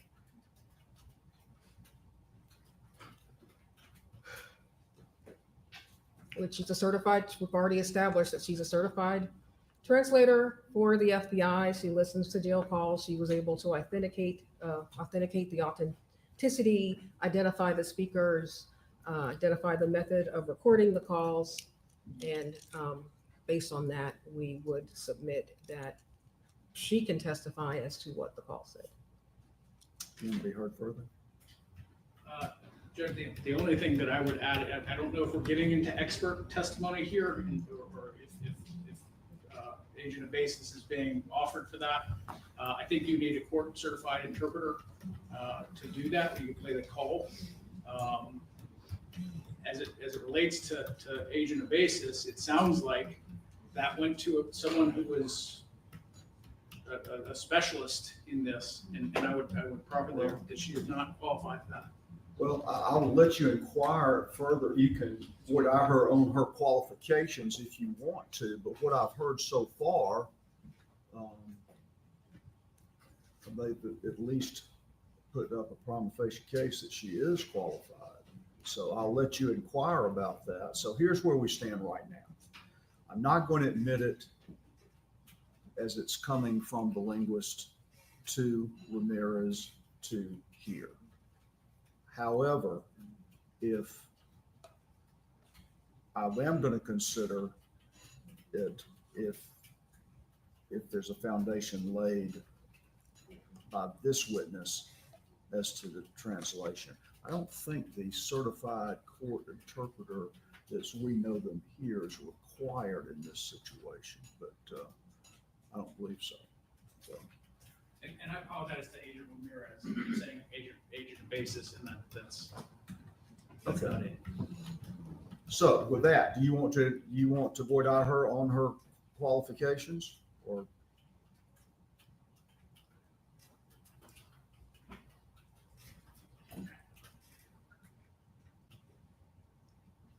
I'm just offering it. No, well, just unless they're offering Agent Ramirez as an expert in this, in which case we didn't get any of the stuff that we should have gotten, because I don't know that she was originally thought to be offered as an expert. I think it would be more appropriate on cross-examination. That's okay. The defense keeps changing the standard.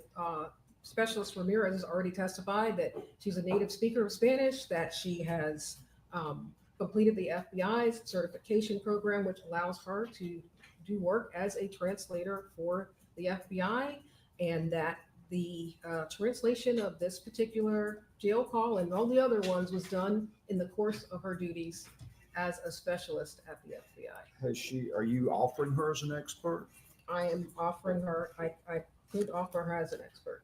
I could ask the court to qualify her as an expert in this area, given her qualifications. Has she testified in court proceedings before? Actually, she has not. This would be her first time. But if not, she could still testify as the person who translated the call in the course of her duties as a native speaker of the language. And the law does not require. It's a better practice to use a certified court interpreter, but it's not what the law requires.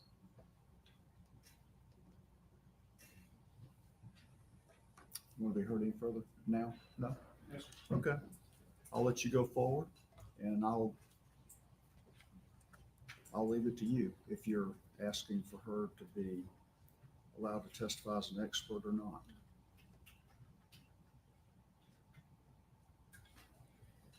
Did you have an opportunity to listen to the translation? Yes. Listen to the jail call. Yes, I have. Approximately how many times did you listen to it? I have probably listened to that jail call more than 10 times. And did you make a translation of the jail call? Yes. When I listen to a call, I normally type up a summary. And did you type up, did you make notes in this particular case? Yes, I did. And in that jail call, who were the speakers on the jail call? Jose and Laken. And what was the context for their conversation? In the conversation, they were continuing a conversation from a previous call, discussing how he had went to UG.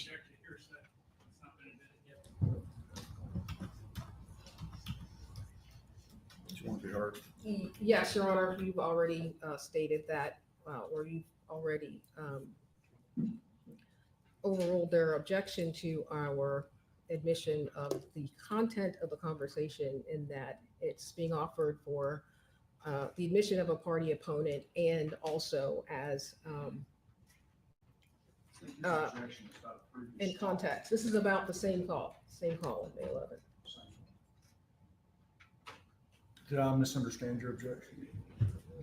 Yes, Judge. I again, and I apologize for perhaps my confusion. I thought that this was related to the whether or not they were going to offer Agent Ramirez as an expert or not. I just told her to proceed. Okay. I don't know. So I'll overrule that objection as stated.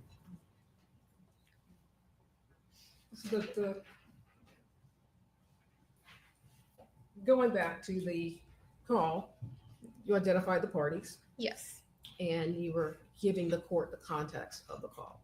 Yes. So they were discussing how he had went to UGA to look for work. In the call, they also discussed, Laken had asked him where. This is, if we're going, we can play the phone call, I guess, if we can authenticate this. But if we're just going to talk about what Laken said, then it's hearsay, and she lives up in New York. This isn't a, my guess is that the FBI has the ability to get her. So I've overruled the objection based on the reference and the playing of Ms. Franco's and the interpretation of Ms. Franco. So you can continue. It's overruled. At this time, I'm going to play the call.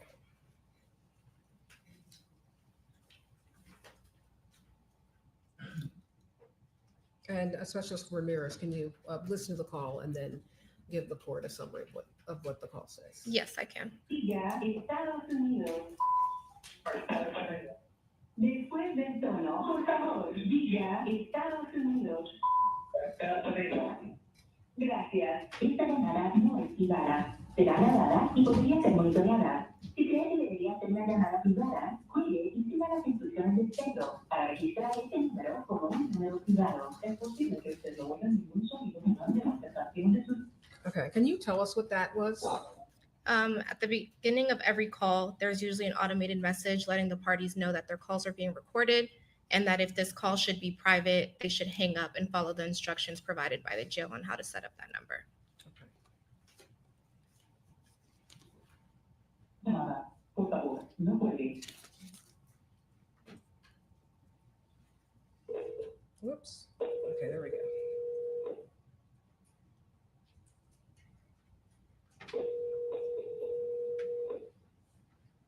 Hola, esta es una llamada con datos remitidos preparada de.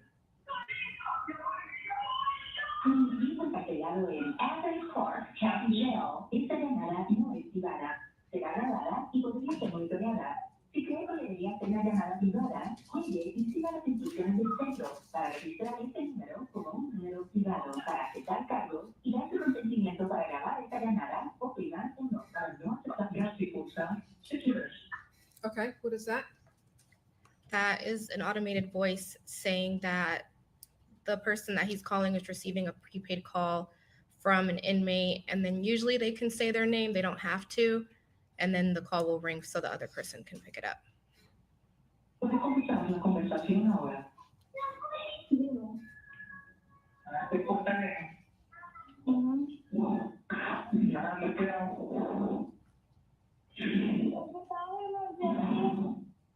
Okay. He asked her if she's able to hear him okay, and she said yes, that it sounds better. He asked her where were they in the conversation, and she says we were talking about him going to look for the job. So what is the I'll move on to the next.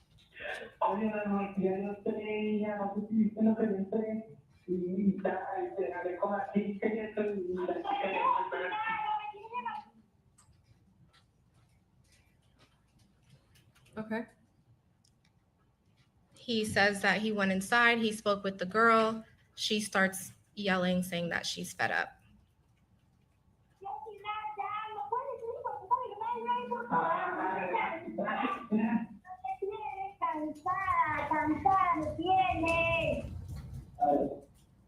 Okay. She's saying that she's fed up, that he has her tired, and if he can just tell the truth.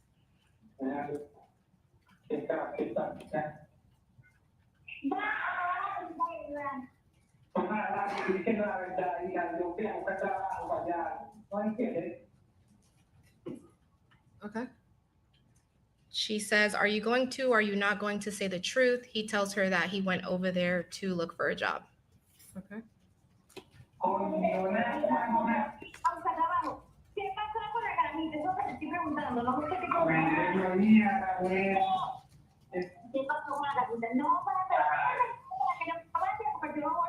Okay. She continues to ask him what happened with the girl.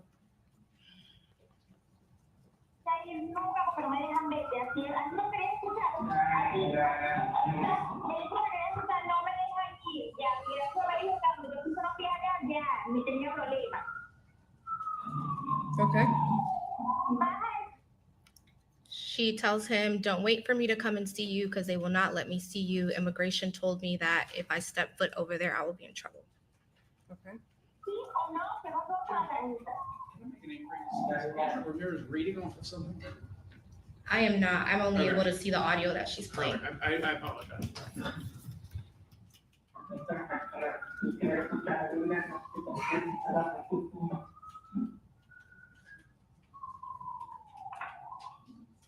Okay. She continues asking that she wants to know what happened with the girl. Okay.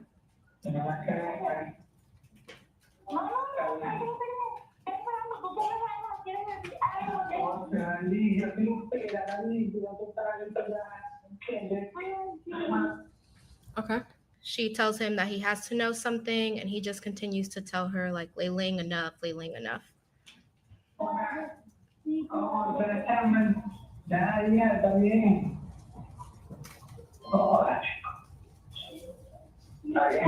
Okay. He just continues to say, okay, okay, okay.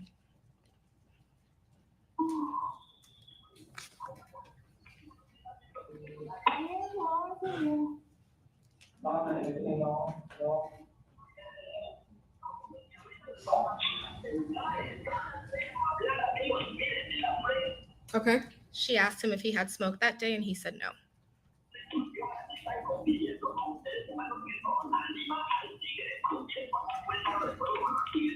I'm just asking, is there a noise in the background? Is that them talking or? No, usually it can be background noise from a TV or just other inmates in the background.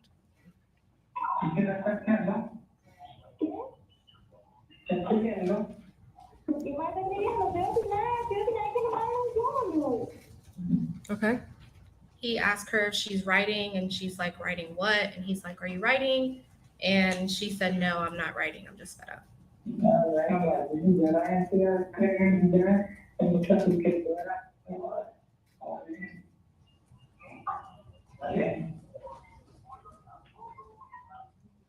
Okay. He said, you're fed up. Okay, okay.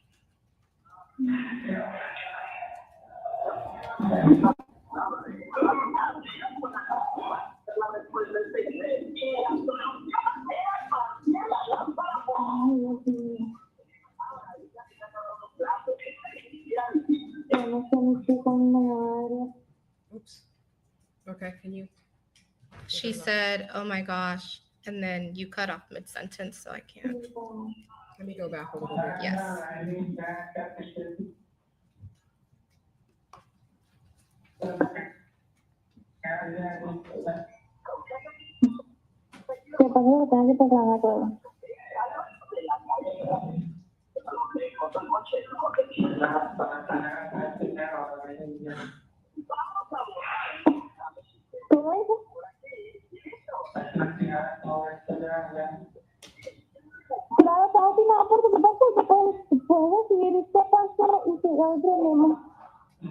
Okay. He's telling her, yeah, you're fed up. You're fed up. And she's saying, yeah, I'm fed up and it's your fault.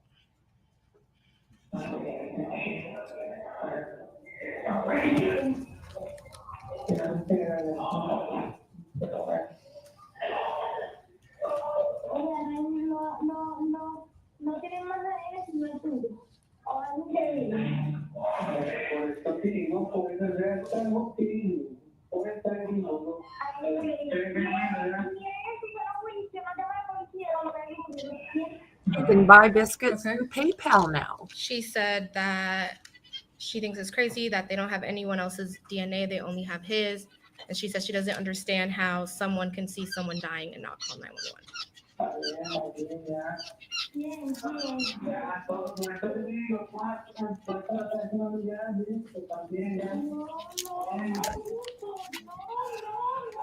Okay. He's saying, enough, Layling. That's why I'm telling you. And she's saying, no, no, no, no.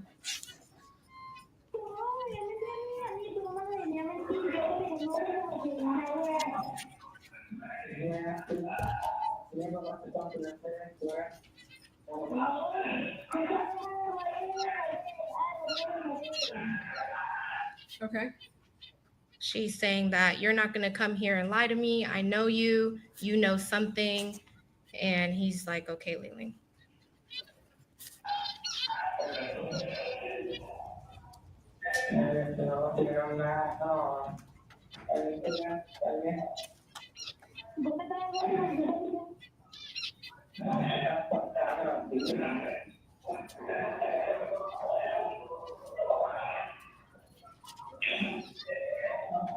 Okay. She asked him where was El Gocho when he was out, and he states that he's either in the house or in the bed. Due to the call being a little bit muffled, it's hard to understand which word he's using. Hiding under the I'll covers. stop it right there.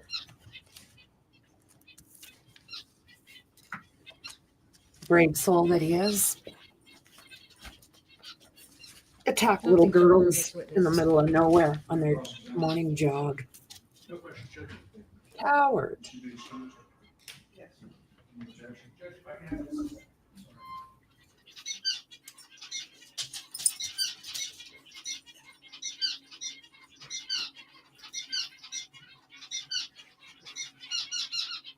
Thank you. Wesley Burke. D-U-R-K.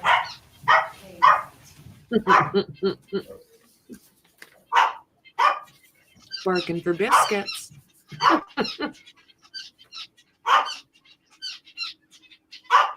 Could you look any more less interested?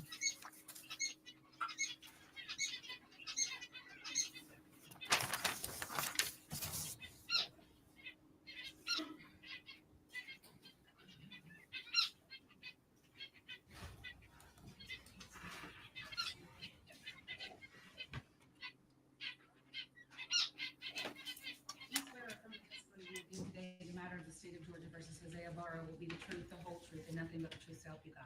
I do. Please take a seat, state your name, spell the first and last name for Madam Court Reporter.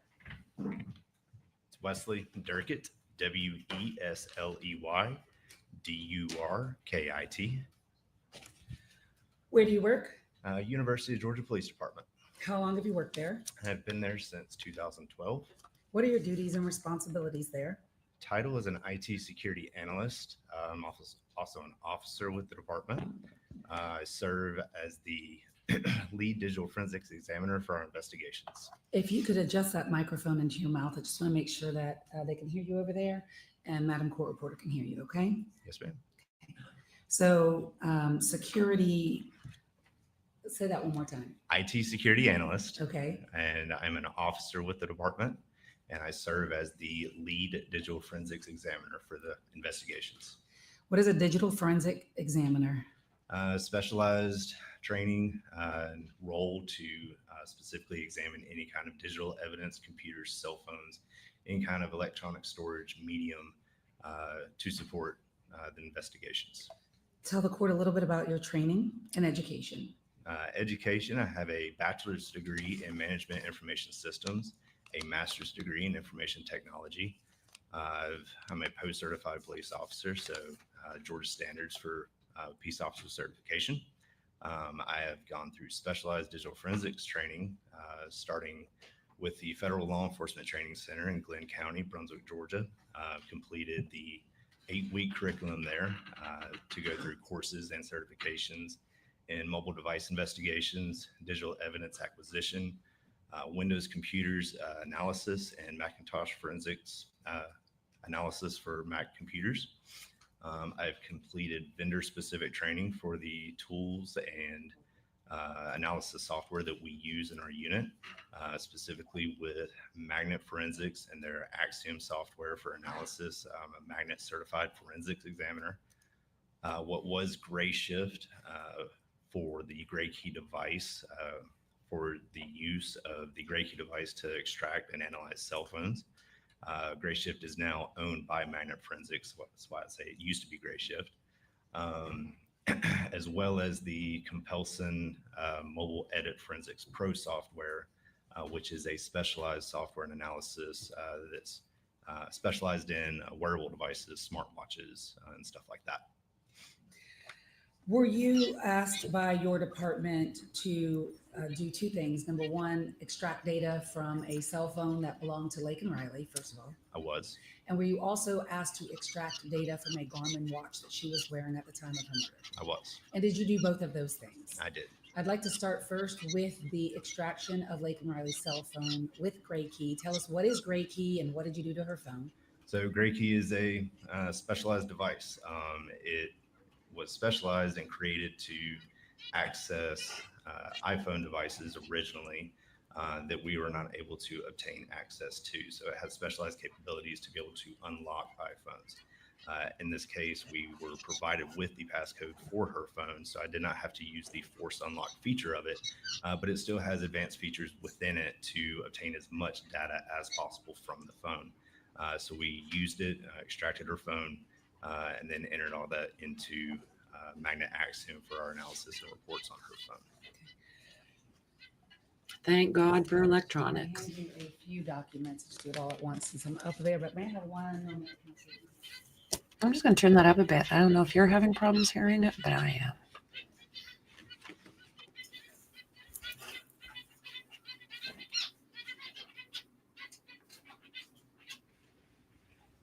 So I'm handing you a few exhibits. One is 268.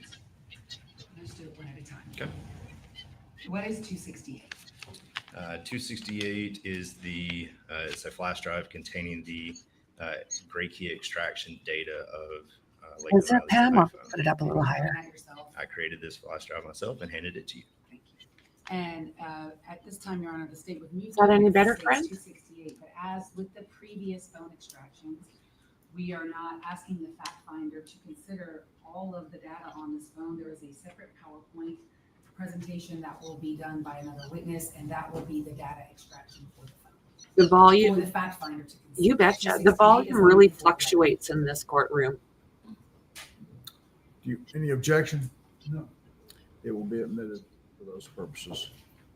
269, what is 269? Hope you're doing This well, is a friend. flash drive containing the extraction of the Garmin Forerunner watch used and created by the Mobile Edit Forensic Pro software, extracted directly from her watch. That report was copied onto this device by me and given to you.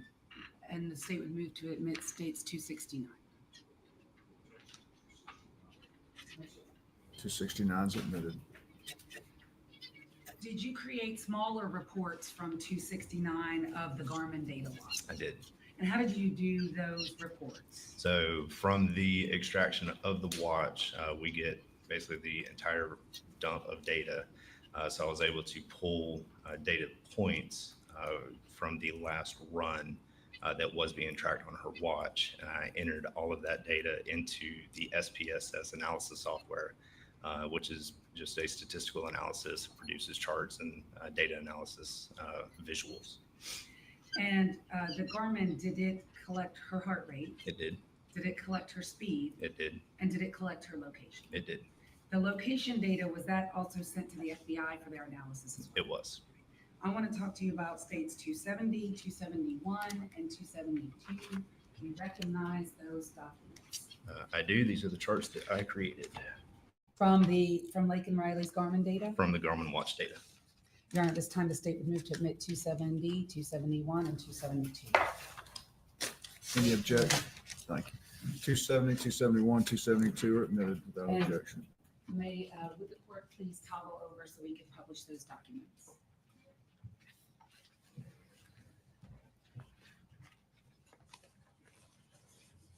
May, if you have a difficult time seeing that, let me know because I can come back up to you. Okay. Can I you have a s- copy myself as well. Oh, you have Yeah, a copy? Yeah, Do you have a copy of 270? I do. All right. Can you see states 270? I can. It's a little hard for me to read and I'm afraid to touch this thing to make Sure. it zoom. Your Honor, can you see states 270? Okay, and defense counsel, can you see 270? Yes? Okay. So in states 270, can you tell us what we're looking at here? So on the top graph, that is charting the heart rate logged by her watch. This is from the time frame of 9:08 and 30 seconds on February 22nd, 2024 until the time 9:15 and 30 seconds. And the bottom chart is graphing the location tracked speed of her movement during that time frame. And why did you break it down into just this basically 7-minute time frame? Simply for visual purposes. During the entire run that was logged on her watch, it tracked a data point every second that day. So there were over 33,300 data points set and recorded and extracted.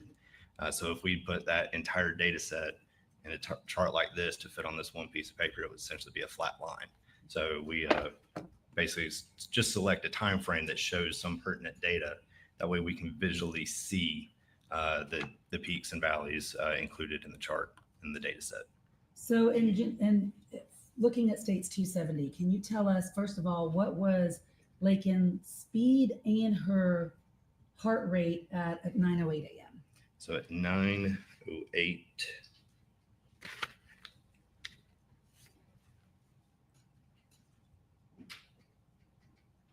so right at the start. Okay. Yes.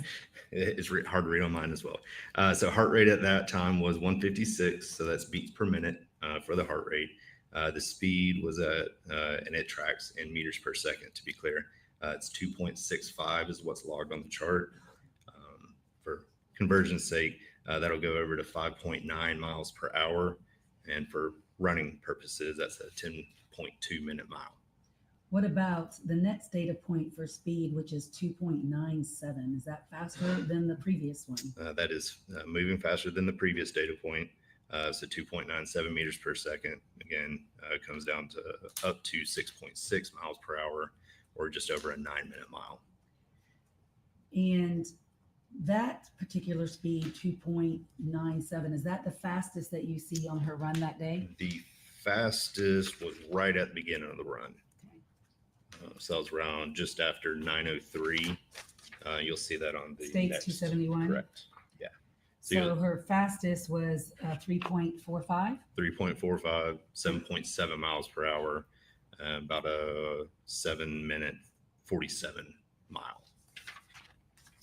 So going back to states 270, we were at, is that at 9:09 a.m. that it is at 2.97? A little bit after that. I could give you the exact time if I had a minute to dig through the log, but it's shortly after 9:09. At some point, we can continue to go along this track. Okay. But in states 270, did you also note at the time that Laken Riley called 911 from her phone? Yes, that's the vertical reference lines you see. Those are reference lines that we pulled over from the phone log data. So at the time the 911 call was placed, that was at the actual call went out at 9:11:06. That's that third vertical line you see on the graph. That's when the call went out, but did she attempt to make it sooner than that? Yes. So I want to talk to you about two things. At some point in States Exhibit 270, did Laken Riley come to a complete stop? Yes. What was the time that she came to a complete stop? So the speed went to 0.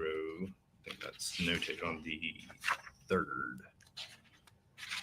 Yeah, so on the third chart we have here, 2 is that what it'd be? It comes to a complete stop. Oh, nope, sorry. That was the heart rate. How about States 271? Yeah. Sorry. I thought I had it written down. Yep, wrong chart. So yeah, 9:10:44 was the time the speed went to 0. What time did she attempt to start making that 911 call? So the phone logged the phone call application. So the internal phones application started to recognize an attempt to place a call at 9:10:50. That's the second vertical line. So for record purposes, 9:10:40 to 9:10:50 is how much time? That'd be 6 seconds. No. Of 40 or 44? Right. It's 9:10 and 44 seconds, right? Mm-hmm. Okay. So that's the speed 0. Okay. And Tell then- me the 911 SOS application. I want to ask you questions about that too, but tell me that time. So the SOS, we initially saw that occur at 9:10 and 39 seconds. And All right, that's so- not referenced on this chart. Okay. So how much time differentials between those two events from the time that she comes to a complete stop and the time that she does the SOS function? So the SOS function was actually initially applied prior to coming to a stop. Okay. So tell us about that. So I'm just looking for the time between the two. Right. All right. And I'm just trying to figure out exactly from what point you're talking. All So right. yeah, 9:10:39, we saw the SOS feature on the phone initially be activated. And by activation, the phone is just recognizing some way to initiate the SOS. There's multiple ways to do it. Long press or 2-button side press. So the side button is a volume button. You can long press that, it'll initiate. From the lock screen, you can hit the emergency call and it'll bring up a dial pad. And there's other features that have to be enabled that we did not see enabled on her phone. So when you see that SOS folder created at 9:10:39, we believe and we understand at that time is when we saw the SOS starting to become manipulated. Then what we see after the speed went to 0 with the phone call app intent to call, that's when the phone application is starting to recognize, hey, I need to start waking up to place a phone call. So from the 9:10:39 when SOS was activated to 9:10:50 when the phone application recognized, you're looking at 11 seconds from those 2 points. The 9:10:50 was 6 seconds after she stopped. So that was the phone call the phone being recognized that it needs to place a call occurred 6 seconds after she came to a complete stop. And then the phone call finally went out at 9:11:06, which would be, what's that? 44, 20, mental math. 44, Beautiful young lady. 22 seconds from speed 0 to phone call out. So it took the phone a minute. So, well, not even a Correct. minute, a few Yeah, yeah. seconds to recognize the SOS function and actually make the call. Right. Do you know how that works on an iPhone to enable an SOS function to make an emergency 911 call? Yes. Can you show us if I hand you my iPhone on the stand? Yeah, just gorgeous. Show us how that works, and you can show the cord. All right. How So, you do that? so from the lock screen, we would swipe. You get your unlocked dial pad, and then from here, oh, sorry. And then from here, you would get the emergency button at the bottom. Hit that, and that will load a dial pad. From there, you would dial 911 and place the call. It's one way. Okay, what's the other way? That's the most familiar way for most people with their phone. So for an iPhone, you can select the side button and a volume button, hold, and it brings up the emergency option from that phone, from that display. And so for the record, did you hold the two side buttons down simultaneously? Correct. For that screen to appear? For this screen to appear. I had no that's idea. One way. And then if you let go, you'll feel it vibrate. It vibrated in my hand when it brought this screen up. You would slide to place the call. Then on the newer iPhones, hers was a 15 Pro Max, so the latest at the time. If you continue to hold, it will then start a countdown. And it'll go an 8-second countdown, and then it'll start vibrating, sounding an alarm, and then place the call automatically. But you have to continue to hold after this screen displays for it. Well, that's good to know. So there are a few ways that Correct. you could do it. Correct. Do you know from examining, thank you, do you know from examining Laken Riley's phone, which method of SOS 911 calling she used? So from what we have seen and been able to determine, it appears that the dial pad was used.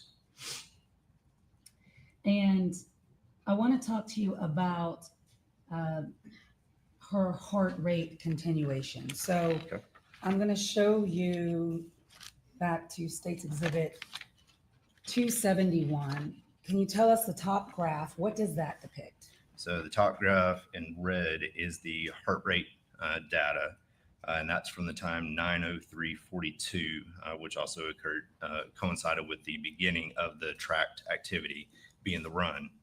And it runs to 9:33:59. And again, this is February 2nd, 2024. When did her heart rate drop to 0? So it went to 0 at 9:28 and 23 seconds. And did it remain 0? And I want to show you 272. Tell us what we're looking at 272. So 272 is the heart rate from that same beginning time, 9:03 and 42 seconds. It's tracking all the way to 12:59 and 59 seconds, February 22nd, 24. It's almost like and at some point we see the 0 at 9:28, like you told us. And then we see what looks like her heart rate going back up at 12:37. Yes. What, So does that coincide with the CPR? that coincides with CPR and is tracked based on the body cam footage from our officer arriving on scene. So if you look at Officer Maxwell's body cam footage, which we've already looked at, correct. At 12:37 p.m., he attempts CPR, Miss Riley, is that right? That's correct. And that caused, you were able to see that in the Garmin watch. Yes. Between the 9:28 a.m. and when Officer Maxwell shows up at the scene, is there any movement in her heart rate? No. It remains 0. Correct. May I have one moment? Ma'am?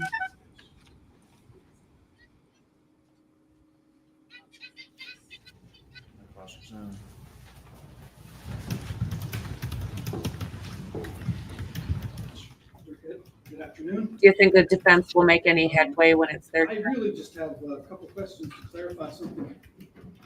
We spoke on the phone a few weeks ago, right? Just for the court reporter, if you don't mind. Yes. Thanks. And I thought you told me then that you thought that the 911 call had been placed not through the keypad, but through the.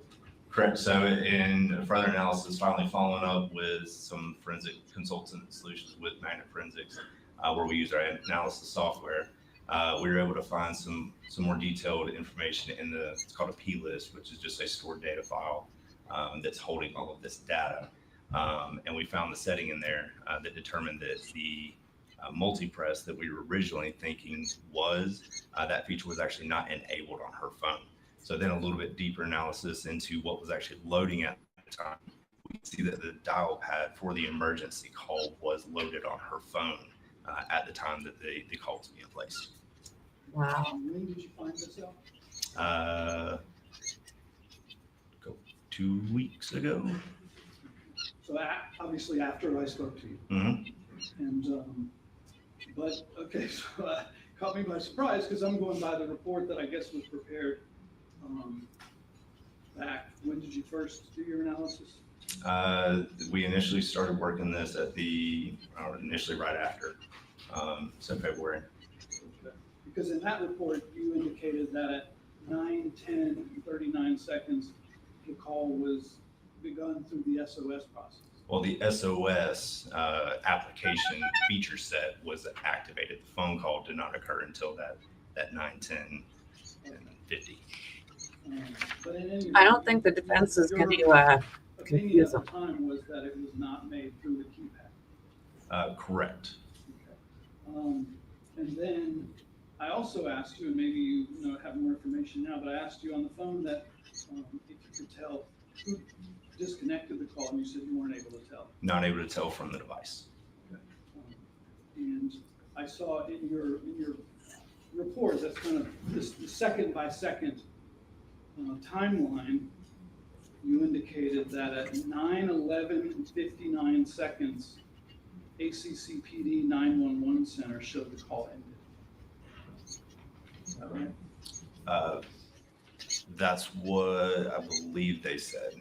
Again, I was looking at phone data and just referencing what the ACC data center call provided, but I did not scrutinize that log at all.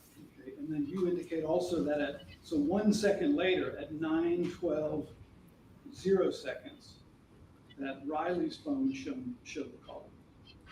Correct. The phone call, the device logged that the call ended. So would that not indicate that the call didn't disconnect from Riley's phone's side of it? If the 911 center said that it ended at 9:11:59, my opinion would be that the 911 center is what disconnected first, and then the phone recognized that the call disconnected and then logged it as a disconnected call a second later. Mm-hmm. That's all. Thank you. Mm-hmm. Did you talk to the 911 call center to ask them if they hung up on Laken Riley? I did not. Okay. Wouldn't that be better evidence of what happened? Absolutely. Thank you. Anything else, Mr. Donovan? Any be excused? Yes, sir. May we approach counsel?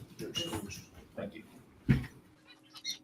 They've got to be close to finishing up here.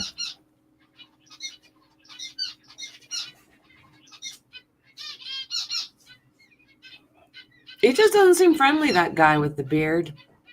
I'm not talking about that piece of shit, but the other guy.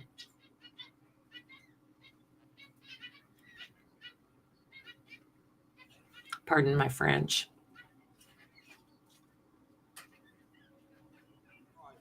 For the media, the next witness is not to be recorded. If you will adjust that camera and no pictures. Thank you. Okay, you may call your next witness. The state calls Taser Sweet Talavani Sarawak. Who?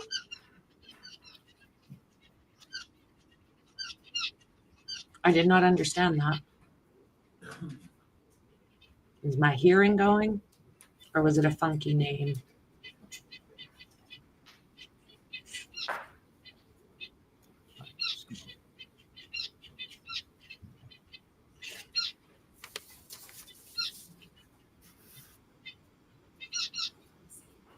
Gotcha. Just letting the witness know she's not there. Okay. Please raise your right hand. Do you swear or affirm the testimony you will give in the matter of the state of Georgia versus Jose Ibarra will be the truth, the whole truth, and nothing but the truth, so help you God? Yes, sister. Okay, if you could take a seat, have a seat. Scoot way up to this microphone and be sure you speak into it because I know you're soft-spoken. Madam Porter has to take down what you're saying and they have to be able to hear you over there, right?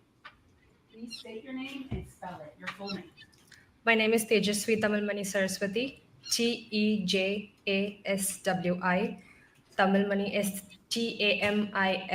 Tamilmani. Saraswati, Saraswathi. Good afternoon. Are you a student? Me Yes, too, I'm a ma'am. student here. When you say here, what university are you a student at? University of Georgia. How long have you attended the University of Georgia? It's been a year. Holy audio. What are you studying? I'm studying PhD in exercise physiology. Are you a Holy graduate audio. student? Yes, I am. And how old? I'm 24 years old. Were you living at Building S, Apartment 114 on February 22nd, 2024? Yes, I was. Tell us a little bit about your apartment. Were you living there alone or with other people, and how big is your apartment? I live in a one-bedroom apartment and I live alone there. It's on the first floor. Oh, yeah. And by first floor, you mean the bottom floor? Yes. Take your interest. And is it on the end or is it in the middle of the building? It's all the way to the end. At some time that morning, first of all, what time did you wake up? I would say around 7. And at some point in the morning, did you notice something unusual? Yes, I did. I heard some fidgeting sounds on my main door, front door. Where were you? Oh, I when you remember heard this those girl. sounds? I was in the shower. Describe to the court what you actually heard. I was in the shower and I heard somebody trying to open my door. And initially, I thought it was coming from upstairs, but when I stepped out of the bathroom, I noticed that it was coming from my front door. When I went to see who it was, I saw someone through the peephole trying to open it. Could you describe the person that you saw? How The scary. person had a black hood, black hat, black jacket, and black gloves, but I could not see the person's face. Why couldn't you see their face? I think it's because of the cap. It was blocking their face. And when you said they ducked down, what do you mean by that? That is scary. So the moment I said hello, who is it? They ducked down. I think to avoid being seen through the peephole. I saw them bending and walking away. Did you see that same individual again? Yes, I saw them in my living room window. And how did you see that individual again? And how much time passed from the time that you saw them at the door till you saw them in the window? As soon as I saw them at the door, I went to pick up my phone from the bedroom and I came back to the door again and then tried calling for help, which is when I turned around and looked at the window and I noticed someone there. Then I could see them trying to look inside. Oh, When you said trying to look Lordy. inside, what exactly did you see? I saw the person's cap jutting out through the window. And did you see them in your window? Yes. What did you see? I bet them you doing? she doesn't keep her I could blinds see just up their head anymore. and the cap part of it, their hat part of it, and they were trying to look inside my apartment. And if you could, your apartment had windows, is Yes. that right? How many windows did your Big apartment have in the windows. back? One in the living room and one in the bedroom. Your blinds that day, how did you have your blinds? Were they opened or were they closed? They were 3/4 open. Yes. And by 3/4 open, what do you mean? It was open almost all the way out, just a little. And I'm gonna do a few things. Did you Bet you she doesn't do that call anymore. 911? Yes. I'm handing you what's already been admitted in the evidence. They've got a video of him. Had you have a chance to listen to State's Exhibit 12 prior to today? Yes. And is that your signature on State's 12? Yes. And is State's 12 a fair and accurate recording of your 911 call? Yes. I don't blame her for not wanting to be on camera. No.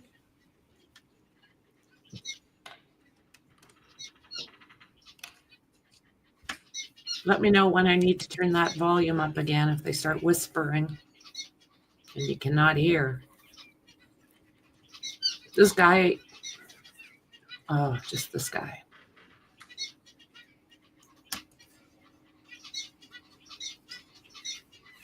Yeah, you creeper. The call is in many different audio files. We're going to just start from the beginning and go down. I think someone's trying to break into my apartment. Okay, what's your address? I can't hear it. You're on PJ campus or what? Yeah, that's what you gotta go over.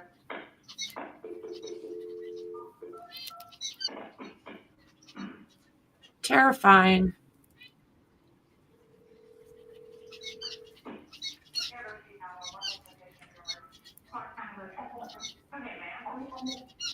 I can barely hear it. You're at 330 Baxter Street, Rockland Road. That's 330 Rogers Road? 310.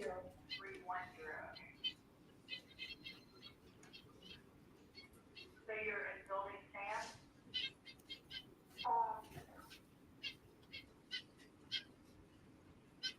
Wonder how many other women he was creeping around looking at. So is this the peeping Tom that he's friends with?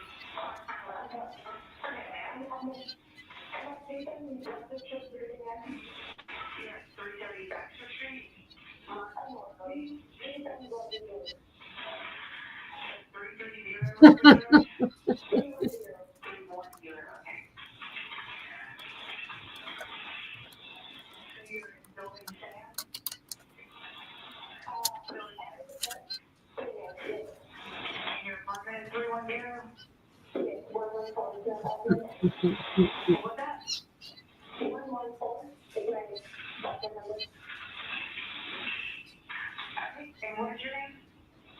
My name is David. K-E-J-A-S-W-I. And your last name? C-A-M-I-N-A-N-A-N-I. Okay, and I'm good to call back number Sit down. That was so rude. What's the phone number for you? This is the one. 951-536-2830. Okay, and what's going on? I was in the shower and then I brushed my mouth and I came to check the phone and it was a speed code.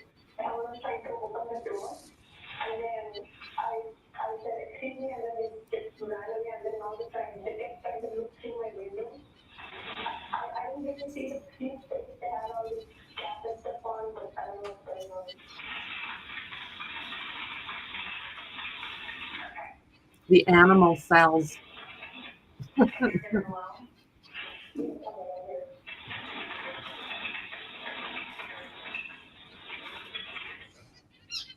still outside.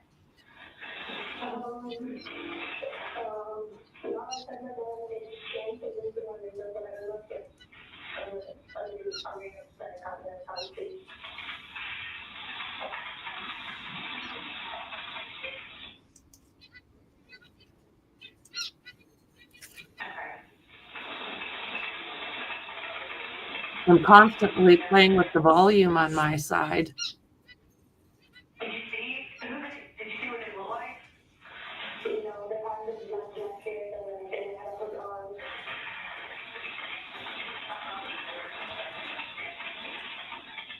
Wonder if he and Diego went out on the prowl. I could see it.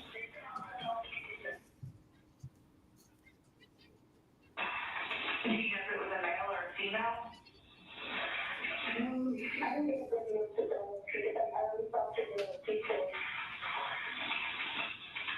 Okay, was it just one person or was it more than one person? Just one. I thought it was. Are all your windows and doors locked?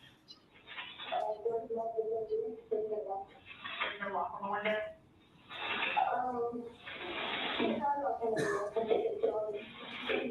Okay, and is your front door locked? Yes, that door is locked. Okay.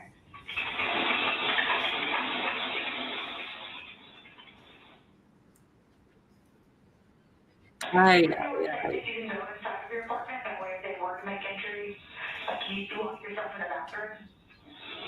Yeah, I can do that. Okay, go ahead and lock yourself in the bathroom until I get an officer out there, okay? Okay.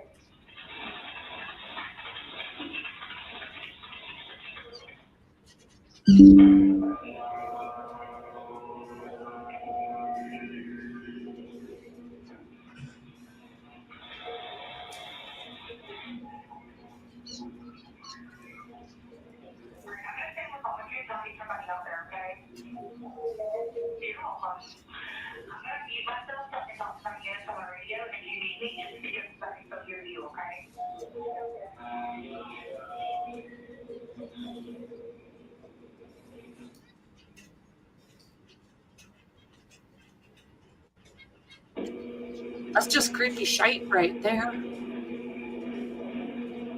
I know she kept her blinds up. The picture or the video I see showed those blinds pretty high up. I bet you she At stopped this all point, of are you in our that. bathroom? Yes. God only knows how many times he was around there.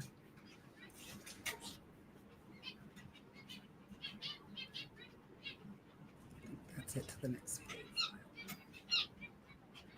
Okay, so what direction are your windows facing? The far side of the room side. They're not facing the road? Not facing the road. Okay.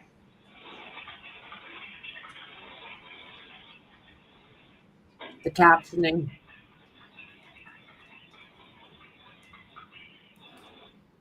It's amazing how it misunderstands things. It can be quite comical.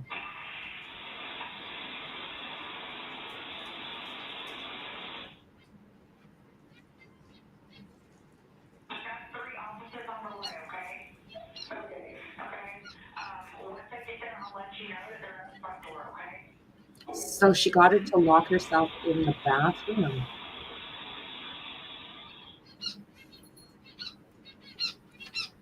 Before you called me, how long ago was it when they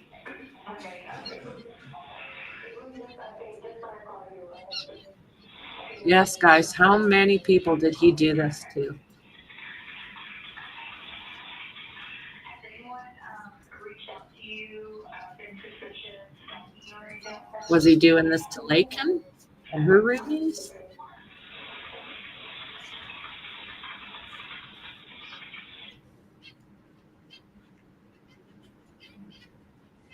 Mm.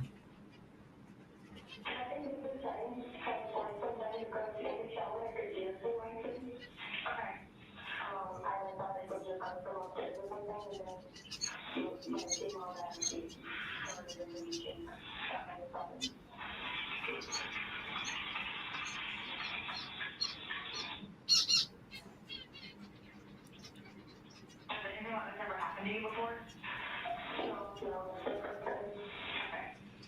Mm. Not that you know of, maybe.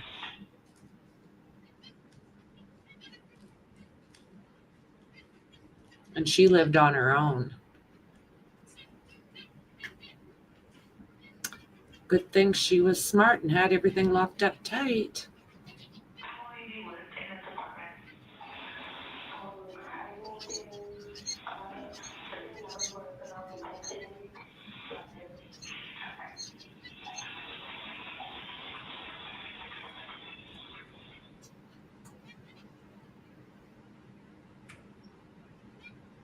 I've got an officer there.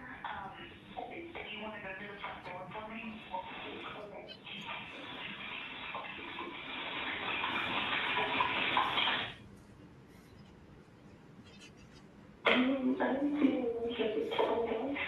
Okay, don't open the door. Just stay by the door for me, okay?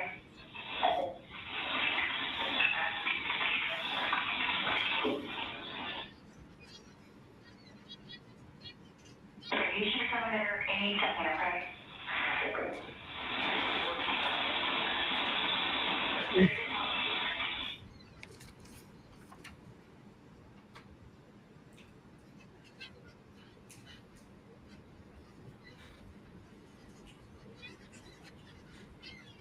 Okay, you see them? I'm gonna let this finish, let you see them, okay? Okay. You're welcome.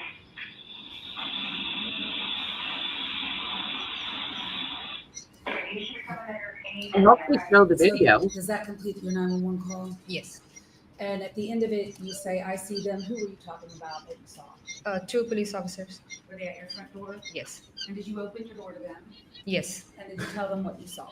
Yes. And what had happened? They came in, asked me what happened, took my statement, and then they left.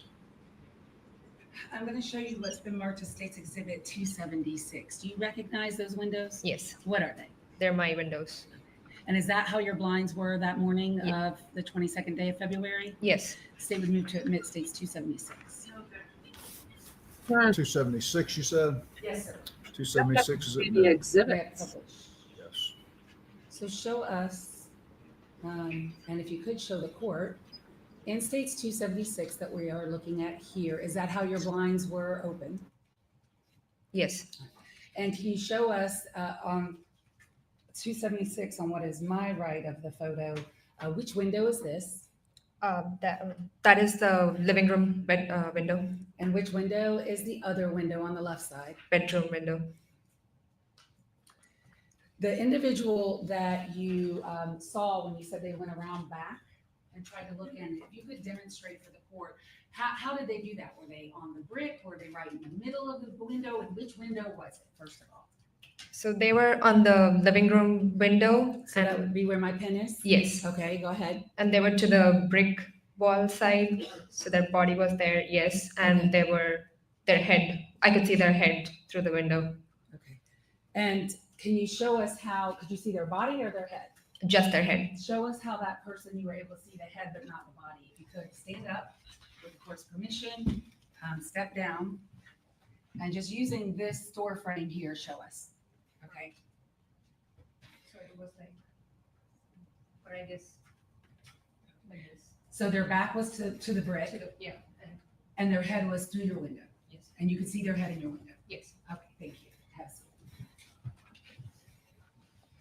When you said, "Excuse me," through the door, did that person say anything back to you? No. May I have one moment, Your Honor? Yes.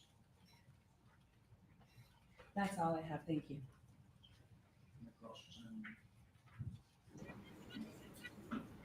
Good afternoon, is it Ms. Saraswati? Yes. I want to start with that head you were describing just a second ago. Were you able to see any of the face? No, I was not. You only saw the cap? Yes. And the hood covering the cap? Yes. And on the 911 call, when you're kind of describing what happened, you say that you're not really sure if it's a man or a woman. Yes. And you describe them as wearing a black hat and a black jacket. Yes. I don't have any further questions. Anything else? Oh, that was just devastating defense. You're excused. Wow. I think Call your next the witness. case, this, with this. Very creative questioning. Or not.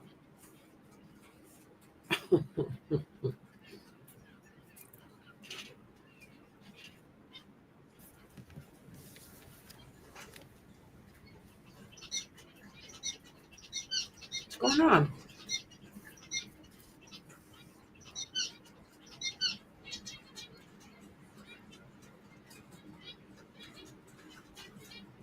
They lose something too?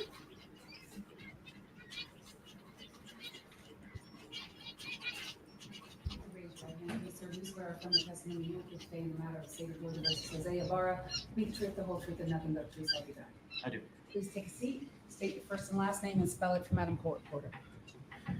Jonathan Simon, Jonathan, Simon, Simon. What do you prefer with him? I'm a police officer with the University of Georgia Police Department. I've been doing that for the past 3 years. What are your duties and responsibilities there? Primarily answering calls for service, patrolling around, looking for issues of safety, of matter of life and property, and enforcing the state of Georgia laws.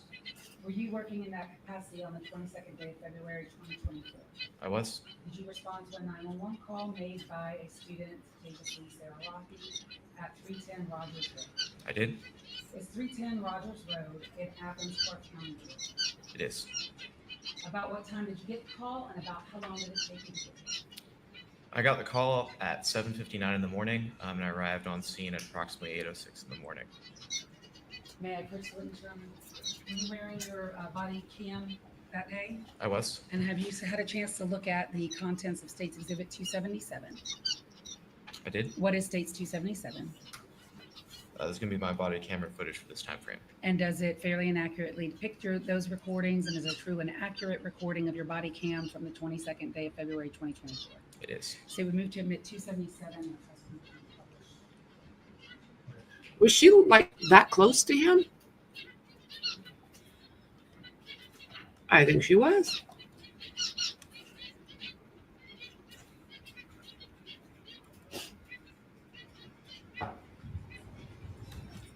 He's not looking to alert? Is that the right word?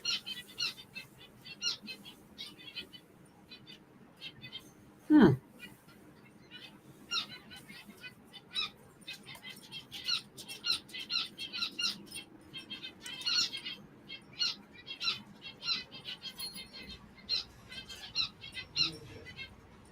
$277 is admitted. You might I am going to speed up a little bit in your body cam so you don't watch all of it. Do you see the counter at the top? 13:06 on 2/22 of 24. Is that in UTC time? It is approximately 5 hours before, so it'd be 8 in the morning, I believe, if my math is correct. 8:06. 8:06, yes. Do we see in this frame building S? Yes. And what type of building is building S? Building S is a University Village housing. It's going to be housing primarily for grad students or international students. It's in an apartment format sort of style. I want to fast forward to when you get to the apartment door.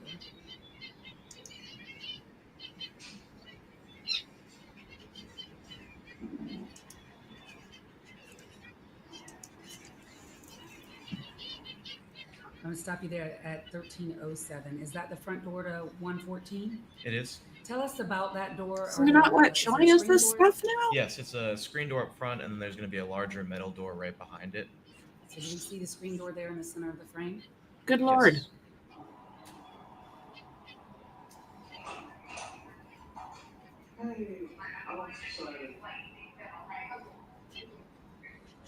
The person that we see in the center of the frame now at 13:07, who is that? Is going to be the college State Service Valley. And how would you describe her demeanor that morning? She seemed very unsettled, very scared in the moment, understandably so. Well, So maybe she was in primarily I that. was just trying to use my best customer service voice to try to calm her down in that situation. And you responded, and did other UGA police officers also respond? Yes, I was the initial responding officer getting information from her. We had other units around the area searching for a potential suspect going on from there. I'm sorry, your voice trailed off a little bit because somebody moved in the chair. I'm sorry about that. A little louder. You responded, others responded to do what? They were searching the area for, the call came out as an individual jiggling the door handle. And so that individual looking through the window and left the area. So they were in that surrounding area looking for that individual. And then when you say that surrounding area, this area around buildings? Yes. Hey, can I come in or are you already? I want to stop right there. Do you see her back windows to the living room? Yes. All right. Can you point to those for the court? It's going to be the back windows up there. The only windows we see in the frame, and there is a pointer. It's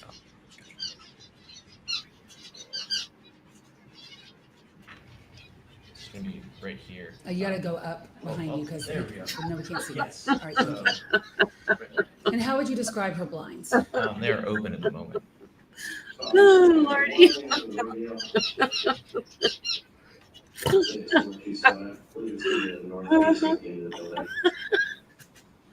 What did we just see? Oh, gotcha. I understand it'd be a little bit scary. I'm just gonna be asking a couple questions, get some clarifying information, okay?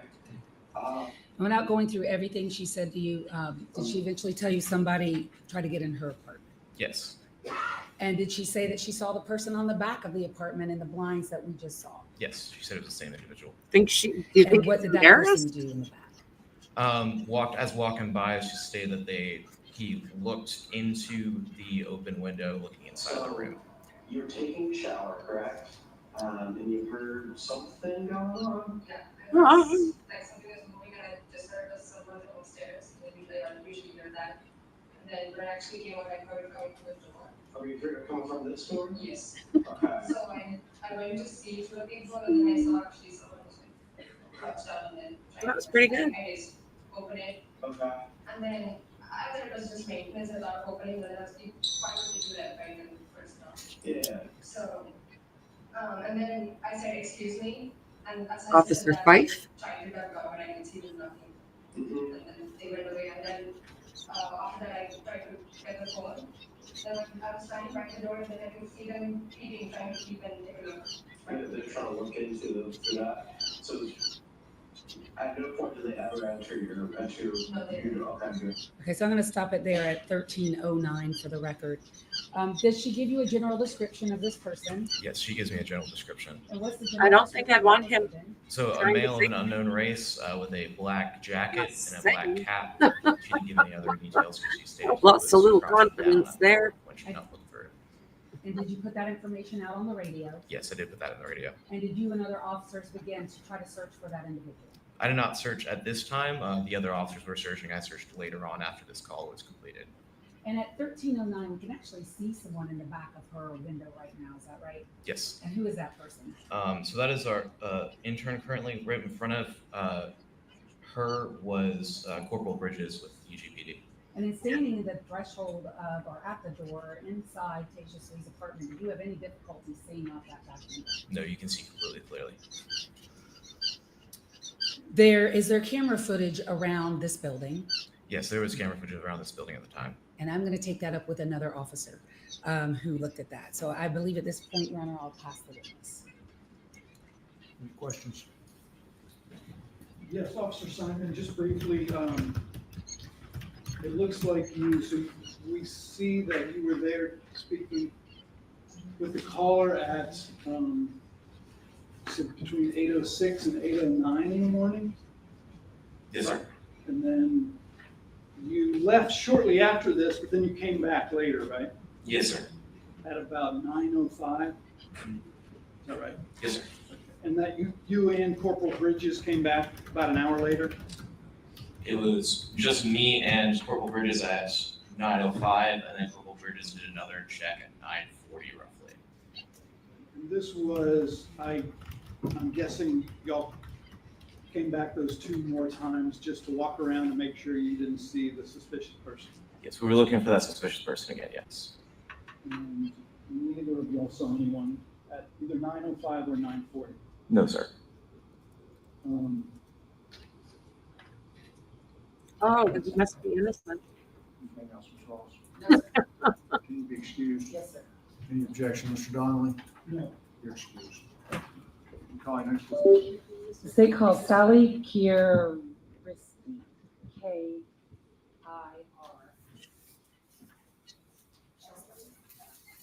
Lordy, that was funny. Uses the pointer on the laptop. Or tries.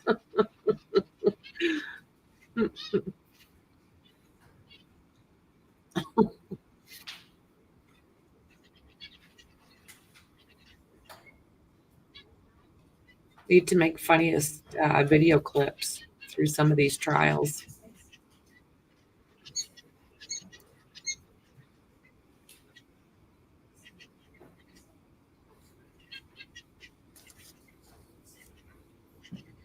Raise your right hand. Do you swear or affirm the testimony you will give in the matter of the state of Georgia versus Jose Ibarra with the truth, the whole truth, and nothing but the truth? I do. Okay, if you could have a seat, please, and adjust the microphone or you can speak into it. Spell your first and last name, please. First name is Sally, S-A-L-L-Y. Last name is Kirkleski, K-I-R-K-L-E-W-S-K-I. That is a tricky one. And ma'am, what do you do for a living? Second, please. What do you do for a living? I'm a staff level researcher in public health research. Are you a runner? I am. And how often do you run? 6 to 7 days a week. How far do you run when you run? Anywhere from 4 miles to 20, depending on what I'm training for.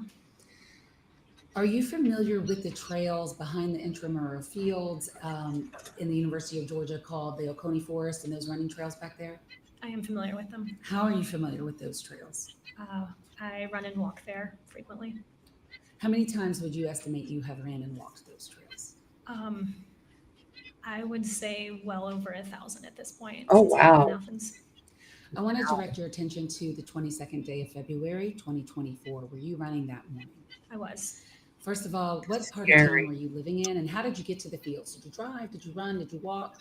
I was living off of South Millage Avenue and I ran there. You ran there. About what time did you leave your house? Around 8:04 in the morning. And about what time did you make your way onto the running trails? I would say I got to the trails just after 8:20 a.m. Wow. Were you wearing any kind of digital device that monitored your pace, where you ran, and your heart rate? Yes. What were you wearing? Garmin Forerunner watch. Were you running alone that day or with someone else? I was running alone. And when you were running, what, if anything, did you have on you?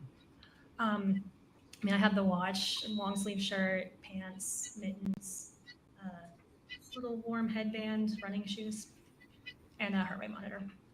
And a heart rate monitor? Mm-hmm. While on your run, did you see anything unusual? Yes, I did. Okay. What did you see?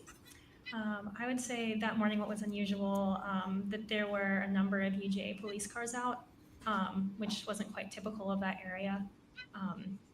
And I mean, that, kind of got me a little on edge. And why did that get you on edge? I had run past a police officer that had stopped a student on East Campus Road, and he had said to the student, or I overheard there were reports of suspicious activity. I wasn't sure where, but it did make me a little nervous.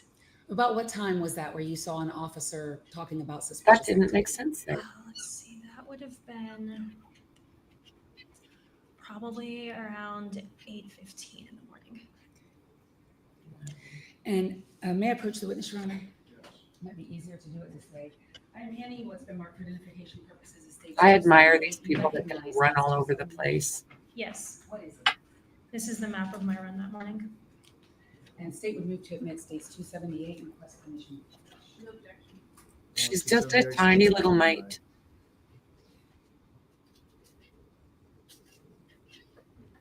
So showing you 278, this is a map of your run that morning, you said? Yes. And was that made from your digital device? Yes, it was. Wow. How far did you run that morning? 6 miles. That's 6 Tell me miles. where my pencil is, where the green is. What is that? That is right outside my apartment where I began the run. All right. And tell us.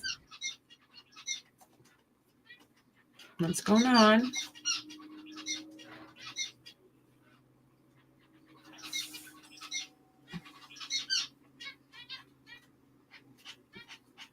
Oh, what's going on here? Came down, curved around, took this sharp left, continued down this larger trail that's gravel. That was weird. Took a ride at the lake.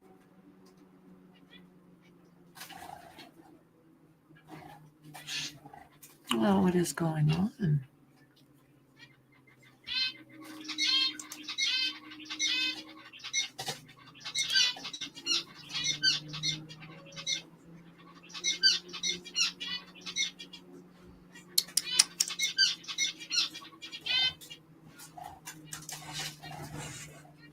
Who appeared to be a man just based on stature, average height, wearing a navy blue jacket, black gloves or mittens. At some point in your run on the trails, did you see an individual? I did. Okay. If you can have a seat now, if you don't mind, and then adjust the microphone if you need to. Sorry about that, guys. That was Where were you when you saw the individual? I was on the trails where this circle is. Okay, so where the blue circle is? Correct. Is there a retention pond near there? There is. Okay, and so did you circle this yourself, this blue circle? I did. And does that indicate where you saw this individual? Yes. What time was it when you saw this individual at this blue circle? Around 8:24 a.m. What did you see? I saw a person who appeared to be a man just based on stature, average height, wearing a navy blue jacket, black gloves or mittens, hood up, dark pants and dark shoes. And he was standing, I'm assuming he was standing facing away from the trail, away from the retention pond. So you came around from the direction of, let me do this again. This is where you came around, right? From this way? Yes. And when you see that individual, were they ever facing you at any time? Not that I'm aware of. Did you see anything in their hands? I saw what appeared to be a phone. And in one of the hands? Correct. Did you talk to this individual? I did not. Did this individual look at you? Not that I could see, no. And did you, what did you do once you saw this individual? I continued running past this person a little bit faster. I was a little worried. So continued to the running past the pond to make that sharp left. What about that individual that you observed made you worried? I would say it would be that this person didn't look at me when I came around, and usually even if someone's just standing there, they hear a noise, they kind of look or make any sort of body motion, and they were really, really still. Was this person alone? Yes. When you ran past them, how fast do you think you were going? Probably an average of like an 8:30 per mile pace, and then I picked it up after that around there, so probably a 7:45 pace. And you continued your path around the lake like you showed us? Correct. Did you ever do another loop within the fields to go back to this location? No, I didn't, no. May I have one moment, Your Honor? Yeah, I admire these people that can just run all over the place. It's an awesome ability. You said you saw this individual around 8:24 a.m.? That's correct. And you're pretty sure about that time because your run tracked where you were at different points during that time? Correct, yes. When you first saw this person, you said they didn't look at you. Could you tell where they were looking? They were looking south, away from the trail. And was that towards or away from the pond area? I was away from the retention pond. Would have been north. My bad. Oh, the audio, you guys. Jeez. Were they standing on the path or off the path? They were just off the path. And when you ran by them, how close were you to them? I would say about 6 feet. But you didn't see them at any point turn to look at you? No. When you ran past them, did you ever look back? I looked back after I had rounded that sharp turn on the map, making that left. And had the individual moved or come towards you in any way? Not that I could tell. And I believe when you were describing what the individual was wearing, you said colored shoes. Correct. Can you, like black shoes, or do you know what color they were? I don't know what color they were. But they were dark, so they weren't like white shoes. Not that I could tell.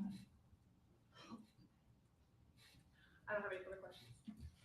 Anything else, Ms. Ross? No, sir, may she be excused? Any objection, Ms. No Beck? objection. You're excused. Thank you. 10-minute recess. All righty.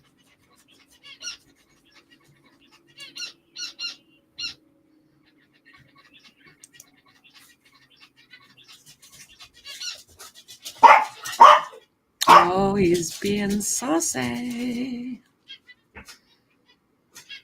Oh, just an adorable young lady, eh? So it looks like we will be getting into a day 3. It's bright and early again tomorrow. Did you doing barking for biscuits? Let me mute this out for a second.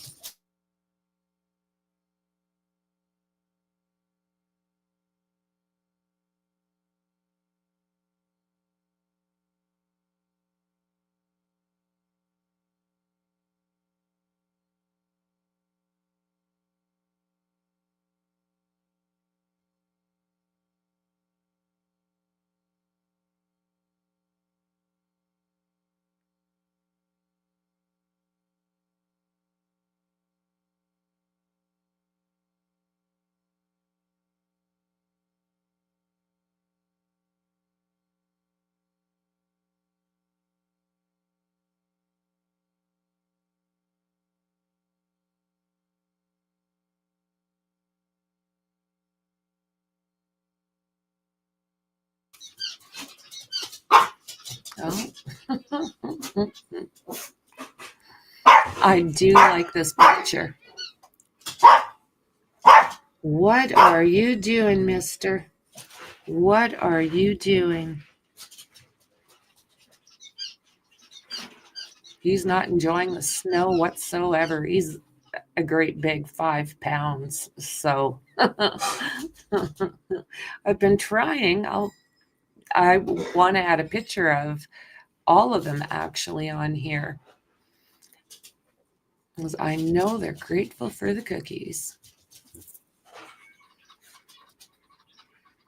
You know, it's so sad. This is the family when they were showing some of the more awful pictures of Laken. This is how a person wants to remember her.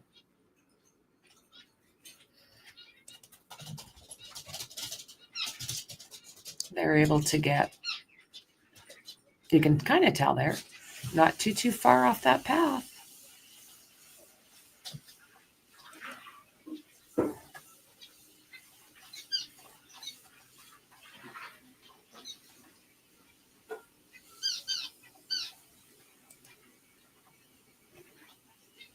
Yes.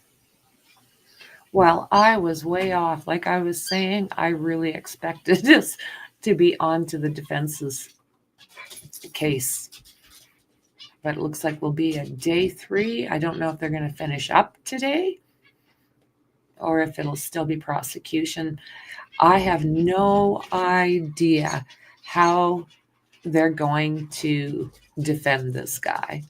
Are they just plain and simple going to say you can't prove it because you can't make that person out 1,000%? Or are they going to try and blame things on Diego? I'm really curious. Really, really curious. Can you imagine being the last couple of witnesses? One, now they didn't show the video. They might, it sounds like later, but that video, you can literally see him walking around the door area, kind of jiggling at things, and then go around the front of the house. And he's not a smart criminal. Sandy.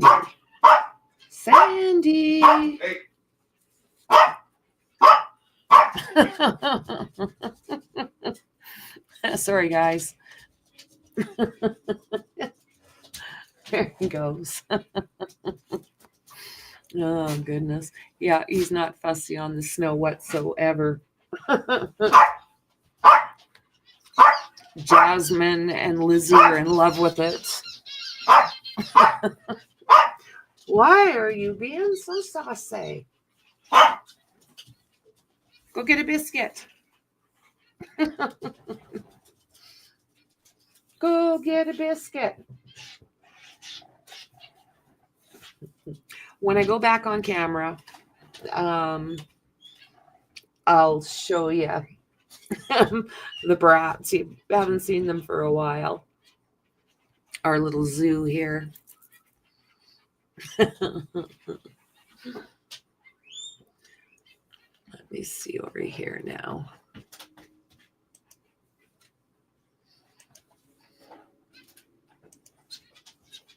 Jose Ibarra.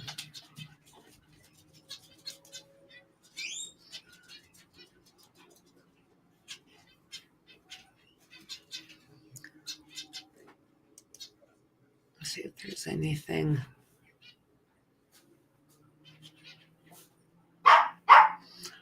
What happened with the girl? Wife confronts Ibarra in jail phone call.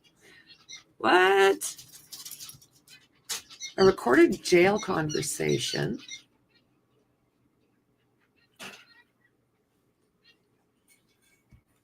Give me a second here.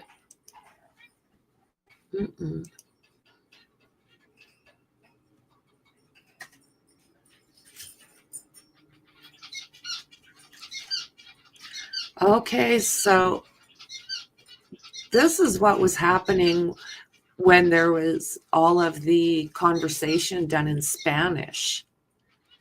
And I didn't make the translation out.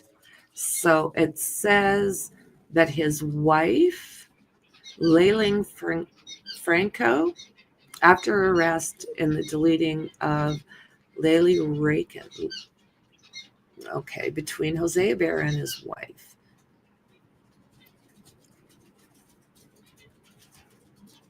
After his arrest for deleting Laken Riley. So, Abises Ramirez provided a Spanish to English translation of the call played in court, describing the couple picking up their previous conversation discussing that Ibarra had gone to the University of Georgia for work before Franco began urging Ibarra to tell the truth. She continues to ask him what happened with the girl. She tells him that he has to know something, and he just continues to tell her, like, Laken, enough. Ramirez said that Laken then said that she thinks it's crazy that they don't have anyone else's DNA, they only have his. And she said she doesn't understand how someone can see someone dying and not call 911. I know you know something, she continued. Jose Ibarra could be seen looking down several times as the jail call recording between him and his wife played in court. You see, I didn't catch that. I didn't catch all that. Wow.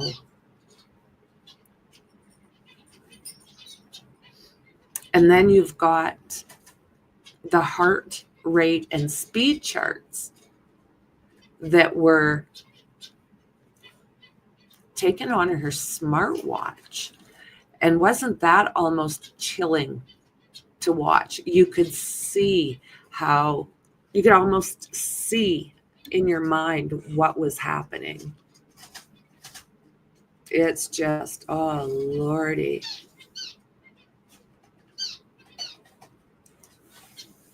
Oh, hey, thank you, Maxie. Thank you, thank you.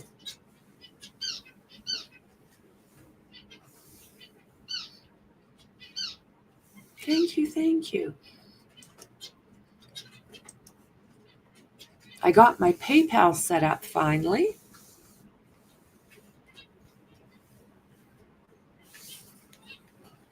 Happy. Took a bit of doing. The pups absolutely appreciate biscuits.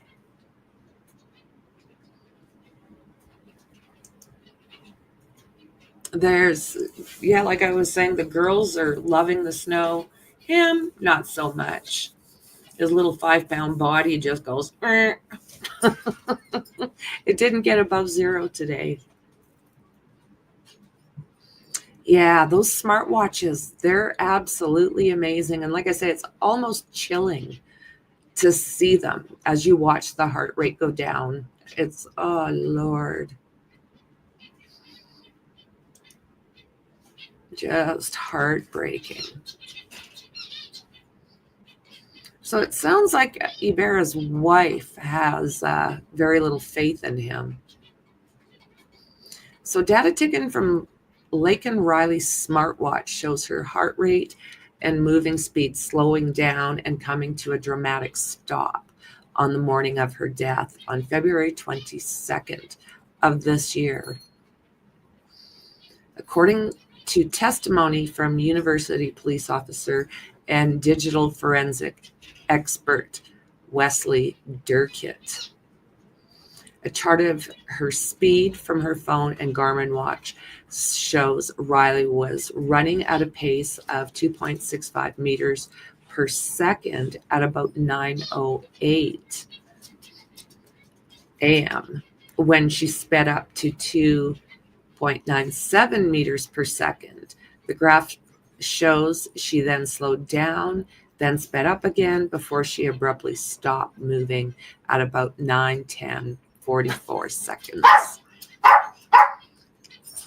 A heart rate graph similarly shows Riley's heart rate increased to a peak of 170 beats per minute before gradually declining at about 9, 10, 45 seconds. She activated the SOS feature on her. Special Agent Jay Burney. Oh, Lordy, Lordy. Hold on here. Jay Burney. Oh, God. They're back. Well, hello. Okay, thank you. If you could raise your right hand, please, sir. Do you swear or affirm the testimony you will give today in the matter of the state of Georgia versus Jose Ibarra will be the truth, the whole truth, and nothing but the truth, so help you God? I do. Please take a seat, say, and spell your first and last name. My name is James, last name Burney, Berni. What do you do for a living? I'm a special agent in the FBI. Where are you assigned? I'm assigned to the FBI's Criminal Investigative Division, specifically the FBI's CAST, C-A-S-T unit. What is the FBI's CAST unit? So CAST, which stands for Cellular Analysis Survey Team, it's a team stood up by the FBI in 2009 after the FBI noticed an increased use of cell phone records in criminal trials. So CAST team members like myself specialize in both historical and active cell phone mapping and tracking. How long have you worked for the CAST team? I started doing CAST work in 2015 and became a full certified member in 2016, so approximately 8 years.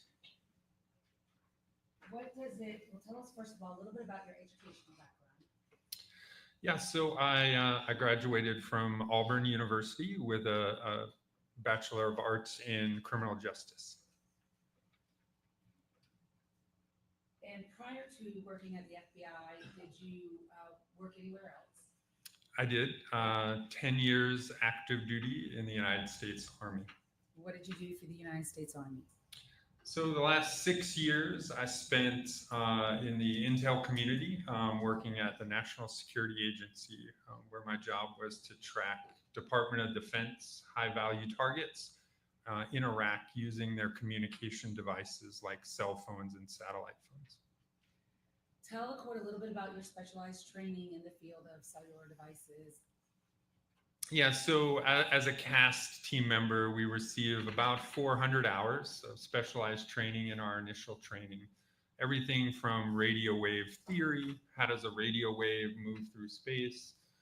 We also get training directly from the cell phone manufacturers. So Apple, Samsung, Google, they come in and teach us how their devices work. But some of the best training we receive is also from the cell phone providers, meaning AT&T, T-Mobile, Verizon, what used to be Sprint. They come in and teach us how does their network operate and how does a phone operate within their network. So the time you hit the green button to place a call, how does the cell phone providers keep records for all of your activities? How would we use those records to track an individual or a device to historical or active locations? How many investigations have you conducted using historical cellular telephone data analysis and cell phone location data and GPS location data? So this has been my full-time job since 2019. So every day I look at cell phone records. I handle all the Amber Alerts for Georgia and also half of the ones for Alabama and the Panhandle of Florida. So I look through thousands of records a year, and probably within those 8 years, on average, close to 1,000 records a year. I'm going to hand you two exhibits. The first one is States Exhibit 274. Do you recognize States 274? Yes, ma'am, I do. What is it? It is my CV. And the state would move to admit States 274. 274 is admitted. The next one is States 275. What is States 275?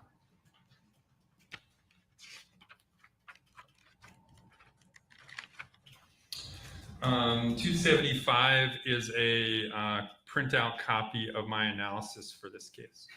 And the statement to admit states 275. No objection. 275 submitted.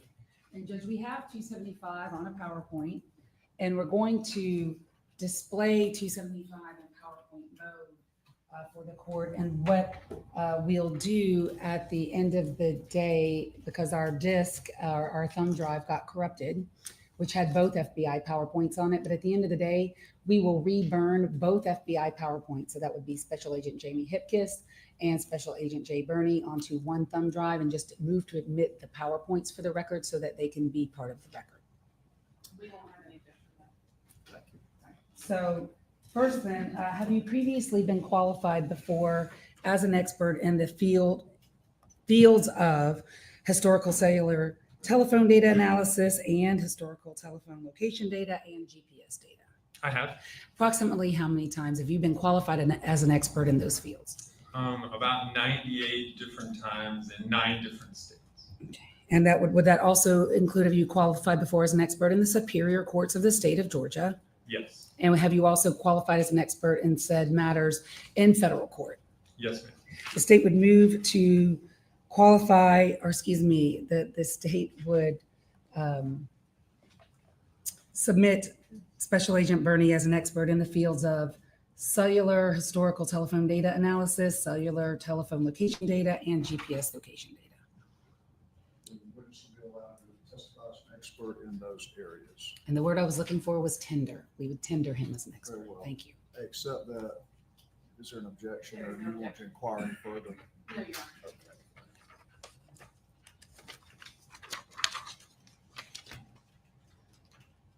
I want to talk to you about your analysis in this case. What were you asked to do in this case, and what did you do? Yes, I was asked to review several cell phone records for several different phones, also extraction location history for several different devices, and also the extraction history for a Garmin GPS. Your slide number 2, what are we looking at?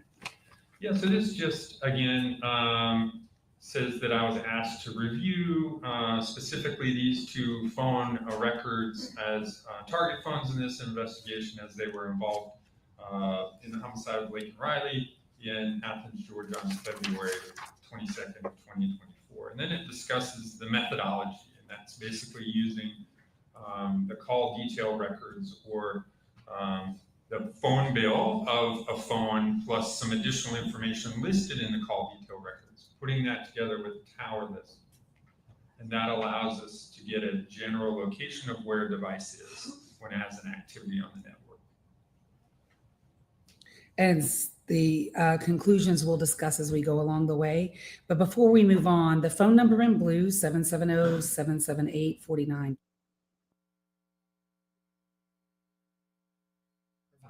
Yeah, that device was associated with Laken Riley, and that is operated by Verizon. And the number in red, 34735.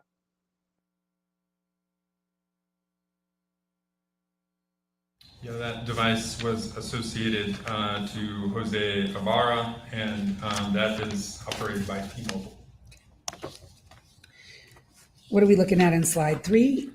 Yeah, so this is just various cell phone towers. The most common are the ones on the left-hand side, the monopole, the lattice work. But then we also show the structural tower on the bottom left down there. Again, those are antennas, those white vertical-looking things. That's what your phone connects to route its call or data sessions through there. Everything on the right-hand side is also a cell phone tower. We show that just to say, just because you don't see a tall monopole or lattice work tower in your area doesn't mean there's not cell phone antennas providing coverage in your area. Slide 4. Sorry. Yeah, so cell phone towers, again, are the connection between our device and what we want to do on the network. So we can also connect our phones via Wi-Fi, and we do that. But everything we're going to look at today is from records from the cell phone provider. So these records will show the connection between the cell phone device and the tower itself. And in those records, it lists the cell phone tower, the number of the tower that's used, plus the side or the sector that was also used to carry that call or activity. So what we see here in this is basically, again, the vast majority of cell phone towers, about 95% of all towers in the United States are 3-sided towers. So what we see here on the left-hand side is the cell phone tower in the middle. That's that triangle shape in the middle. And so the providers, in order to provide more space for users, they take one tower and they divide it up into 3 equal parts. And you see that here kind of on the left-hand side. You see sector or side number 1 is the red side, sector side number 2, blue, and the third one being green. But when we get the records and we look at the actual activity on the device, we can then map that activity and show which sector. So in the middle there kind of shows when we see which tower was used for the device and which side or sector, we can then put left or right limits to each of those sides or sectors to help annotate it on the map. What is timing advance data? So in addition to the call detail records or kind of the phone bill with tower information, there's other records kept by a service provider, and those are what we call timing advance records. So I just talked about how a service provider puts in a cell phone tower in an area to provide coverage in that area. And then in order to provide more spots for users, they divide that one tower into 3 equal parts.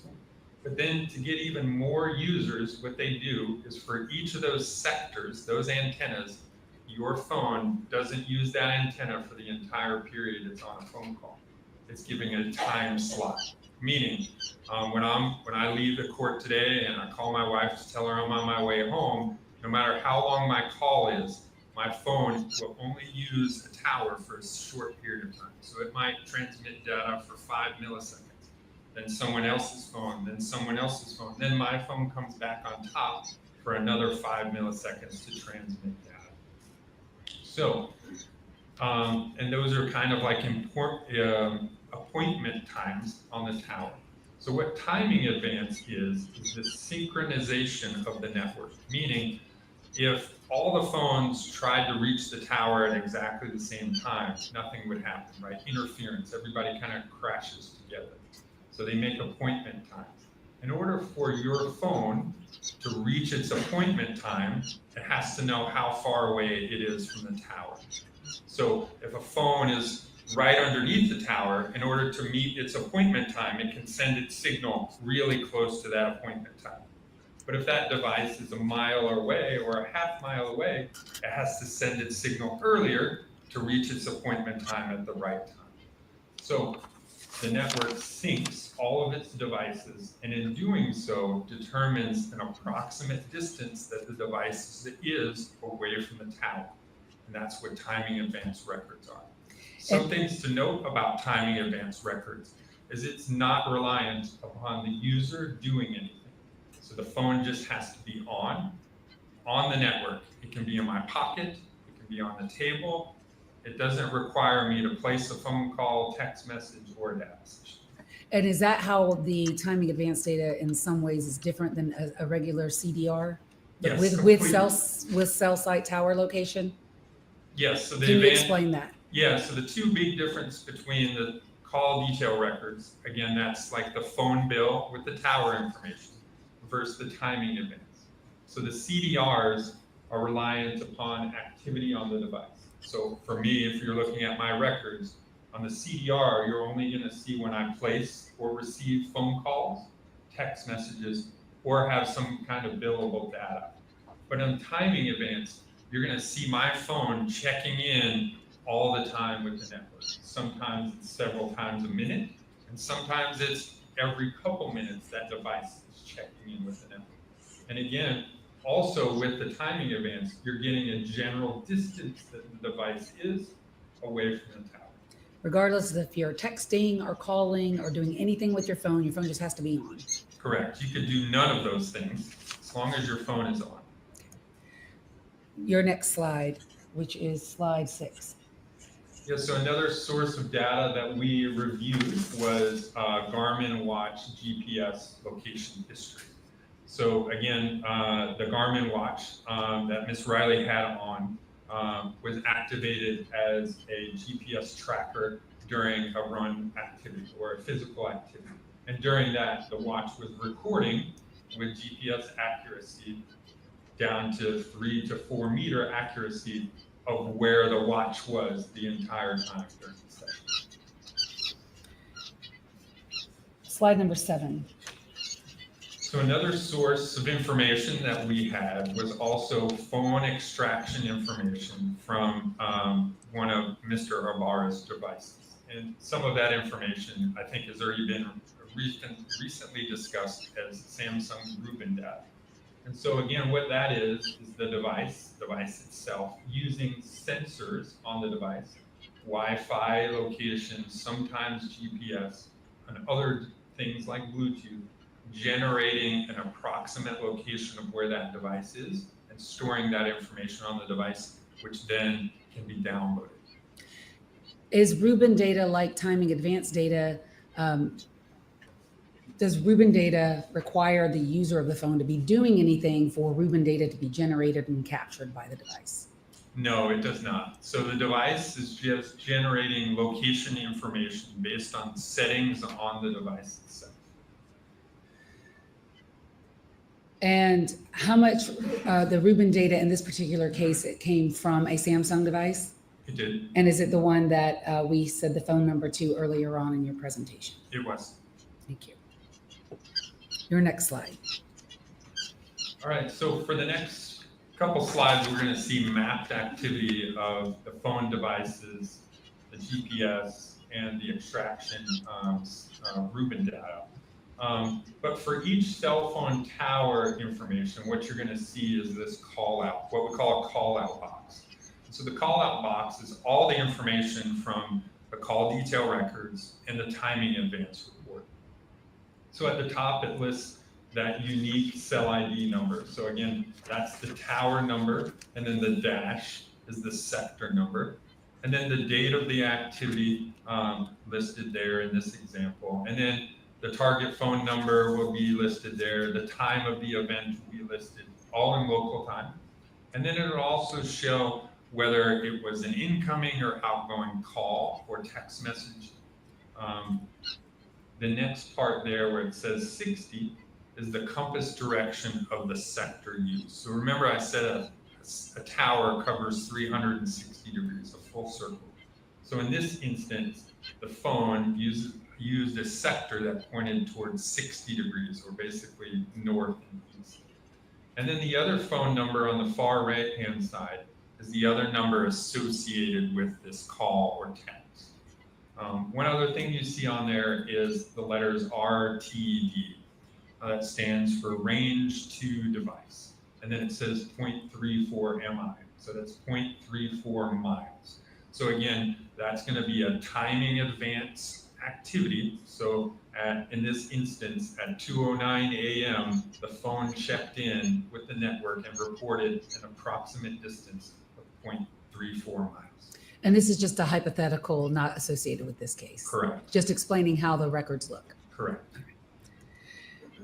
Your next slide, page 9. Again, these are just the devices that I was asked to review, both cell phone records, extraction, location history, and also the Garmin GPS watch. And focusing on the T-Mobile Jose Ibarra number that we see there. So could you tell the court what different types of data did you look at for him and his device? Yeah, so I reviewed both the call detail records. So again, the phone bill with the tower information, timing advance records from T-Mobile, and extraction location history. Which is Rubin data. Which is the Rubin data. And if you could, just so we're not confused when you say that, can you just say Rubin data? Yes, ma'am. Okay. So you looked at all 3 of those things for his location. I did. Thank you. Let's start with Laken Riley. Is that who slide number 11 is dealing with? It is. Go ahead and tell us what we're looking at here at slide number 11. Yeah, Your Honor, may I stand and point? Yes.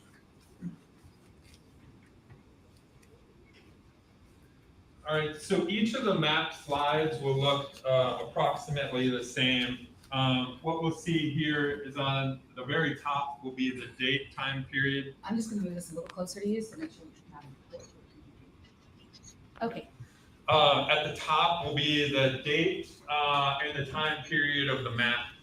On the top left-hand portion up here will be any phones or watch information. So again, on this slide, we see it's the blue phone associated with Miss Riley and the watch. On the right-hand side here will be any locations of interest. I was given several locations of interest to compare the locations of the phones and watches to. So we have R being the Ibarra residence here. You see that yellow box here. Blue LR is the Laken Riley residence. We see that with this blue square up here. And then the crime scene where the body was located, we have here, we see that as the red box here. So in this example, or on this slide, we're looking at 9:03 to 9:53. And this is just Laken Riley's timing advance records, call detail records, and her GPS watch.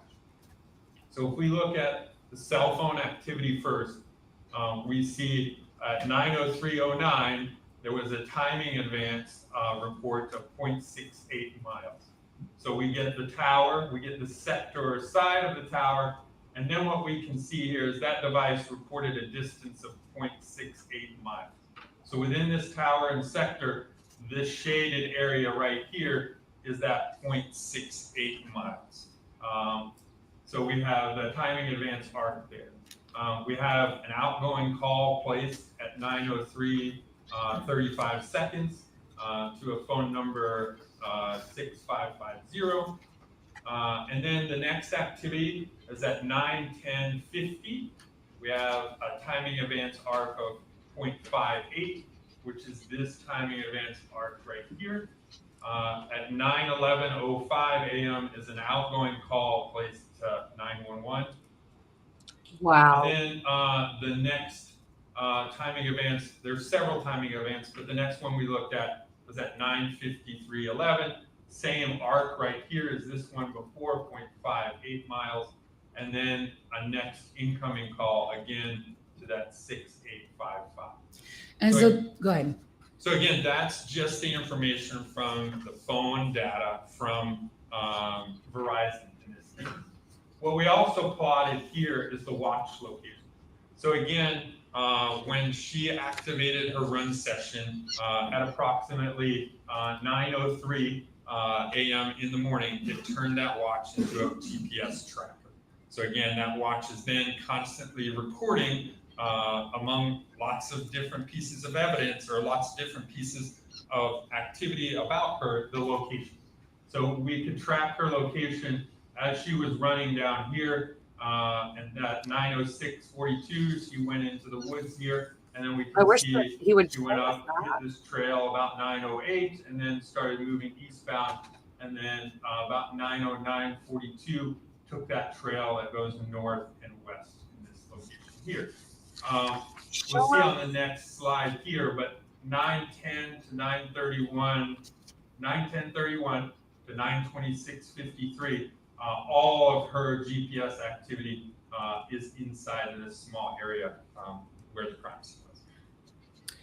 The next page then is page 12. So this is just concentrating on the GPS locations from the Garmin watch between 9:10:02 to 9:10:36. And again, we can see the GPS moving approximately down the trail here at 9:10:36. It's right here. The next slide, 13. So this is the time period between 9:10:37 and 9:14:58. And again, we can see the device has numerous GPS locations all within this small area right here together there. At some point, does her device move off the trail and closer to the box that we see called crime scene? It does. Next slide, 14. What does this depict? Yeah, so at 9:15:02 is the last time the device reported in the vicinity of the trail. Then that device is seen moving a little bit eastbound and then northbound here, where there's a lot of activity in this general area here, 9:15:20 to 9:26:53. That 9:26:53, the device has been stationary.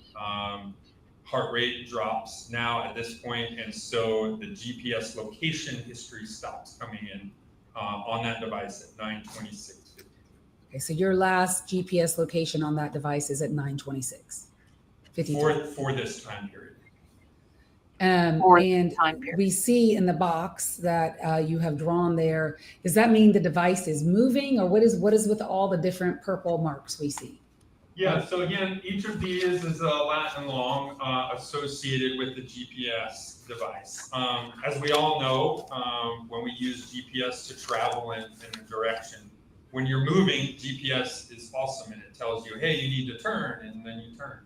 But when you start your GPS, sometimes it thinks you're headed the wrong direction or going this direction or that direction. So a GPS, when it's not moving a whole lot, sometimes the accuracy can be a little bit less. And so some of these hits will be over here, but what we do is look at the aggregate of all of the hits together. And again, all of the hits together put that device in this general area here.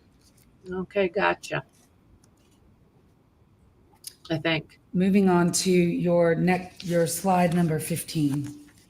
Yeah, so again, the next several maps will be of the red phone associated with Mr. Ibarra. So first looking at page 15, what data are you mapping here? Yeah, so again, what we have is the data directly from this device here ending in 3978. That's a T-Mobile device. And what we have here is the timing advance. So we're looking at, again, the CDRs, which is the phone bill plus the tower information. So the scary. Timing advance, so the phone just checking in with the network. And then also the Rubin data. Okay, so all of that is here on this slide. Correct. And in looking at all three, or that data, all three parts of data, or all three types of data, were you able to determine at what time Jose Ibarra's mobile device left his residence? Approximately, yes. And what time is that? So during this time period, we can see again, the timing advance shows the arcs of where the phone is. And we can see the Rubin data here shows 11 to 12 meter hits right here on the residence. So on this slide, you can see between 9:30 and 9:45, all of the activity is in the vicinity of the residence. I'm sorry, you said 9. Is that 9 or 6? Correct, 6:42. Okay, so 6:30 a.m. to 6:45 a.m. the phone is at the residence. Yes. And by residence, you mean Jose Ibarra's residence? Yes. All right, thank you. Next slide, 17. So what we see here is continuation 6:46 to 6:59 p.m. Again, we see the timing advance. I'm sorry, I heard you say PM, but I'm reading AM. AM, I'm sorry. Okay, it is AM, right? It is. Okay, thank you.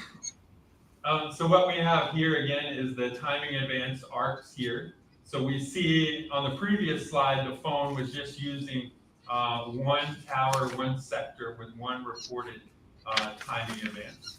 Now we're seeing a lot of different timing advance arcs from two different towers here. We also start to see the Rubin data move away from the residence, which we'll see more of on the next page. Page 18. So again, this is just looking at the Rubin data. We kind of peeled off the timing advance part. I'll take and what me we off can there. see again is at 6:32 a.m. to 6:47 a.m. The device is in the vicinity of the Ibarra residence. And then the first activity we have away from the residence is this one here at 6:52, an 11 meter hit. And the next one, what is the one at 6:57? Yeah, so then at 6:57, we see a 35 meter location history here at close to what I've labeled as number 1, associated address number 1, which is 310 Rogers Road. What is a 35-meter hit? So what that means is the device is trying to determine the location, its location, and it's using, again, lots of different sensors. Sometimes GPS, sometimes it's using Wi-Fi locations, meaning the device senses other Wi-Fi locations and it says, hey, I see Jay's Wi-Fi location. I know where Jay's Wi-Fi is, so now I know where my device is. And so what we see is based on the signal strength from either a GPS location or the Wi-Fi locations that the device senses, it determines an error radius of the device. So it basically says, provides a latitude and longitude of where it believes the device is, and says that device is within an approximate distance. That makes sense. So in this case, that approximate distance is 35 meters. Is it your expert opinion that that device left the Ibarra residence at 6:52 a.m. or thereabouts? Yes, it is. And is it your expert opinion that at 6:57 a.m. that device is near Building S, the 310 Rogers Road? Yes, it is. Next slide, 19. So here we have 7 a.m. to 7:15 a.m. And again, this is both the CDR's timing events and that Rubin data.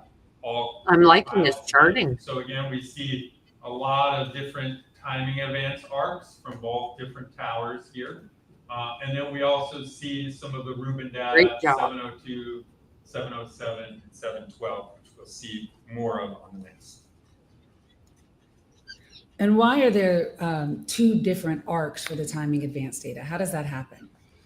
Yeah, so again, the phone checks in to determine its distance. And in this case here, a lot of times when a device is in an area of overlap, meaning it is in an area between two different towers, it's checking in with both of those towers to determine its distance. So we see this device had check-ins from this tower located here, as we see some of these arcs here, and it's also checking in with this tower here, these arcs right there. And is it your opinion that at this time that device is again over Building S? Yes, during some of this time period, which we'll see on the next slide. There we go. Tell me what we're looking at, slide 20.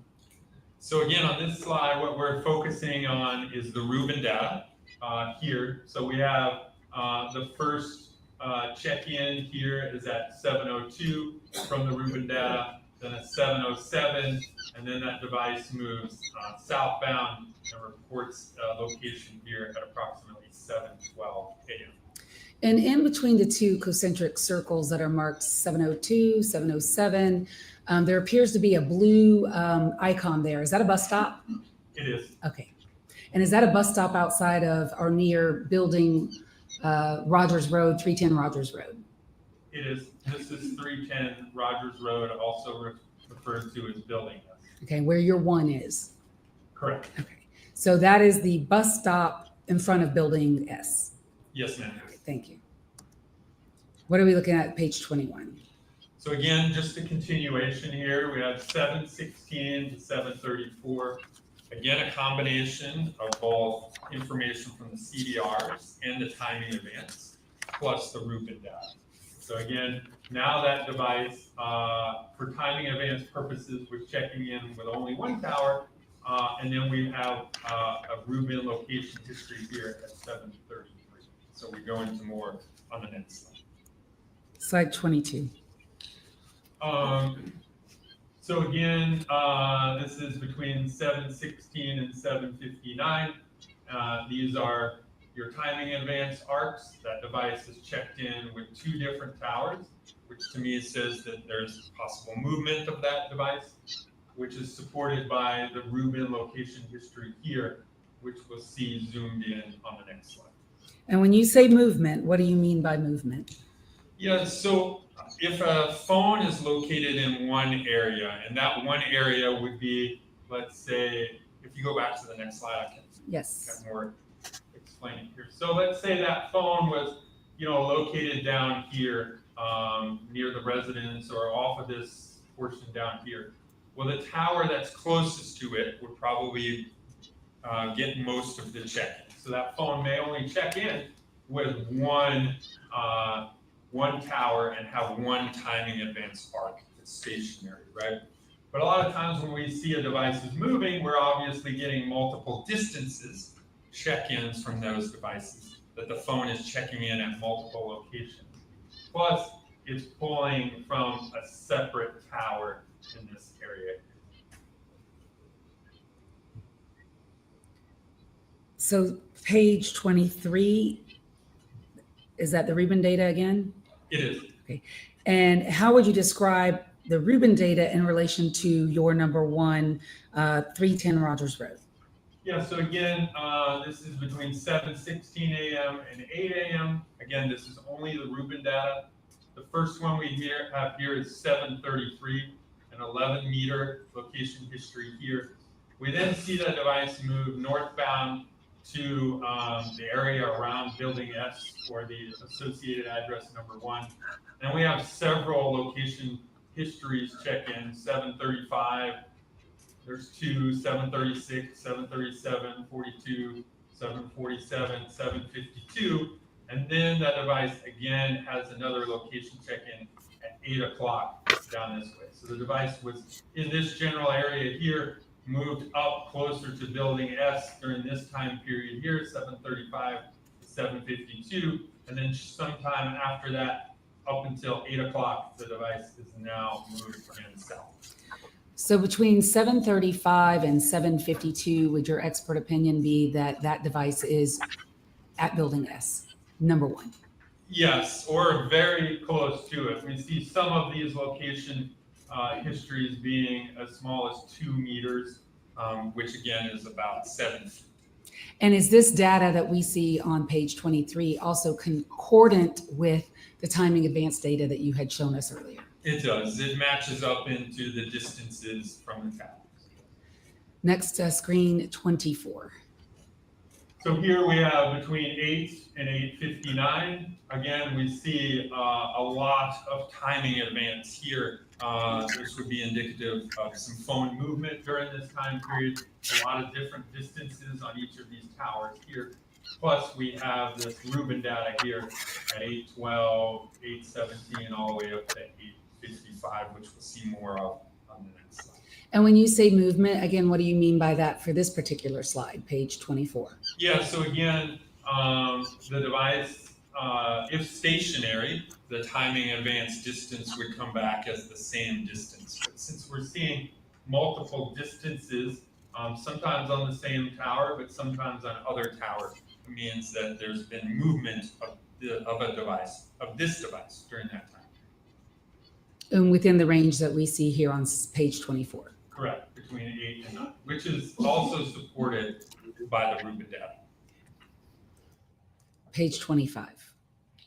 So the Rubin data here, 8:12, 8:17, again, locations down here, 8:34 location here in the vicinity of, again, the location 1, and then 8:55 location here, a pretty large 104-meter location history. And for Rubin data, can you ask for specific times? Like, can you look at the phone extraction and just say, tell me, Rubin data, where was the phone at 8:24 a.m., for example? Or are you just stuck with what the phone collects? Yeah, you just have what the phone collects and stores.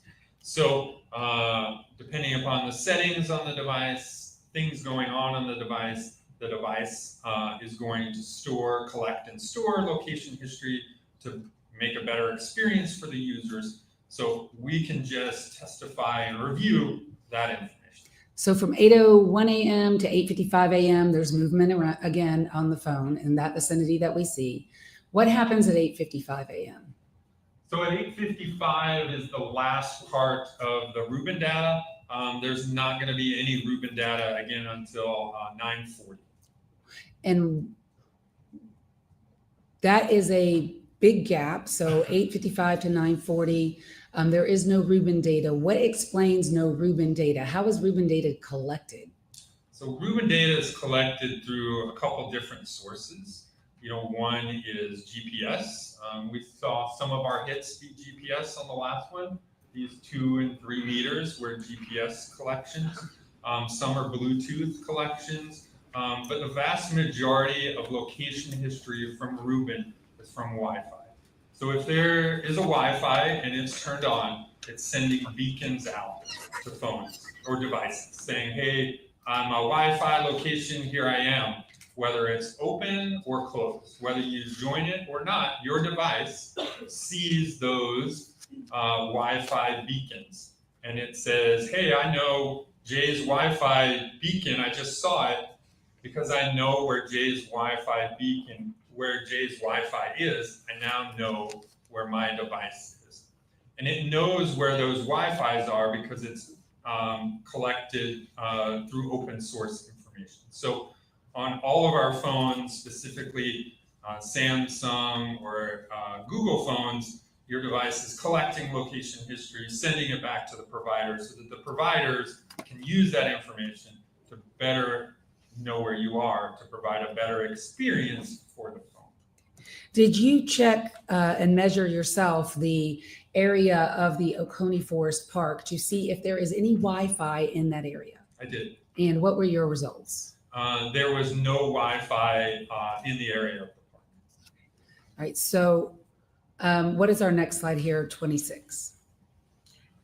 So again, this is looking at the device associated with Mr. Ibarra, 3978, and also included the GPS locations from Riley. You can see right where they intersect. And so what we have here is at 9 to 903, we have the red device is somewhere within these timing advance arcs right here. Again, at this point in time, we don't have any Ruben data like we had in all the other previous slides. So then is that consistent, this slide, page 26? Well, let me ask it a different way. Is it your opinion that that device of Jose Ibarra's was in the forest at this time? Yes, obviously there's no Wi-Fi to provide locations. I did test for Wi-Fi all the areas covered by this tower here and this tower here to include this vast area. The only places within that test that provided no Wi-Fi was the general area of the Oconee Forest Park. So the fact that there's no Wi-Fi and you have no Ruben data during this time period, is that concordant with the timing advance data that we see here with the device being in the forest? It is. And how long were you able to determine that that device belonging to Jose Ibarra was in the forest? Yeah, so again, the last Ruben data we saw was 8:55, and then the next one we see isn't until 9:40. And by 9:40, has that device left the forest? You'll see in the timing advance where that device Okay. is. So All right, so we'll get there then. Page 27. So again, timing advance arcs here, plus we have Laken and Riley's GPS locations here. So the timing advance for this device at 9:03:50 and 9:51, again, put it in this spot here. Again, one thing to remember is there's still no Ruben data, which means when we tested these areas here, there was Wi-Fi everywhere except for the park, which allows us to kind of help pinpoint where the device could have been. And that would be somewhere within this portion here. And then again, we have the Riley GPS locations. And at 9:06, that device is still headed. I think the judge has lots to page 28. Point to the direction of guilt. So here again, 9:06 to 9:09 a.m. If we look at Riley's locations here, we see now she's moved down here, and at 9:06, she's now entering the woods here, or the forest, and then her run trail takes her up and along this trail here at 9:09. Wow. What we have on the Ibarra device is again timing advance check-ins at 9:11 or 9:09, 11 seconds, and 9:09, 56, both of which are on this timing advance arc. Again, still no Ruben data during this time period, which allows us to say that device was most likely in the forested area somewhere along this arc. And is it your expert opinion in looking at both Laken Riley's Garmin watch data and the timing advanced data from Jose Ibarra's phone that their two digital profiles are closing in on one another at this time? Yeah. They are. You're going to see exactly where they intersect. I'm sure. The next slide. Look at that. So this is 909 to 912. And again, if we look at the Riley GPS here, we see at 909.12, it's here. 909.51, it made that turn to go north and west along that trail. And then we have the rest of those locations here, 910 to 912. We also have some timing advance of her device. Again, her device checking in with the network at 9:10:51. And you see that as that blue arc right here. We also have the timing advance for the 3978 red device. And so what we see here is at 9:09:56 is the first one. Wow. It's using this tower here, and we see it reports the distance at 0.58, which is the exact distance of Riley's check-in approximately 1 minute later. Here we have the device checking in using this distance right here at approximately 9:10 all the way to 9:12. So during this time period that we see on slide 29, 9:09 a.m. to 9:12 a.m., are Laken Riley's digital profile and the Jose Ibarra phone, again, next to one another or on top of each other or coinciding? How would you describe it? I would say that they are very close. Next slide. Again, this is a continuation, 9:13 to 9:09. Again, we already looked at Riley's GPS. We know that's all kind of in the vicinity of the crime scene during this time period. This is also where we have some timing events off of her device, still reporting approximately the same distance at 9:17 here. And during this time period, we have the Ibarra device checking in using this tower and sector here, these arcs, at 9:13 to 9:09, with one of those during those time periods at 9:16. It's also checking in with this tower sector. 9:30, or excuse me, page 31, 9:20 to 9:27. Yeah, continuation here. Again, we have looking at Riley's GPS device, 9:20 to 9:26:58. Again, 9:26:58 is the last time the device reports a latitude and longitude location. Wow. And then we have her timing advance at 9:20 and 9:26. Again, that device reports this approximately the same distance, so no movement that we can see on her device. And then we have his device here, Heartbreaking. the 3978 device, again in red here, reporting in several different distances from 0.4 to 0.9 between the 9:20 and 9:20 time period, again in this arc portion right here. Page 32. Again, continuation, 9:30 to 9:39. Now I'm looking at just the 3978 device. And what we see here is a lot of different timing advance arcs here. Again, the first one is at 9:30:06. Run, Forrest, run. 0.58 miles, which is the farthest distance here. And then what we see is that device reports closer and closer and closer to the tower, meaning that device started at 9:30:06, ending at 9:39:55, was farther away and got closer to the tower, eventually using this timing advance arc here at 9:39:55. So again, I'd say the device was farther away from the tower and gets closer to the tower during this time period. Again, still no Rubin data from the device at 9:39. And you've already told us at this point, Laken Riley's digital profile does not move after 9:26 a.m. Is that right? That's correct. So how long, from what time period, and if you need to flip back to look at your report, let me know. But from what time period to what time period did Laken Riley's digital profile and the Jose Ibarra device profile overlap in the forest? Yeah, so approximately 9:10 on. Pull up the slide.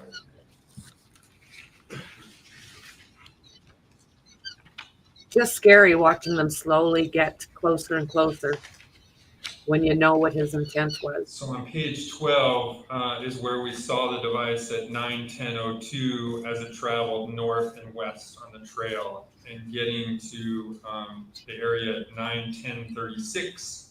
That eventually it stays within that area and eventually moves off the trail approximately 5 minutes later. So I would say, and also based on his timing advance of where he is, plus the lack of Rubin data, I would say that the devices came in contact somewhere around the late portions of 9:10. So Until when? What a monster.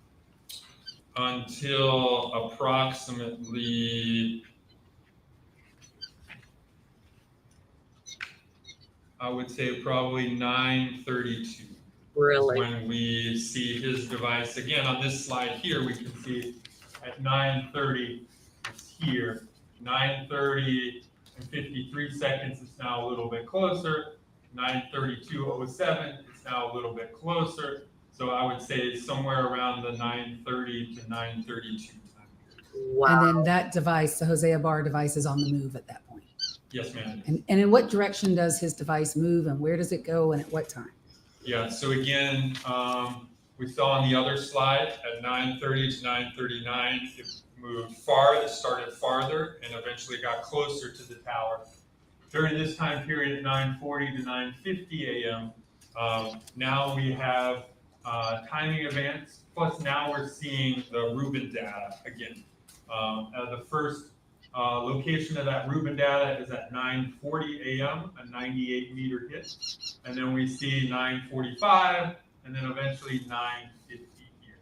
And again, that all interacts with our timing advance data we have here between 9:40 and 9:50 a.m.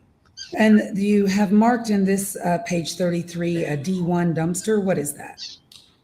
That's a location I was asked to look at as far as location information of where I think an article of clothing or something like that might have been thrown into the dumpster. And is it consistent with the Rubin data that you have seen that Jose Ibarra device is at that dumpster and could be at that dumpster at 9:44 a.m.? Yes. Again, we have 9:40 here. The next location is at 9:45 here. So obviously you can see the scale of the map on the bottom between the device, the dumpster here, and this 9:45 is probably, I don't know, 70 or 80 feet distance. So yes, it's completely logical that at 9:45 the device could have been near the dumpster, but it just didn't report a location. How are you going to get out of this one? We had was at 9:45. There, Jose. And at 9:50 is the device back at the Ibarra residence. It is. And so at what time did the Jose Ibarra device leave his residence that morning on the 22nd? Yes, so it leaves the residence. The first location we can see that it left the residence was at 6:52 a.m. And what time does it return to the residence? The returns back to the residence at approximately 9:50 a.m.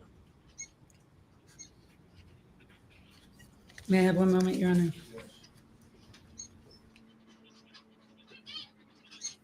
I will pass the witness. Oh, wait, I'm sorry. One more thing. Sorry, I forgot. At some point, did you also look at Diego Ibarra's phone and attempt to find GPS location data?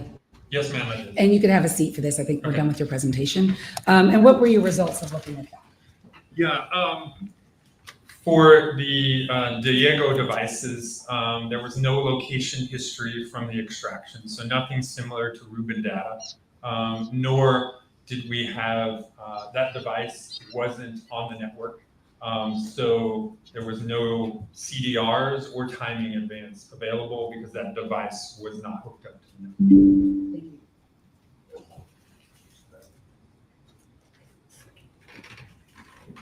Good afternoon. Good afternoon. I want to start right where you left off there with Mr. Diego Ibarra's device. So we don't really have any information on where that device is located on the relevant time period. We do not. Again, there's no CDRs, no timing events. That device, I think, was not activated on the network on like the 10th or 12th of February. I want to talk about some general questions, and then we're going to go to some slides. So my first question is, timing advanced data depends on someone's having cellular service. Is that true? It does. So if someone had turned I thought off this their was going to be cellular over service at or reset 4:30. as airplane mode, that data would cease to be Last witness? That's correct. Okay. And then for the Rubin data, that depends on a combination of GPS or Wi-Fi data. Mostly, yes, ma'am. And so one reason someone could stop having Rubin data would be if they turned off their Wi-Fi or GPS capabilities. Yes. So if someone were to put their phone on airplane mode, for example, you would see a cease of the Rubin data. Potentially, yes. So again, it's not always just the Wi-Fi locations. It can also be GPS locations. But if you turned off location services on your phone with airplane mode, that would also kind of interfere with the GPS Rubin data. Not necessarily. Location services is for the user and not necessarily for the provider or the maker of the device. They still get your locations from that. But you would agree that the Wi-Fi and collected Rubin data would be interfered with if someone turned off the ability of the phone to communicate via Wi-Fi. Potentially. So let's talk about what can affect the accuracy of these advanced timing data bands, because you kept using the term approximate. Why did you use the term approximate? Yeah, because again, written in my report, it'll say whatever 0.56 miles. Well, that device isn't exactly at 0.56. It depends on the technology. So for 4G, which was the technology for these devices, that error rate is 78 meters. That's why you see it as an arc and not a line. So again, they couldn't say that it's at 0.35 miles and then there's just one solid line.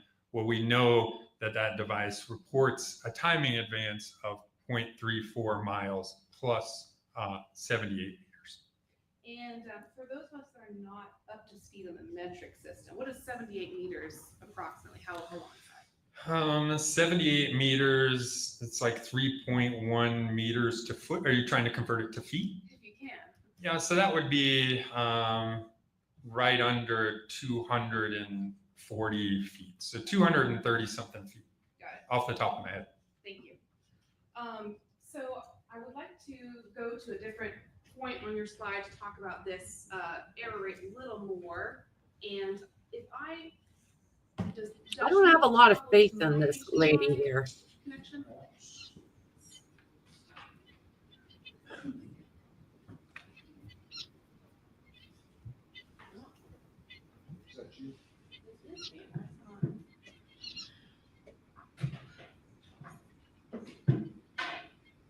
Yikes. One moment, Your Honor.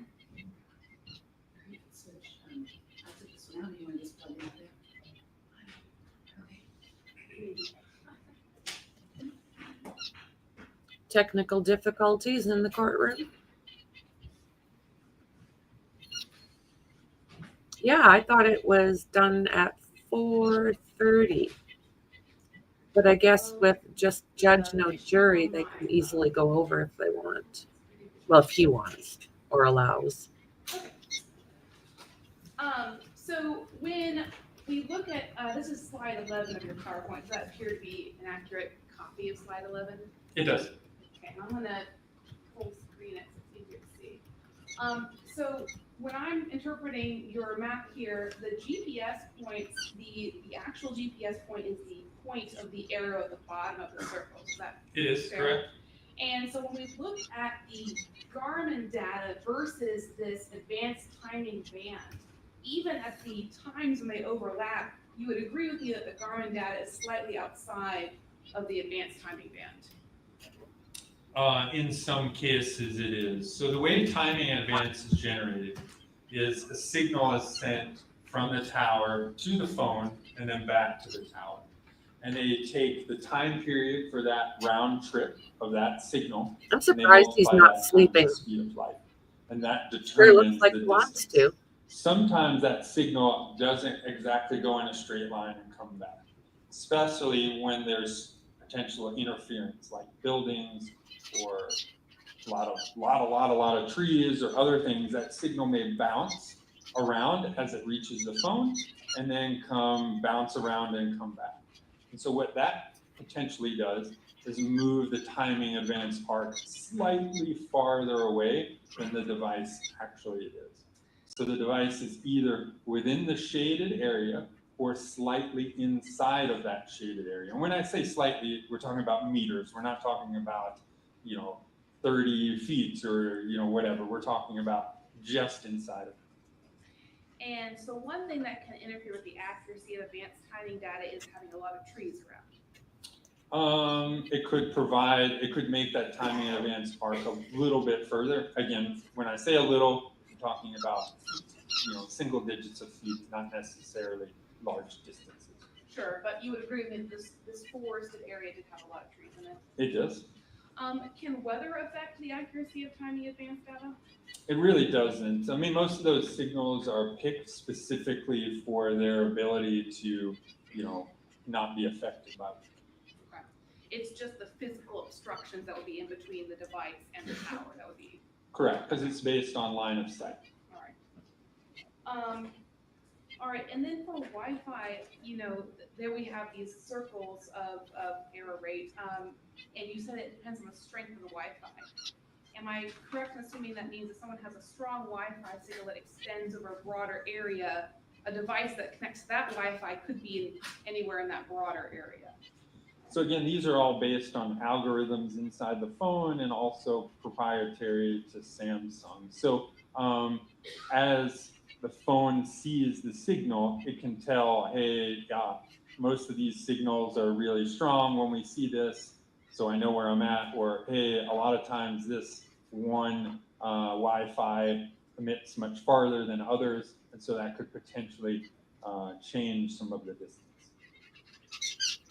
I'm going to try to go now to slide 29.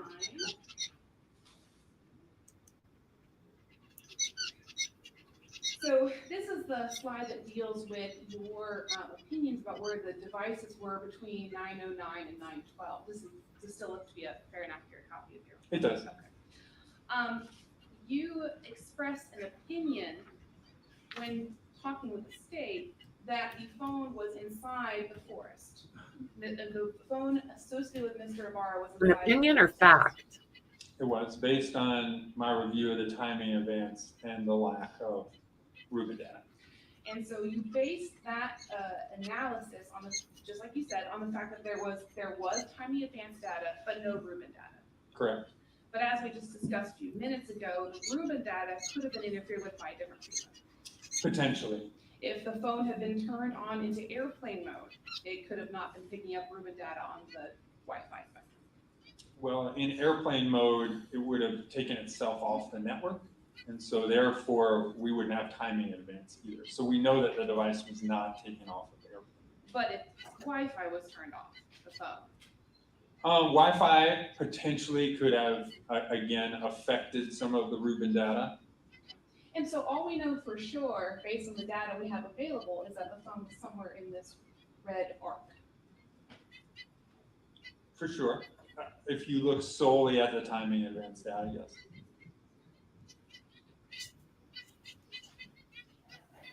Not going to be smarter than this guy.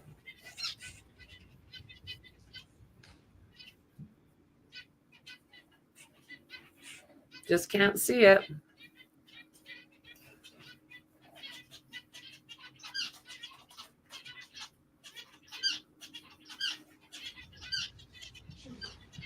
You also testified that when you did a review of the Oconee Forest Park to determine if there was any Wi-Fi within the park that could be hit on. I did. How far into the park did you have to go before you, I guess, lost the capability of connecting to Wi-Fi? Yeah. So we could see Wi-Fi at the edges of the park. I don't remember the exact distance, but it wasn't super far in there based on the terrain. If you know the terrain around in there, it obviously drops down a little bit as it goes in there. So if I had to guess a number, maybe 15 meters inside what's listed here as the park. I think those are all the questions I have for you. Really? No, sir. Can he be excused? Yes, sir. No. What? Thank you. Be excused.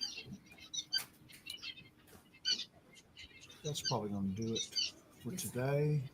May I go ahead and just finally admit States 283, which are the two PowerPoints that I discussed. On States 283 is a thumb drive that That's has gonna be it. Special Agent Bernie's PowerPoint that we just saw, and it also contains Special Agent Hipkiss's PowerPoint that was showed to the court earlier.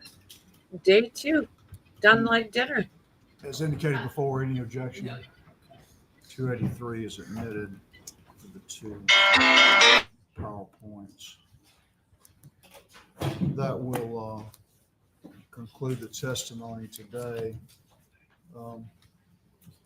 So I'm interested in any information that you all can give me going forward as far as time. I suspect, Your Honor, if we proceed on our current path, and we also have several other stipulations that we've yet to tell the court about, but we are stipulating some other evidence, that the state will be done tomorrow. I don't know exactly what time yet, but we will rest our case tomorrow. All right. So I say that, and I'll hear from you, Ms. Beck. I wanted to hear that because I understand that you may have some defense witnesses. Yes, Your Honor. So I would say have them ready. And would Your Honor like them ready in the morning or the afternoon? I think afternoon is safe. Afternoon would be fine. And by ready, I mean here. Yes, Your Honor. We anticipate our witnesses, not even if they went all of them and took the longest that they might go, I think it's still going to be less than half a day of testimony. Okay. All right. Thank you for the information. It's helpful. Anything else we can do today? No, sir, nothing is safe. Nothing from us, Your Honor. Okay. Thank you all. 8:30 in the morning. Yes, sir.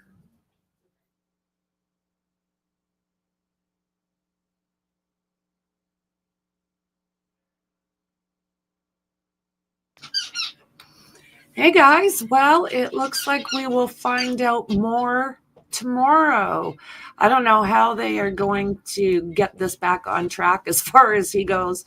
I don't think he can be saved. So with that said, I'll see you first thing in the morning. Bye for now.